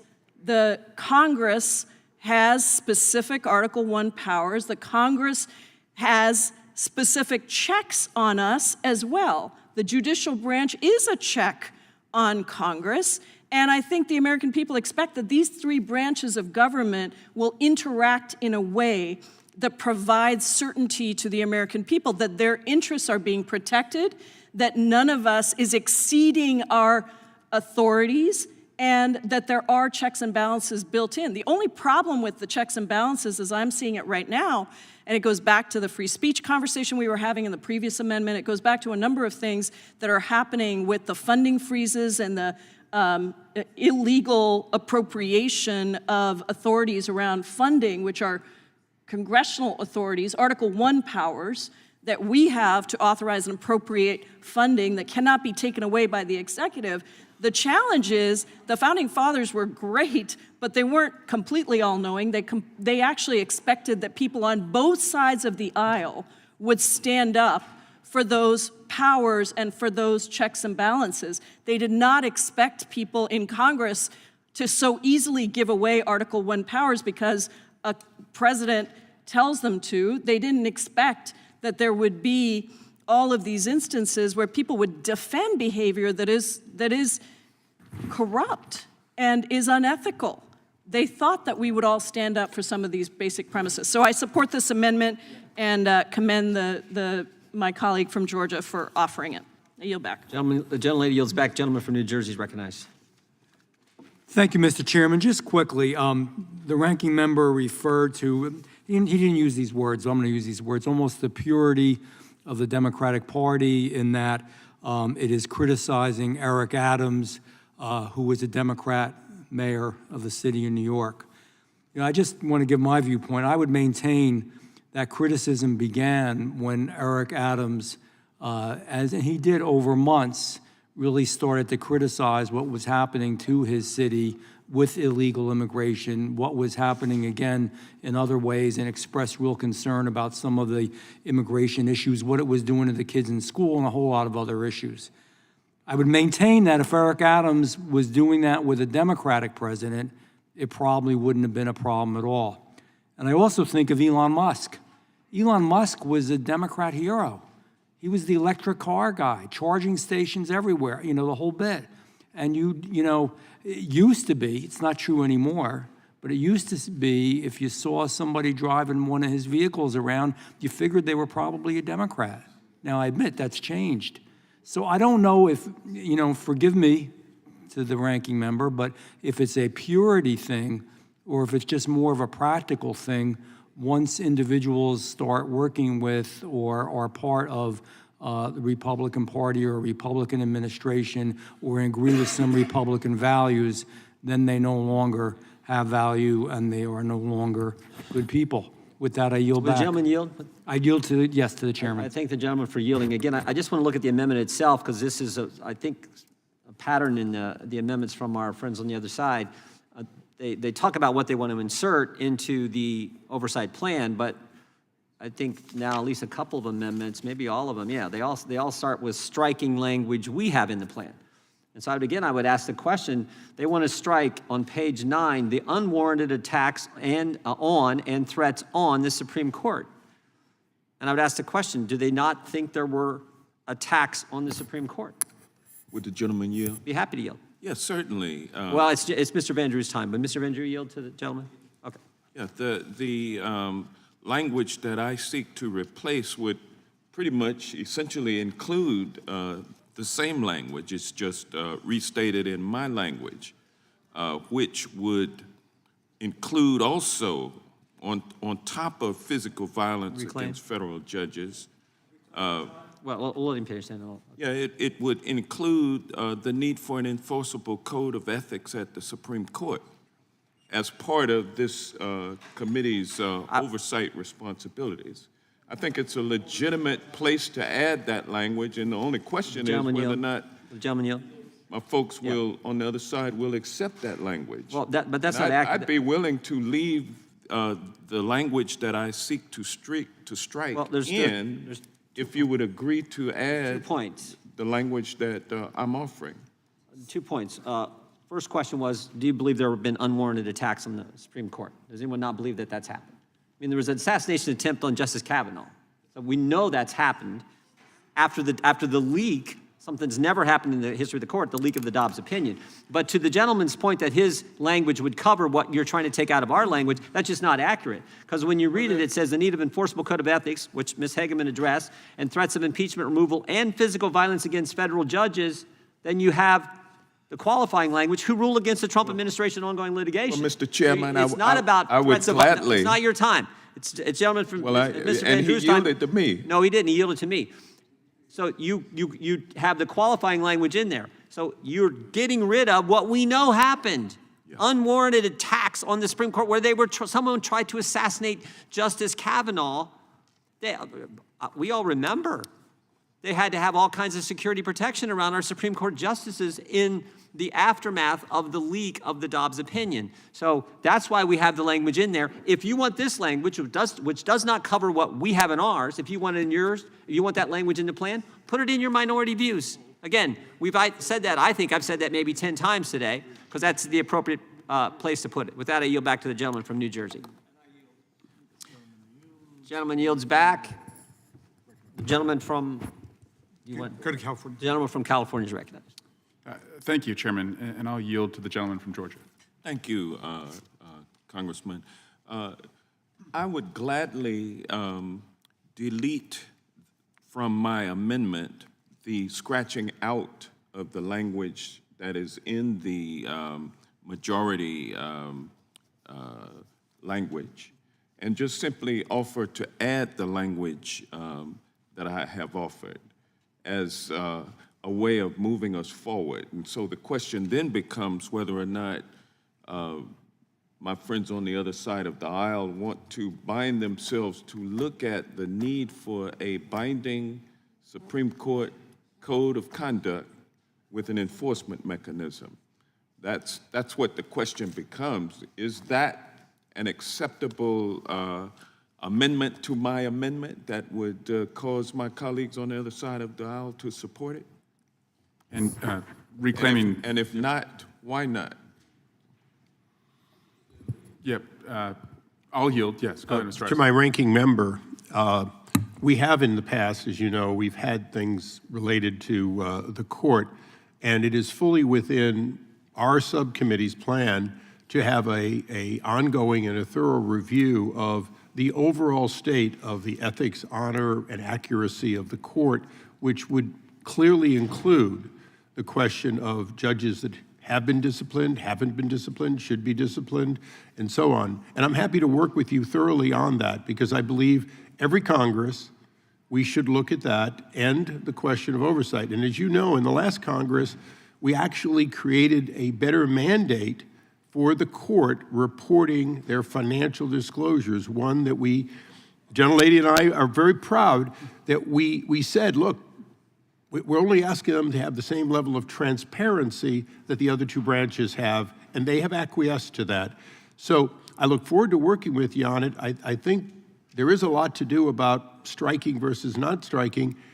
If you have things like this that you want to make sure we look at, please put them in your plan, or at least tell me, and if they fit within the plan, we will do them. Well, reclaiming to the I'll reclaim my time and yield extent to you. that I can. You know, it's better to have the language actually in the majority's language, because then it gives it's something that you will not ignore, as you will ignore what we write in our proposal. And so, just for the sake of ensuring good governance and fair play as we move forward, I'm just simply asking that we include that language and actually embark upon a oversight of a need that is glaring to protect our third branch of government from itself, actually, because the longer that they proceed without a code of conduct, and the longer that corruption continues to infect the court as it has, the worse it gets in terms of the public confidence and trust, the erosion of it. That's bad for our democracy. And so this is a good sense, good faith effort to protect our democracy. And I hope that my friends on the other side would accept my offer to leave their language in, but simply add our language. And with that, I owe you back. Sure, reclaiming my time.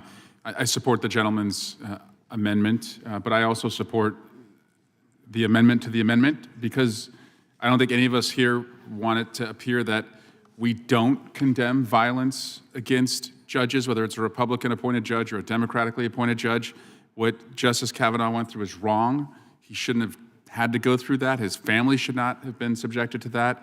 And likewise, for many of my colleagues, some of them who are here, who receive death threats every day because of doing their job. But I think what Mr. Johnson is saying is that the American people, for the first time in our lifetime, have dramatically lost faith in the courts, and they have abused the right to police themselves. They're not policing themselves. And when you see justices who have spouses who went to a rally on January 6th and organized a rally on January 6th, and then that justice is hearing a case about January 6th, that betrays their oath to recuse when they have a conflict of interest. And then, of course, the trips that were just referenced by my colleague, Ms. Jayapal. So I think we're being reasonable here, and I support the gentleman's amendment to the amendment and yield back to the chairman.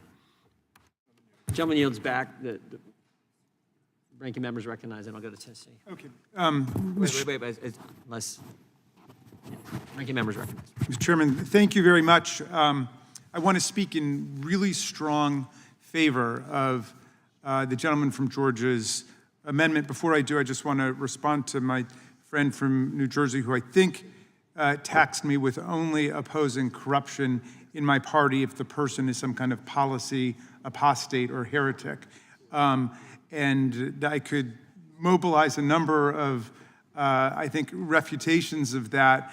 One comes from your state. Senator Menendez is someone who I don't think was any kind of policy apostate from the Democratic Party, but when he was indicted, I took a very strong position that he should leave office. So I just don't think it's true that everybody around here is a partisan robot, whether they're in the Democratic Party or the Republican Party or both, or either at different times. I think that there are people who try to stand on principle as much as they can. I'll give you another example.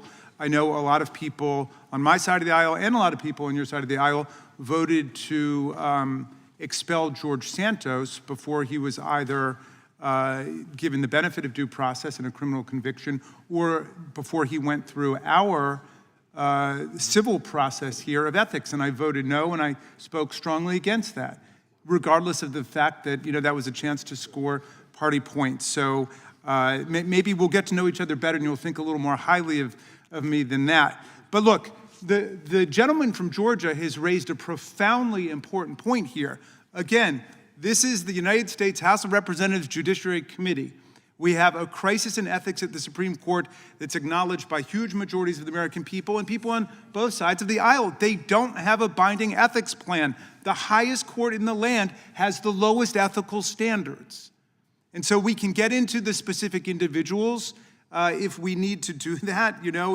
I think a couple of my colleagues talked about Justice Thomas, who had taken luxury trips all over the world, island hopping on a yacht with his friend Harlan Crow. He received a high-end motor coach that was originally part of a loan of $267,000 from another millionaire or billionaire friend that got forgiven as a loan. This is a high-end motor coach that had a kitchen, a dining room, and a bedroom inside of it. I can't even quite picture that. But in any event, he didn't pay anything on it, or maybe he paid for the first few months and then he stopped paying, and they forgave the loan for $267,000, and it was never reported on his taxes as a gift. And every lawyer on this committee, indeed everybody on this committee, knows that an unpaid forgiven loan becomes a gift, which becomes income to you that's got to be reported. But in any event, the point isn't this or that member and their various entanglements. It's that there's no process by which people can raise ethics violations on the part of the Supreme Court. And Mr. Johnson has been singing this tune for a long time now, that the Supreme Court needs to have a binding ethics plan at least as strong as United States District Court judges, at least as strong as United States Appeals Court judges. In fact, how many of us come from states where there is a binding ethics plan for the highest members of the judges on our state Supreme Courts? All of us do. All of us come from states like that. So that's the kind of thing that really should be bringing us together in this time of utter ethical, moral, political, and constitutional danger and collapse that's going on. Let's restore standards. Let's improve our standards so we can deal with the crises of our day. And I don't know if Mr. Johnson needed any more time. Oh, Ms. Crockett, always available. I yield my time to the gentlelady from Texas. No, you know what? You always spark so many things in my mind. That's the professor in you for sure. But I will say that when I think back to law school, I think about the conversations that we had about Lady Justice being blind. And the one thing that I would challenge my colleagues to is, I thought about what you said about George Santos, but I would say, if you put these issues on paper and didn't put a name, didn't put a party, where would you stand? Because at the end of the day, I can guarantee you, if someone gave me $267,000 as the lies have been floating around, that I somehow now have an extra $9 million lingering around and an extra 3, cribs, this is not factual, but this is on X, of course, because that's what they do, is they put out lies in order to disparage people. But I'm saying, if I somehow had an extra almost $300,000 and y'all found out that somebody, let's say George Soros, because y'all love to throw his name and stuff, George Soros gave me an extra $300,000, y'all would kick me out of Congress. That's just the bottom line. So my deal is, if you would kick me out of Congress for it, then you should take issue with it. So maybe what we should start doing is looking at the scenarios and removing the names and removing the political affiliation to determine whether or not there is an ethical issue. Because it shouldn't be an ethical issue if it's only one of us. The time of the gentleman has expired. Gentleman from California is recognized, and I'll come to CC. Mr. Chairman, I'll be brief. It is interesting that we're having this expansive debate on something that could simply be added to the minority views, and we've already said we would participate in a hearing related to this in an expansive at the subcommittee. But I have to look at my colleague, the ranking member, and laugh a little. You brought up Bob Menendez. He was censured by the Senate who then returned him as the chairman of a powerful, very powerful committee, the Foreign Affairs Committee, where he was able to extort from 2 other countries in betrayal of his own country. And no, the Senate, with all of that process that we're talking about, they have to have ethics and an ethics committee. The Senate did nothing, essentially, until he was on his way out. They let him continue to vote. They let him continue to bear. They only took him away from his chairmanship after he was formally charged, which, by the way, was years after the crime and their awareness that he was under investigation. So allegations about the high court, I'm sorry, I take umbrage that we do it better. I take umbrage that somehow we've got the answer here, because we haven't, certainly the Senate hasn't shown it. And I just want to add one more thing. The gentlelady from Wyoming will be back here shortly, but she said something short and succinct and profound.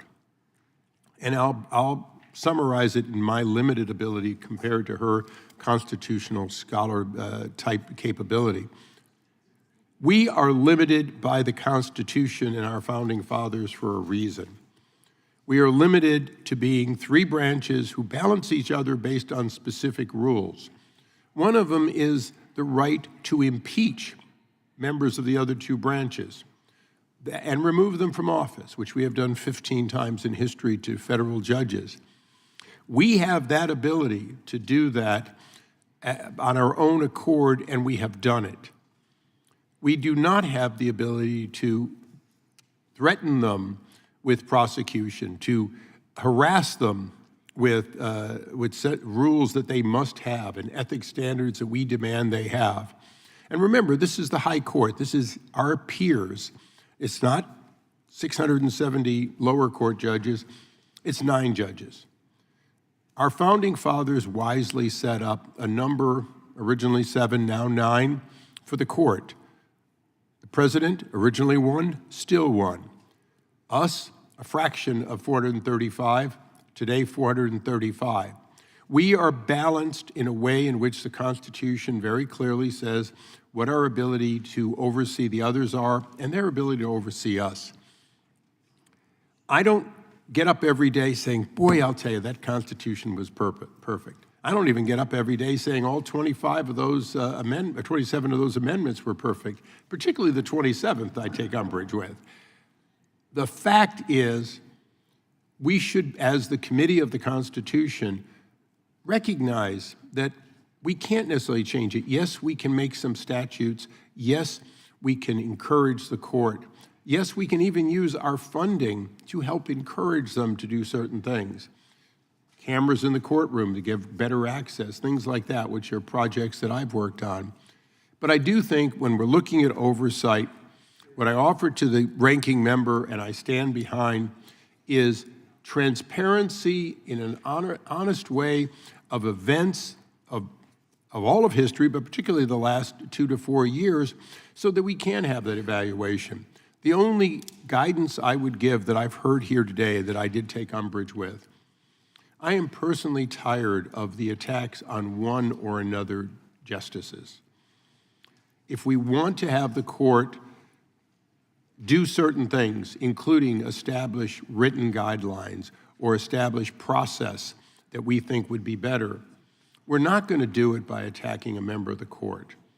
Most of the members of the court rally, in both parties, rally behind that as unfair for our branch to stand in judgment of the other branch unless we do so under the Constitution. So I took a lot of time to say, let's move on to the next subject. I believe that this has had a good hearing, and I hope that my ranking member on the subcommittee will put this in the minority request, knowing that I will hold a hearing. I yield back.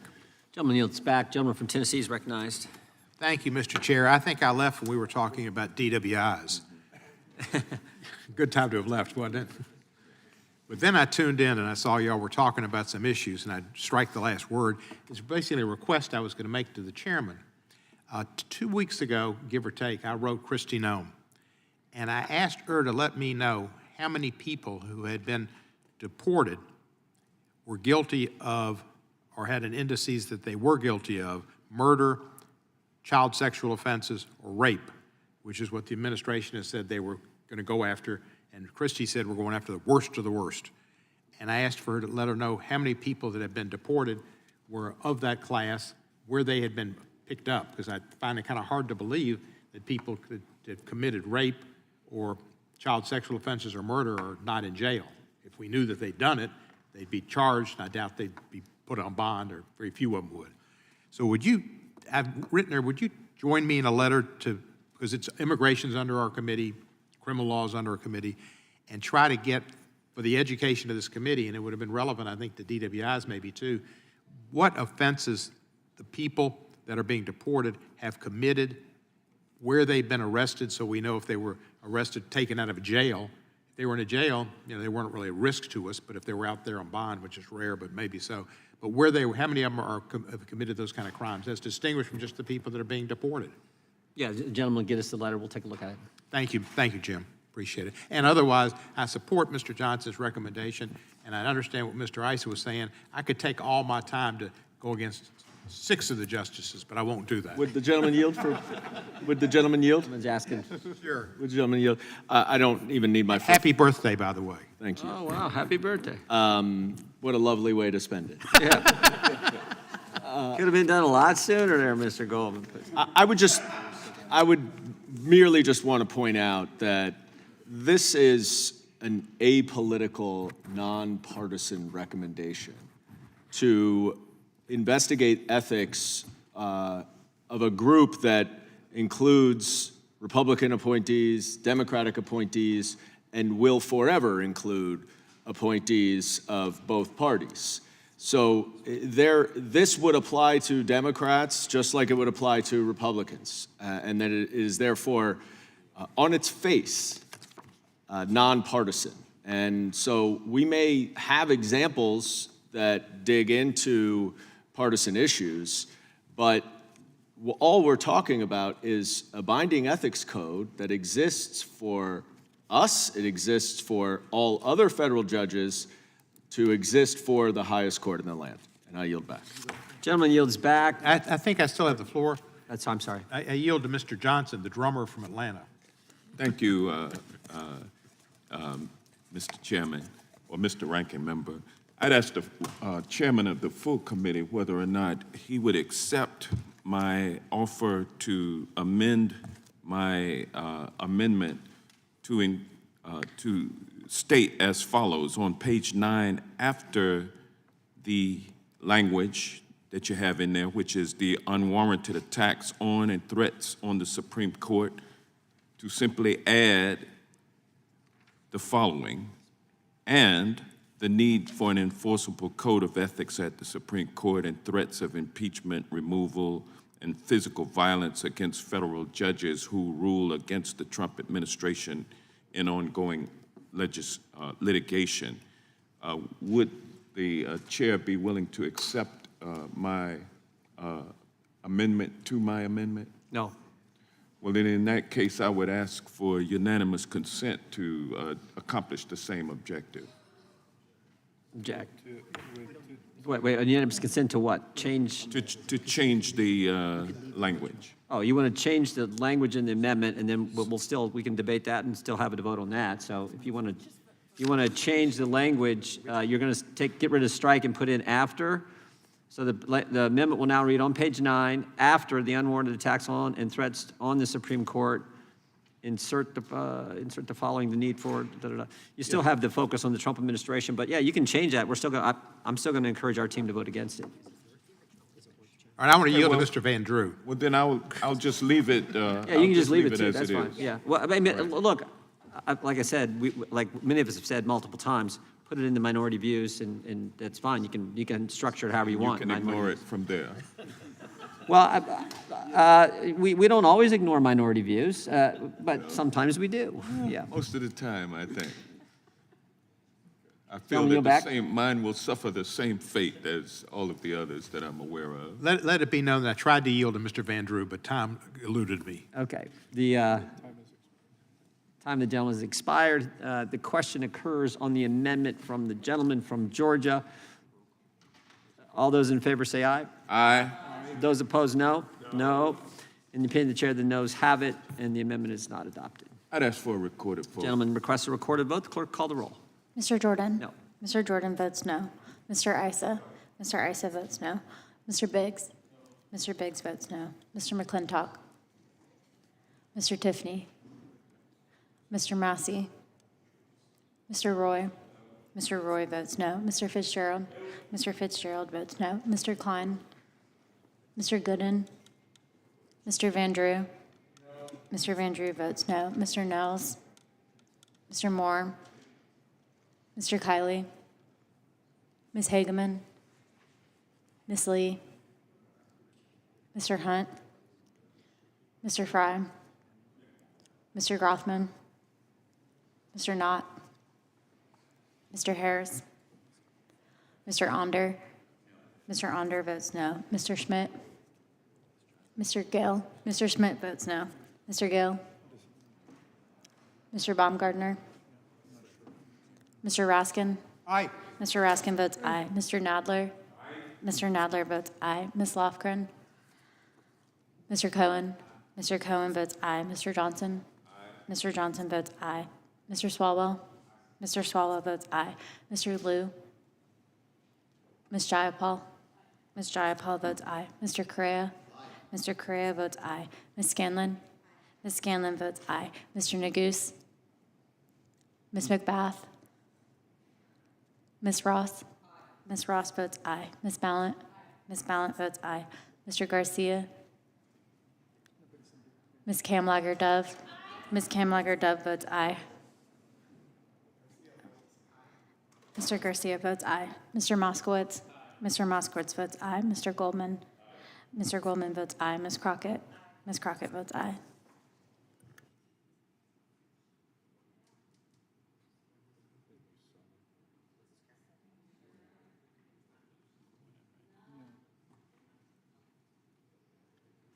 We got a few more.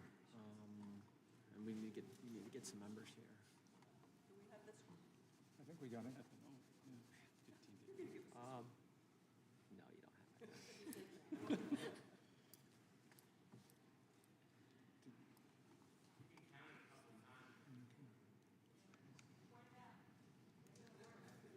Can you give us the early returns, Mr. Chairman?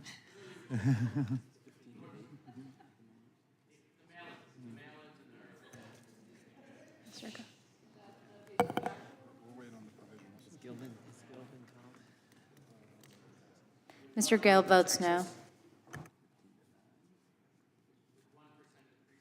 It was Gill? You got him? Okay.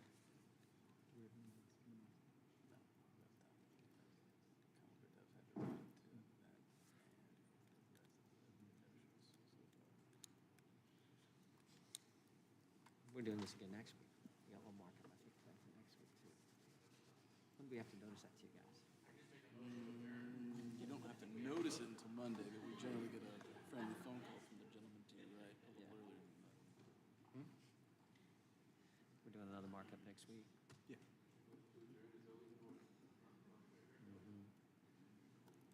Anything fun? Forget what's on the calendar. We just went over it yesterday, but I kind of forget what's, I don't think it's, What do you mean by fun? yeah. Exactly. Well, if we're being euphemistic, then that's makes Parliamentary inquiry. it a long mark. I think it's gonna be a long day. Guess that's up to us. I couldn't hear. Parliamentary inquiry. I think we're pending vote, pending business. So when that's concluded, I'll be happy to entertain your parliamentary inquiry. How long is business pending? Penned a long time, in my experience.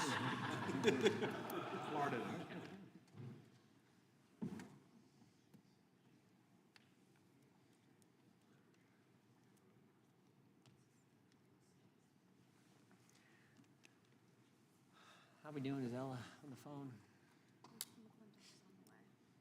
We're gonna need more on Mr. McClintock.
Mr. Baumgartner votes no.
Mr. Liu, you're not recorded. Mr. Liu votes aye.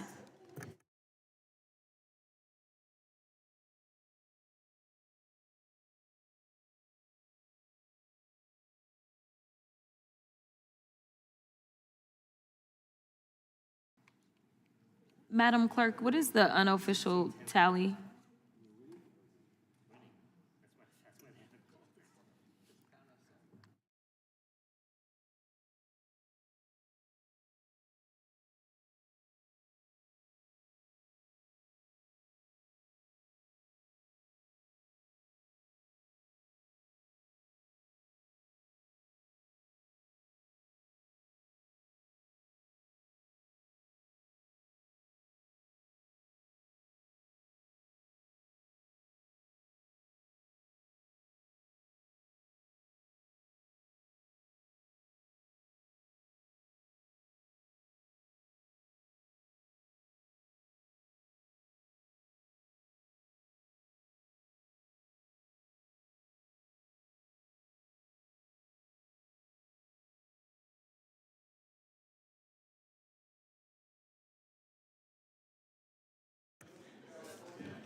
Mr. Kiley votes no.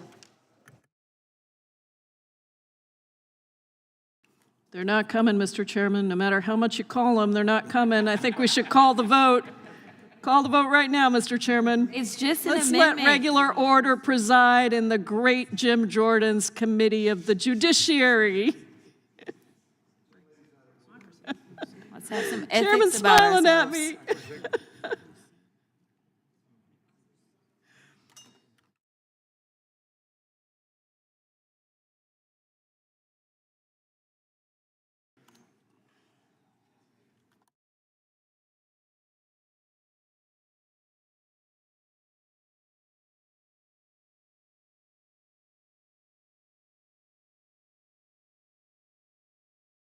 It's that time, Mr. Chairman.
Mr. Harris?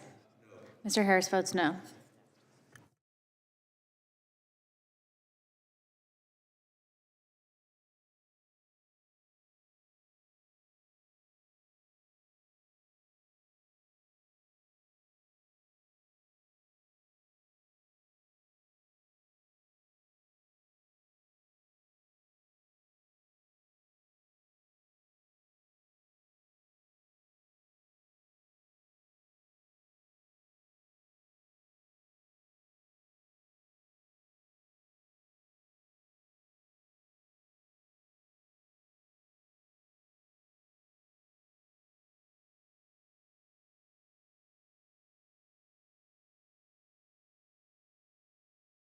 Mr. Moskowitz, do you happen to have a tally? 1610, or no, 1611. 12. 1612. 16 meaning Democrats? We're winning for now. As the president said, it's that late vote that comes in. You gotta-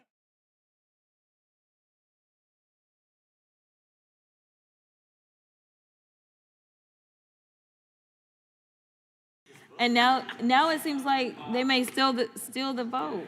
It seems like it's going to be stolen. Yeah, I know. Bet you're supporting mail-in It's those late.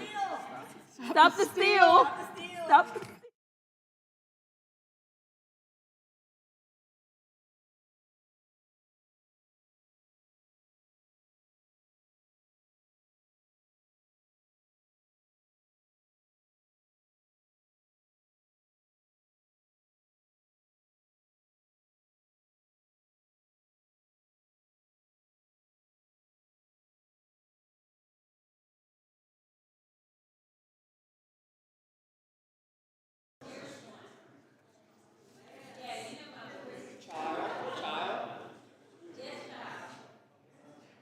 How's the gentleman from Texas? Mr.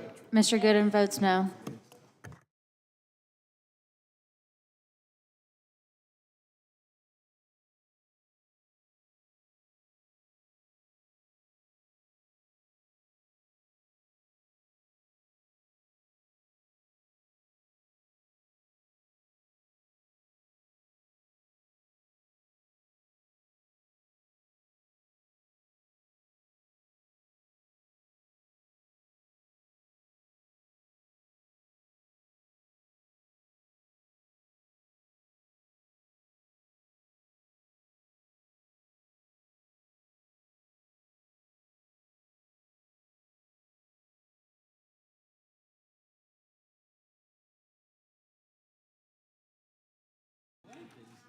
Everybody got up at the same time and left.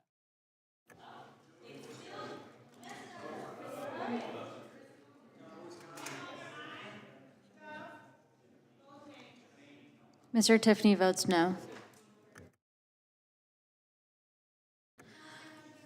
Mr. Neguse, you are not recorded. Yes. Mr. Neguse votes yes. Ms. Kamlager-Dove, you're recorded as yes.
Mr. McClintock votes no.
Mr. Knott? Mr. Knott votes no.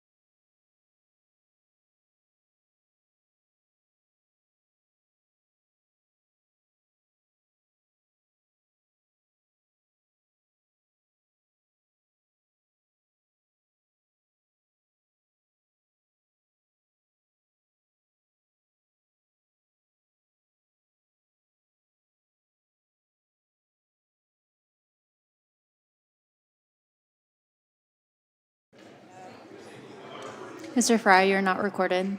Mr. Fry votes no.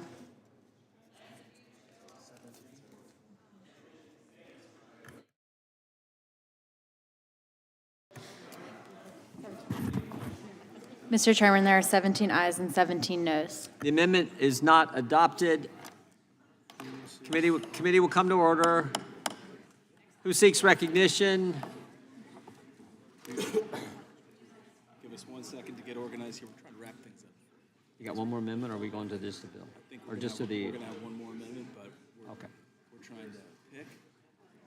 It could be 4 more. But we have many more amendments prepared. If you'd like to see more, we have a whole menu of options.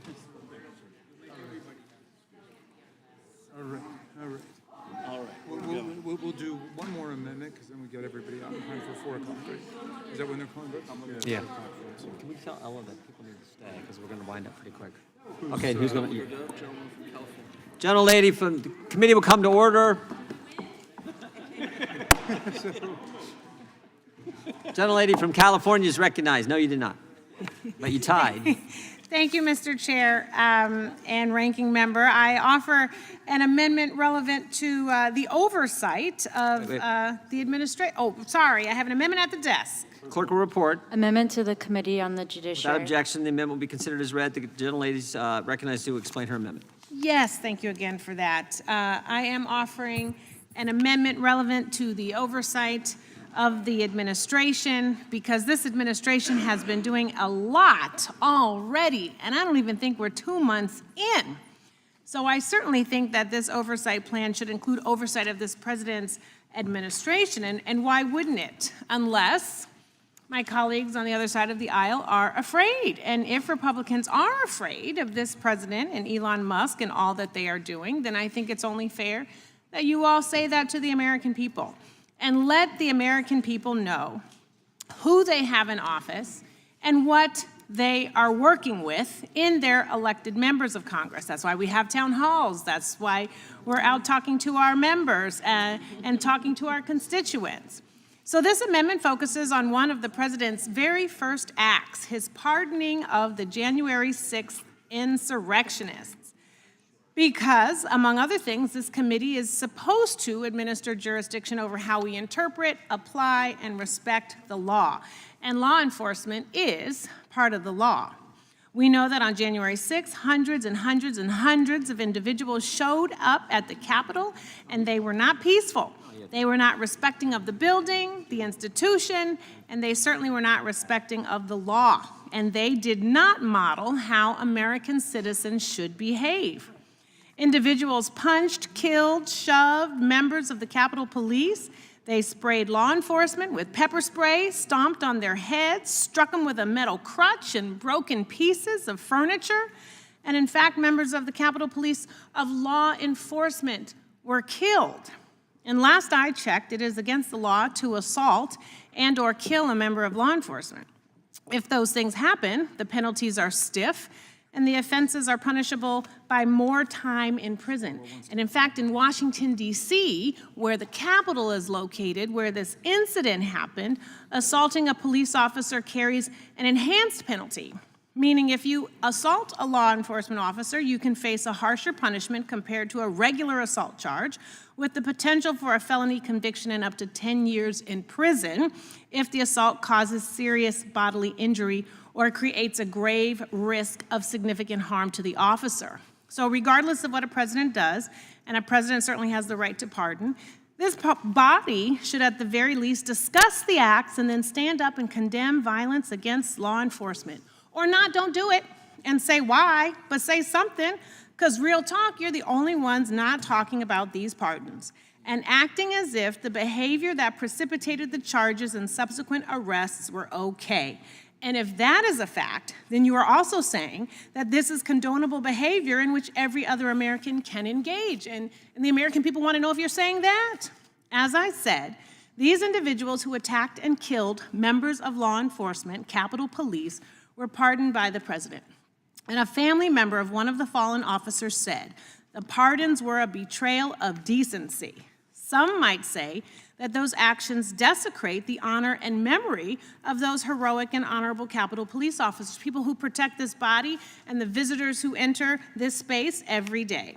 So I am offering this amendment because I think our Capitol Police officers deserve our respect and for us to stand up and say we back them. I think we owe it to all of law enforcement to say that the carnage that happened on that day to our Capitol Police is not okay. And at the very least, talk about it, because the majority of the American people, 83%, do not support those pardons and deserve to see where this committee stands. And I hope you all will join me in supporting this amendment. Gentlelady yields back. Okay, thank you. Yes. I thought, or were you yielding to the gentleman from Florida? To you? No, that's fine. Gentlelady yields back. Recognize the gentleman from Wisconsin. Thank you, Mr. Chairman. I mean, the discussion about pardon power is under the exclusive authority of the president, right? So when President Biden issued broad in the preemptive pardons to his family members for over 10 years, I'm just trying to make a slight point on this. The pardons that President Biden issued were obviously unusually broad and extended to any offenses, or in the case of Hunter, of which if you sat through the depositions, it's just it's kind of unbelievable that this happened the way it did. But I just want to make the point that unlike President Trump's pardons, which were issued after legal proceedings had played out, President Biden's pardons allowed his allies to kind of evade the full judicial system. And I think that gets lost on the difference between the Biden pardons and what President Trump did.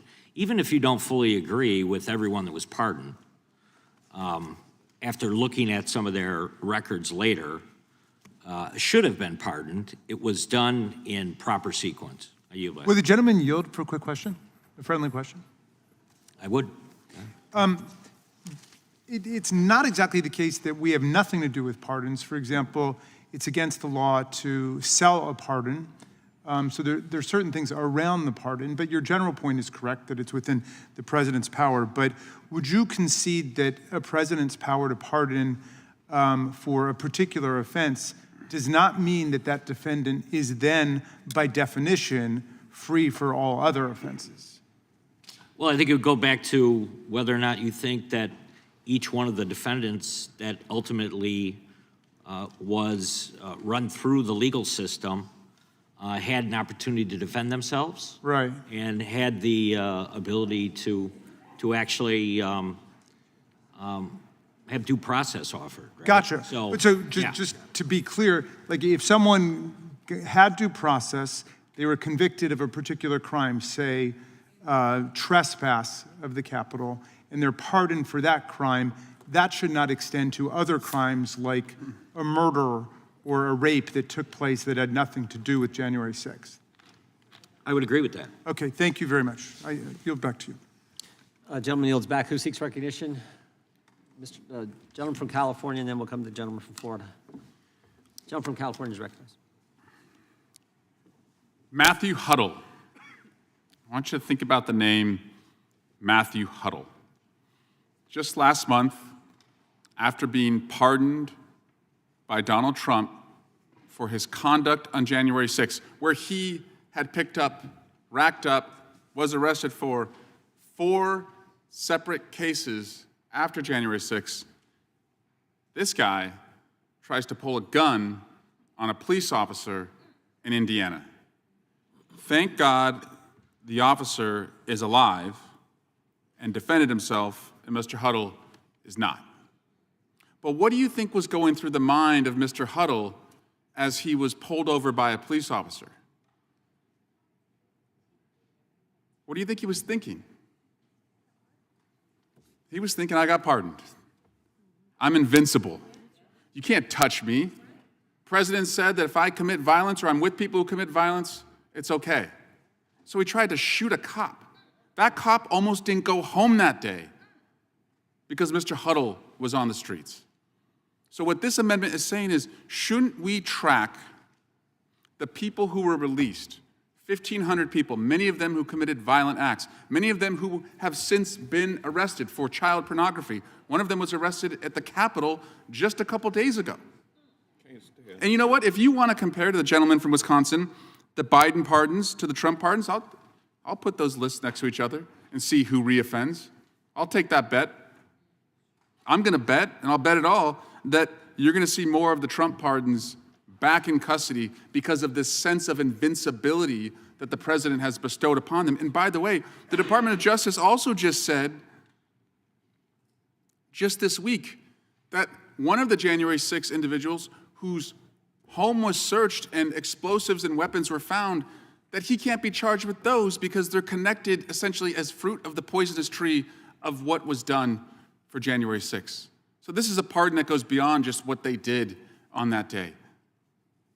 We have allowed the most dangerous people who attacked our Capitol back into our community.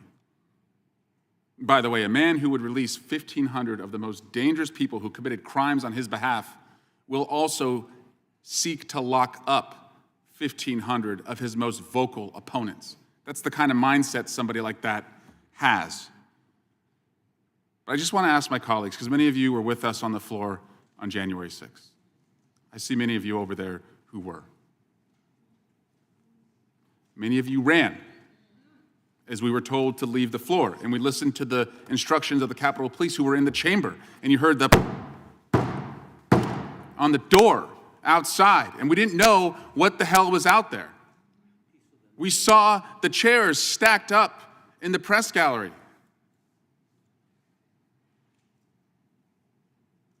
And we finally were allowed to leave. Some of us had gas masks on. Some of us were carrying the gas mask. I remember Ruben Gallego telling all of us, because we didn't know what the hell to do with the gas mask, how to put it on because he had served in theater. I saw heroic members on your side who had served in theater pushing a desk against the back doors of the chamber. We were all one team that day. We were Team America, and we knew what team the rioters were on. And when we got to that safe location, and in the hours after when we went back to the floor, you thanked the Capitol Police. We thanked the Capitol Police because we knew what they did that day. And now imagine how they feel when they have to stand guard, as they did last week, for a Proud Boys rally that was on the same grounds where those same Proud Boys viciously and violently attacked them. So the very least we could do together as we thank them that day is to tell them, we're going to track the people who were released. We still think you're heroes. We still think that what you did that day is probably the bravest thing you'll ever do in your life and probably one of the bravest acts any of us will ever be a part of and witness to. That's what this amendment seeks to do. I hope we all can pass this amendment, and I hope we can all look the Capitol Police in the eyes when we leave today and go to the floor and know that we still have their back. And I yield back. Gentleman yields back. The gentleman from Florida is recognized. Thank you, Mr. Chairman, and thank you for the amendment, Ms. Canlonger-Dove, and thank you, Representative Swalwell, for that reminder. But I'm confused, and if you want to answer, either of you want to answer me, I'm confused. We were told it was a perfect day. Was it a perfect day? Still doesn't feel perfect. No. But we were also told that they were just getting a tour and got like lost while on their tour. We were told that there were no guns there. Right? No guns. Nobody had any guns. The police had guns, but nobody in the crowd had guns. Very minor incidents with police, we were also told. But I like this quote. This is my favorite one that came out from all of that. If you committed violence on that day, you shouldn't be pardoned. And who said that? The current Vice President of the United States, J.D. Vance. I yield back. Gentleman yields back. The gentleman from California is recognized. Well, Mr. Chairman, I agree that the events of January 6th were an abomination. There were violent acts committed that day. There were people, I myself saw a Capitol Police officer with a serious eye injury being led away as I made my way back to the office. But let's be entirely honest about what happened. It was not an insurrection, it was a riot. It disrupted one of the core constitutional functions of this government, the counting of the electoral vote. But the government wasn't moments away from being overthrown by a lunatic wearing Viking horns. The moment that the last of these yahoos was kicked out of this building, we returned and completed our work. Now, there were some who should have had the book thrown at them for vandalism, for assault, and for disrupting our proceedings.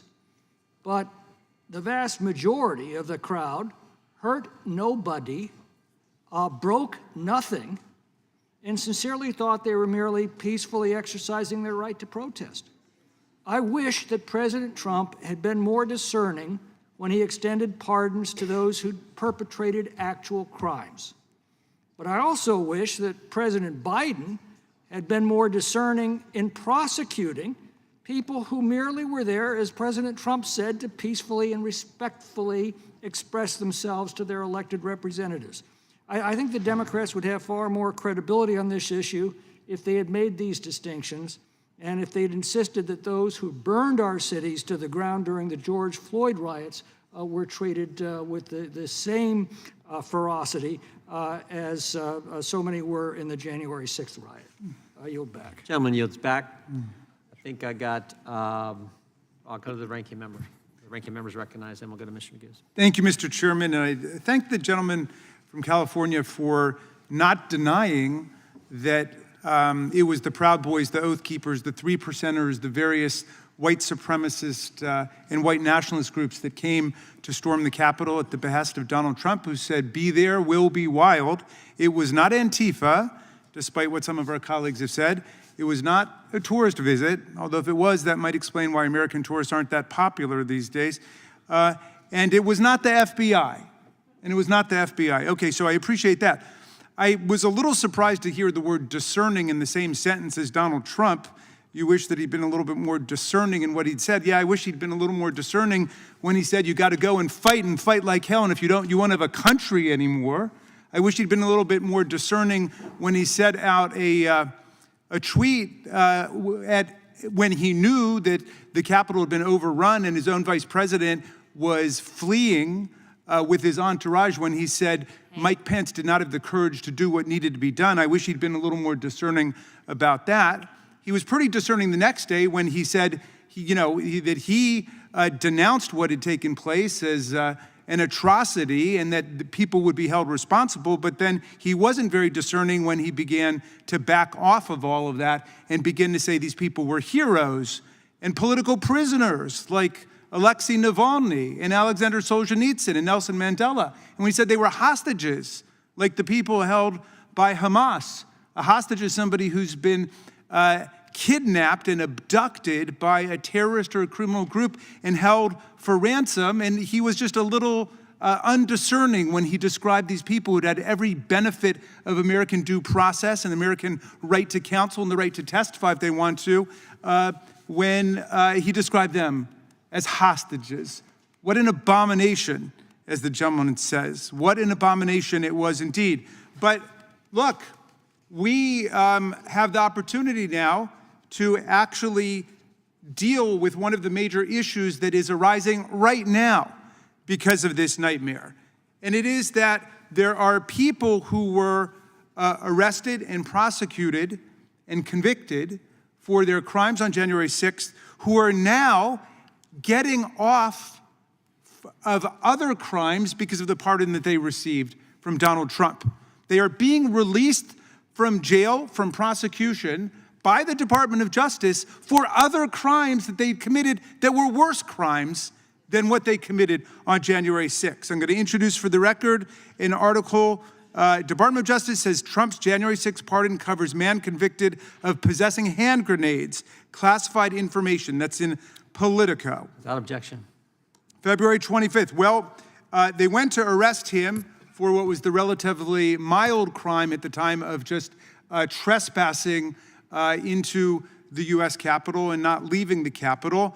This is Jeremy Brown. But when they got to his house, what do you know? What do they find? Well, not just hand grenades, but an illegal modified assault weapon, an AR-15, a sawed-off shotgun, and classified reports that he had taken from the Army when he left the Army, okay? So all of those things added up to a 7-year criminal sentence when he was prosecuted for those things. But now the Department of Justice says that he should be immediately released based on President Donald Trump's mass pardon of the people, which included his pardon for trespassing at the Capitol. Now, I would hope that the gentleman from California, the gentleman from Wisconsin would agree with me. That is a matter squarely within the jurisdiction of the Judiciary Committee, whether people should be able to be released by the Department of Justice for offenses completely unrelated to January 6th because they were pardoned for things that happened on January 6th.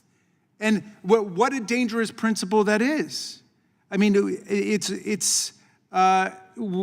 it lead to the creation of a private militia of people who owe their freedom to the President of the United States?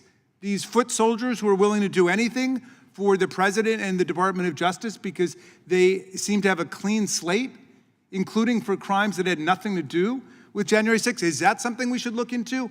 I think we should.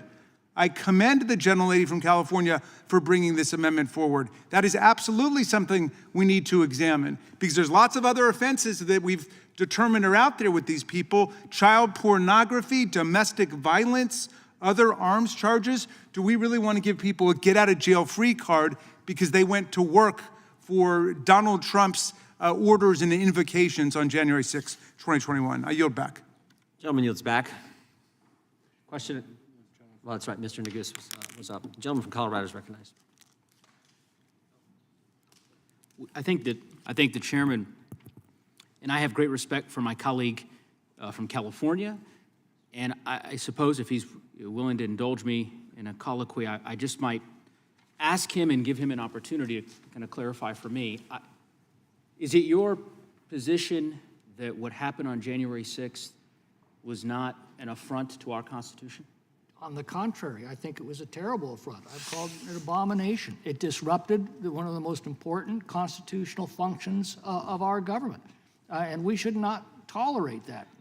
And the people that were responsible for assaulting our officers, the people who were responsible for vandalizing this sacred building, should have the book thrown at them. I've said that all along, and I think it was a mistake for the president not to differentiate between those people and the vast majority of people who, as I said, broke nothing, hurt nobody, and simply thought they were exercising their First Amendment rights. So given that, why object to a simple amendment that simply seeks to probe, as an oversight matter, the very thing that you purport to disagree with? I mean, your point, right? You've called President Trump's pardon. Yes, well, that is, but the pardon is... I would hope you would support this particular amendment if that were the case. The pardon is the exclusive prerogative of the executive under our Constitution. I see. Well... And I do believe in that separation of powers. I would simply say, Mr. McClintock, again, I have great respect for you, but I don't know how you can make that argument in a straightforward way to make the case that you disagree with these pardons and you believe that they shouldn't have been granted, but you object to a mere investigation or any kind of oversight by this particular We have no gentleman authority to in regards to investigate the exclusive prerogative of the executive. Right, would the let gentleman me, in a moment, Mr. Chairman, but I'm enjoying my colloquy with Okay. Mr. McClintock. Would you describe what happened on January 6th, Mr. McClintock, as an attack on our Capitol? I would describe it as a riot. As a riot? Okay. I'm going to read to you a tweet, or an X, whatever they call it these days, from January 6th, 2021, at 4 p.m. Quote, "The attack on the Capitol strikes at the most sacred act of our democracy, the peaceful transfer of power. It is an outrage and a threat to our most fundamental principles as a free people." That's from your Twitter account. Yeah, I don't gainsay a word of it. On January 6th. Well, you called it a riot. You denied it was an attack a few moments ago. These are your words, or at least whoever posted these from your account 4 years ago, in the throes of that particular day when we were all on the floor, as Mr. Swalwell I was outraged referenced. from it, and I'm still outraged by the people who broke our laws, who were violent, who vandalized our building. But we have to recognize that that was a relatively small group compared with a large number of people who came here simply thinking that they were exercising their right to protest. Well, let me just distinguish this point, because again, that sounds very different than the way in which many members have characterized January 6th in the past. You're making this distinction with respect to individuals who committed violence or didn't commit violence. I'll read you another statement. "What happened here on January 6th was an affront to our Constitution and national disgrace.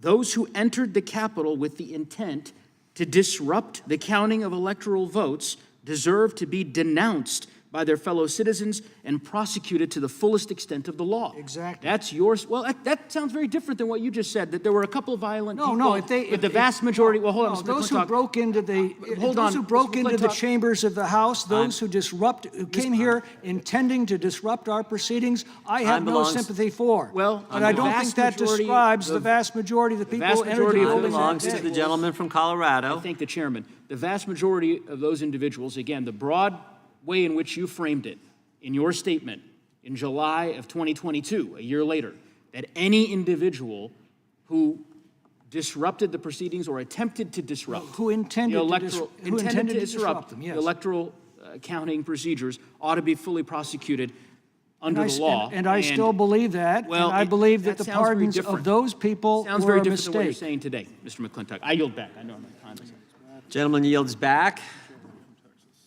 Gentlelady from Texas is recognized. Thank you so much. And I am going to join my other colleagues and say simply thank you to the gentleman from California. Because earlier we had a conversation about facts. And the reality is that out of all your colleagues on that side, you are the only one that is courageous enough to actually say these are the facts. Whether you like what happened, hate what happened, agree that it should have happened, the facts are the facts. That's what happened. And so I appreciate you, because I think one of the things that we're getting frustrated about on this side is that there seems to be an attack on facts, so that when people put out fiction, that people will get drawn to that. So I appreciate you for not reimagining what happened as a beautiful day that was just a tour. But I will disagree with you to this extent. When you originally opened, you said that it wasn't an insurrection. And in my mind, I initially was like, it absolutely was an insurrection. And so if I read the definition from Google, it says a violent uprising against an authority or government. Call it what you like, but it fits the definition of an insurrection. And the other thing that I'll disagree with you about is you talked about having issue with the way that Joe Biden prosecuted them. I do want to clarify for the American people, if you are watching right now, that the President of the United States, at least historically how our presidents operated, the DOJ was separate, and you didn't have, attorneys that work for the DOJ saying that they are the president's attorney instead of the people's attorney, but that's where we are now. It wasn't the President of the United States that actually prosecuted anyone. It was his Department of Justice, I will say that. But I decided that I would go in because it seemed like you felt like there was a heavy hand for a lot of people. So literally, I just decided to look this up because I did not know the numbers. We've talked a lot about the fact that there's been 1,500 pardons, but we've never really kind of dug into the numbers. So January 6th of this year, there was an article that was put out that laid out, and this is from PBS, where it talks about kind of where the trials stood. So I'm assuming on January 20th, this number probably is still very much valid. There were 1,020 people that entered pleas of guilty. So regardless of what anybody thinks of the criminal justice system as somebody who did criminal defense, these defendants stood in front of a judge and said, yes, I am entering a plea of guilty. And they have to say voluntarily and freely before they can get through a plea. If a defendant ever says that it's not voluntary or it's not freely, then the judge rejects the plea. So that's number one. So 1,020 of them did that. There were approximately 250 defendants that went to trial, and it resulted in guilty pleas. They either went to a trial by jury or a trial by judge, but they were given an opportunity to decide if they wanted a jury trial or a trial by the court, and they went through their due process in that way. I will tell you that if I go back a little bit further, because I did not have the numbers from this article, if I go back just about 3 more months before this article came out, it said of all these pleas that we've heard of, 255 were for felonies. 255 out of 1,500 does not sound heavy-handed. That means the other people most likely enter pleas for misdemeanors. They only, when the people that still should be behind bars are the people that did what Eric talked about. The people that Enrique, whatever his name is, y'all know his name. And will the gentlelady yield real quick? Quick question for you. Okay. In your experience as a lawyer, someone who defended people, what's a lawyer's obligation if someone says, no, I didn't really do this, I can't plead guilty? We are not allowed to plea that person out. You can literally have your bar card snatched from you. It is unethical to enter a plea, and a defendant can get out of that plea if they say that they told us that they didn't do it and we told them to plea anyway, then that could actually be our bar card. But the last thing that I was gonna say about Enrique is they let him out. He should still be behind bars because then he went and he harassed our former officer, Fanone, just the other day because he feels like he can do whatever he wants to because he's now going to be lawless like the rest of these 1,500 people. And when we talk about being safe in our communities, this is what we're talking about. We should not be letting criminals just roam the street after they've gone through the process. Thank you, Mr. Chair. I appreciate you. Time of the gentlelady has expired. She yields back. The gentleman from, can we claim? talk on this, Chairman? Mr. Massey, can you grab some time for us? I'd like to yield my time to Mr. Fitzgerald. I thank the gentleman. I mean, that's the point, though, that these individuals did go through the system. And some of them were found guilty, and they were incarcerated. And they spent days, months, years in jail. And then the president had the ability to pardon them. And we're kind of lost in a discussion about back and forth on J6, now January 6th. But you know, that was the point I was trying to make, I guess, at the onset was President Biden did not do that. And the preemptive pardon, I would love to know what the ranking member thinks about the preemptive pardons, and I believe that he was even granted one, because that is egregious. And quite honestly, we have no idea how that's going to end up. But guaranteed, if Hunter Biden breaks the law again, which probably a pretty good chance it's going to happen at some point, then we'll be able to see what presidential pardons are all about, right? That'll be the real gauge. I yield back. I yield back. Mr. Massey yields, gentleman yields back. The gentleman from Georgia, and then we'll come to Vermont. Gentleman from Georgia is recognized. Thank you, Mr. Chairman. I rise in strong support of the amendment offered by my colleague, Congresswoman Kamala Dove, which seeks to take the Republicans on the committee out of an embarrassing situation where they have proposed to use this committee's jurisdiction to look into, quote, unprecedented and aggressive law enforcement tactics against political opponents of the Biden-Harris administration, as if there had been any, and she's simply wanting to replace that with something that is important to the American people. I mean, President Trump ran for election promising and pledging to make our communities safer.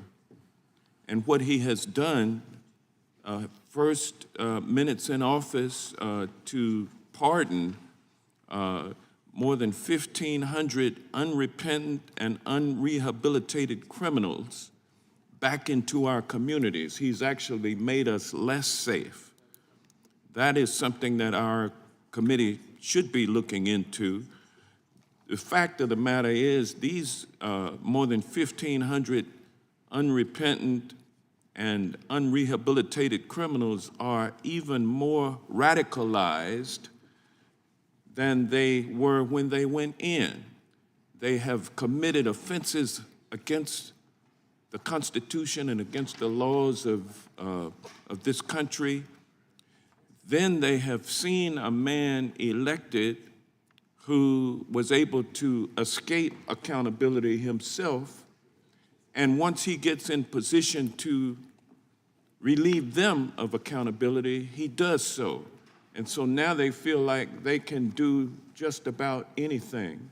Now, Mr. Chairman, I expect that with the State of the Union address coming up next week, there's going to be a lot of invitations extended to a lot of Oath Keepers, 3%ers, and Proud Boys to be in the gallery to cheer on the man who pardoned them, the man who exempted them from accountability for their illegal acts, the man who would say to them that it's okay for you to use violence to accomplish political objectives that I have, and I'm going to pardon you if you do that. I'll pardon you again with my power. I'll be here for 4 years. So it's scary, the kind of situation that has been put upon us by this blanket pardon. 600 of those individuals pardoned were convicted of assaulting Capitol Hill police officers, and now our officers are going to be looking dead in the faces of the perpetrators who exacted such punishment upon them on January 6th, 4 years ago. They're going to be facing that. And so the least that we can do as a committee is to use our power and authority in a just way to look at the impact of those pardons, and to perhaps out of that will come some ability to protect ourselves from the danger that has been unleashed on our communities. And Mr. With the gentleman, yeah? Oh, sorry. I'll gladly yield to the gentleman. Thank you, Mr. Johnson. Just a postscript to your comments. The founders of the Constitution discussed pardons of insurrectionists as a possibly impeachable offense, because you can see the danger if a president incites people to insurrection and then, it fails, but then they're pardoned for it. You can see how that creates a huge danger for the republic.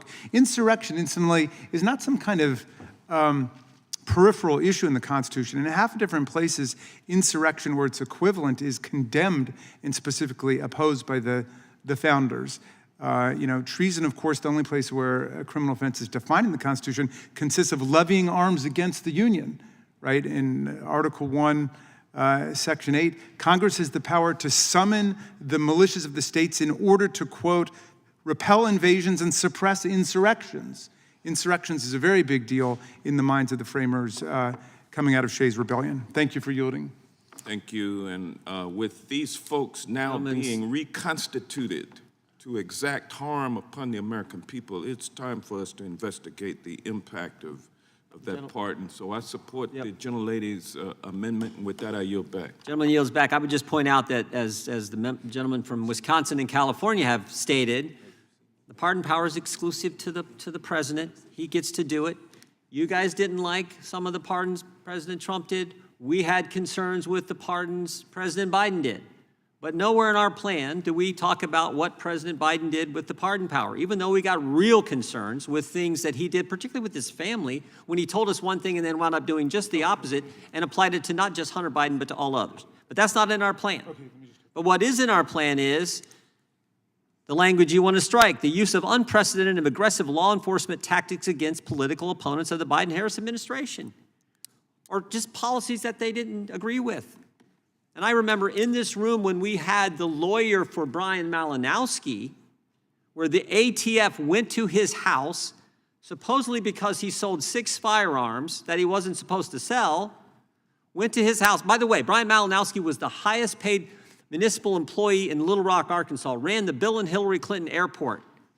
FBI had been surveilling this guy, ATF, had been surveilling this guy for several weeks. They could have went to his house to execute a search warrant the week before, but he wasn't home, so they said, we're gonna wait. We wanna go pre-dawn raid on his home while he's there, a guy who's in the gun business, for goodness sake. How crazy can you be? And of course, what happened? Something terrible.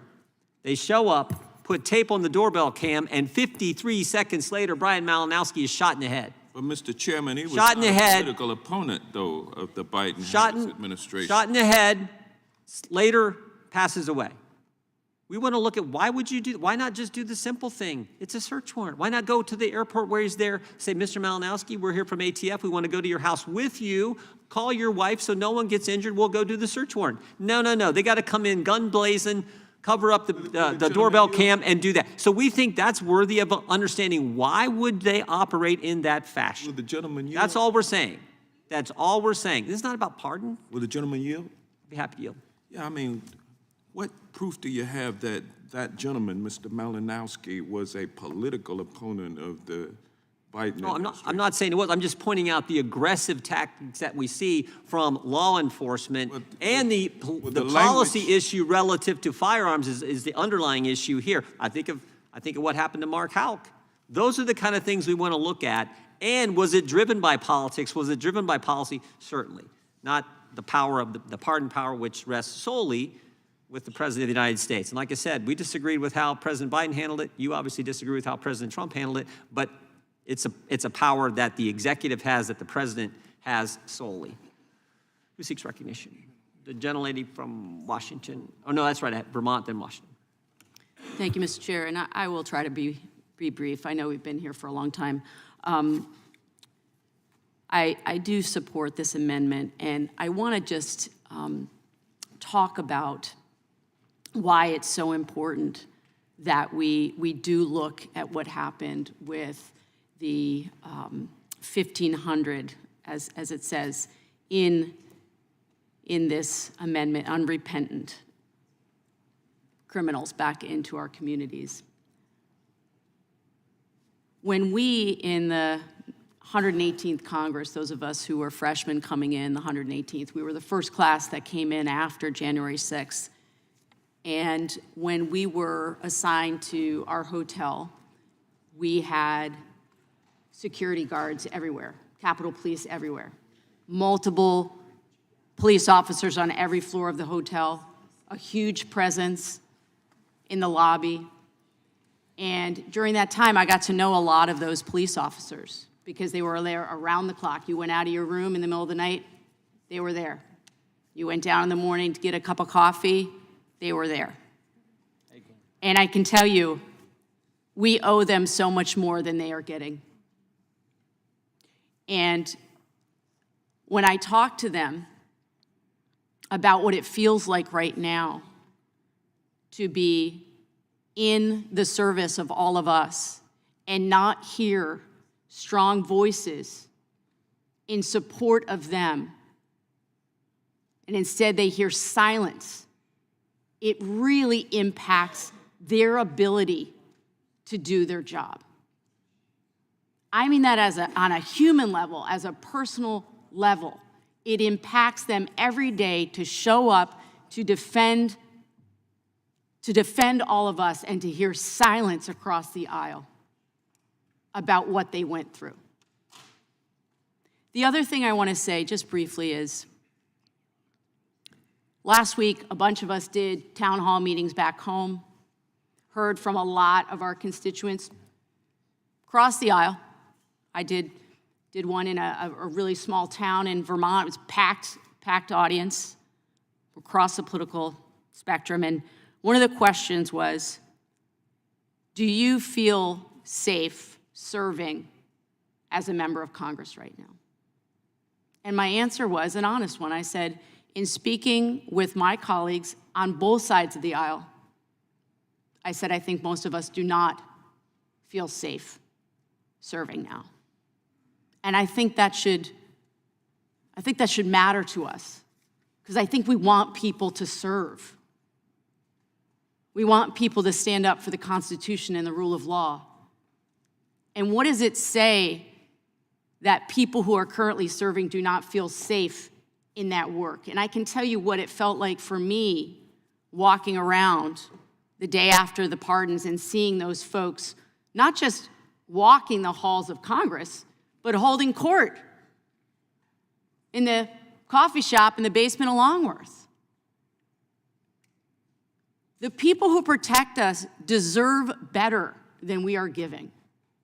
I yield back. Wait, would Yes, you yield? I will yield to you. Thank you kindly. I want to add to what you just said by that. Some of our colleagues said they would gladly give tours to the released and pardoned January 6th insurrectionists. Of course, I'm not sure they need tours. They probably still have the maps that they used the first time. But in any event, I would like to offer a tour to anybody on this committee, especially of Arlington National Cemetery and the grave of Officer Brian Sicknick, who was viciously attacked, sprayed in the face with bear mace and other chemicals, experienced 2 strokes, and then died the next day on January 7th. And the next time Mrs. Sicknick is in town, I've stayed in touch with Officer Sicknick's family. Next time Mrs. Sicknick is in town, I'd love to go over to Arlington National Cemetery with anybody in Congress who is tempted by any of the stories that this is, some kind of left-wing conspiracy theory or FBI plot or something like that. So I thank the gentlelady for yielding. I yield back to you. I suppose she's yielding back to you, Mr. The gentlelady yields back. The gentlelady from Washington is recognized. Thank you, Mr. Chairman. I support this amendment, and I just want to talk about some of what some of us are feeling. I think that's what you're hearing, but also what it means for the country and the scope of this committee's jurisdiction. This is not actually just about pardon power. This is about how we as a country deal with the worst assault on the United States Capitol since the War of 1812. And I think that when you think about it in that context, there are multiple effects on the country and our ability to have a democracy, on our ability to ensure law enforcement is able to do their work, which is something that our colleagues across the aisle constantly brandish as a specialty of theirs, as if we don't care about law enforcement, but also about how the average person thinks about the accountability for this kind of dramatic incursion on our democracy. And so when I think about this, I think about, look, I was trapped in the gallery on January 6th, and I was one of the last members of Congress to make it out of the gallery. And many of us had substantial issues that we had to deal with over the years in terms of our personal safety, as Ms. Ballant has suggested. When I came out of the gallery, when I was finally allowed to leave, which was long after everybody else on the floor was off, I literally was in the last group. We've actually reconstructed the timeline because we couldn't get out because they were pounding, as Mr. Swalwell said, on the doors, and we were not able to get out. We were trapped in the gallery. And when we came out, there were Capitol Police officers surrounding a semicircle of insurrectionists on the ground, face down with their arms over their heads, legs splayed, and the assault rifles that they were carrying with them, the weapons that they were carrying. That is what we were confronting that day. And so when the entire country saw that unfolding, my kids saw me on television. I think we had TV reporters right behind me, so mine was one of the first faces on television, trapped in that gallery, unable to move as a member of Congress, going there to do my job of certifying the election, despite the sitting president disputing that the election had actually been won by the person who won it. And in that moment, as everybody across America sees what happened on that day, and the reactions of good people like Mr. McClintock and others in the moment,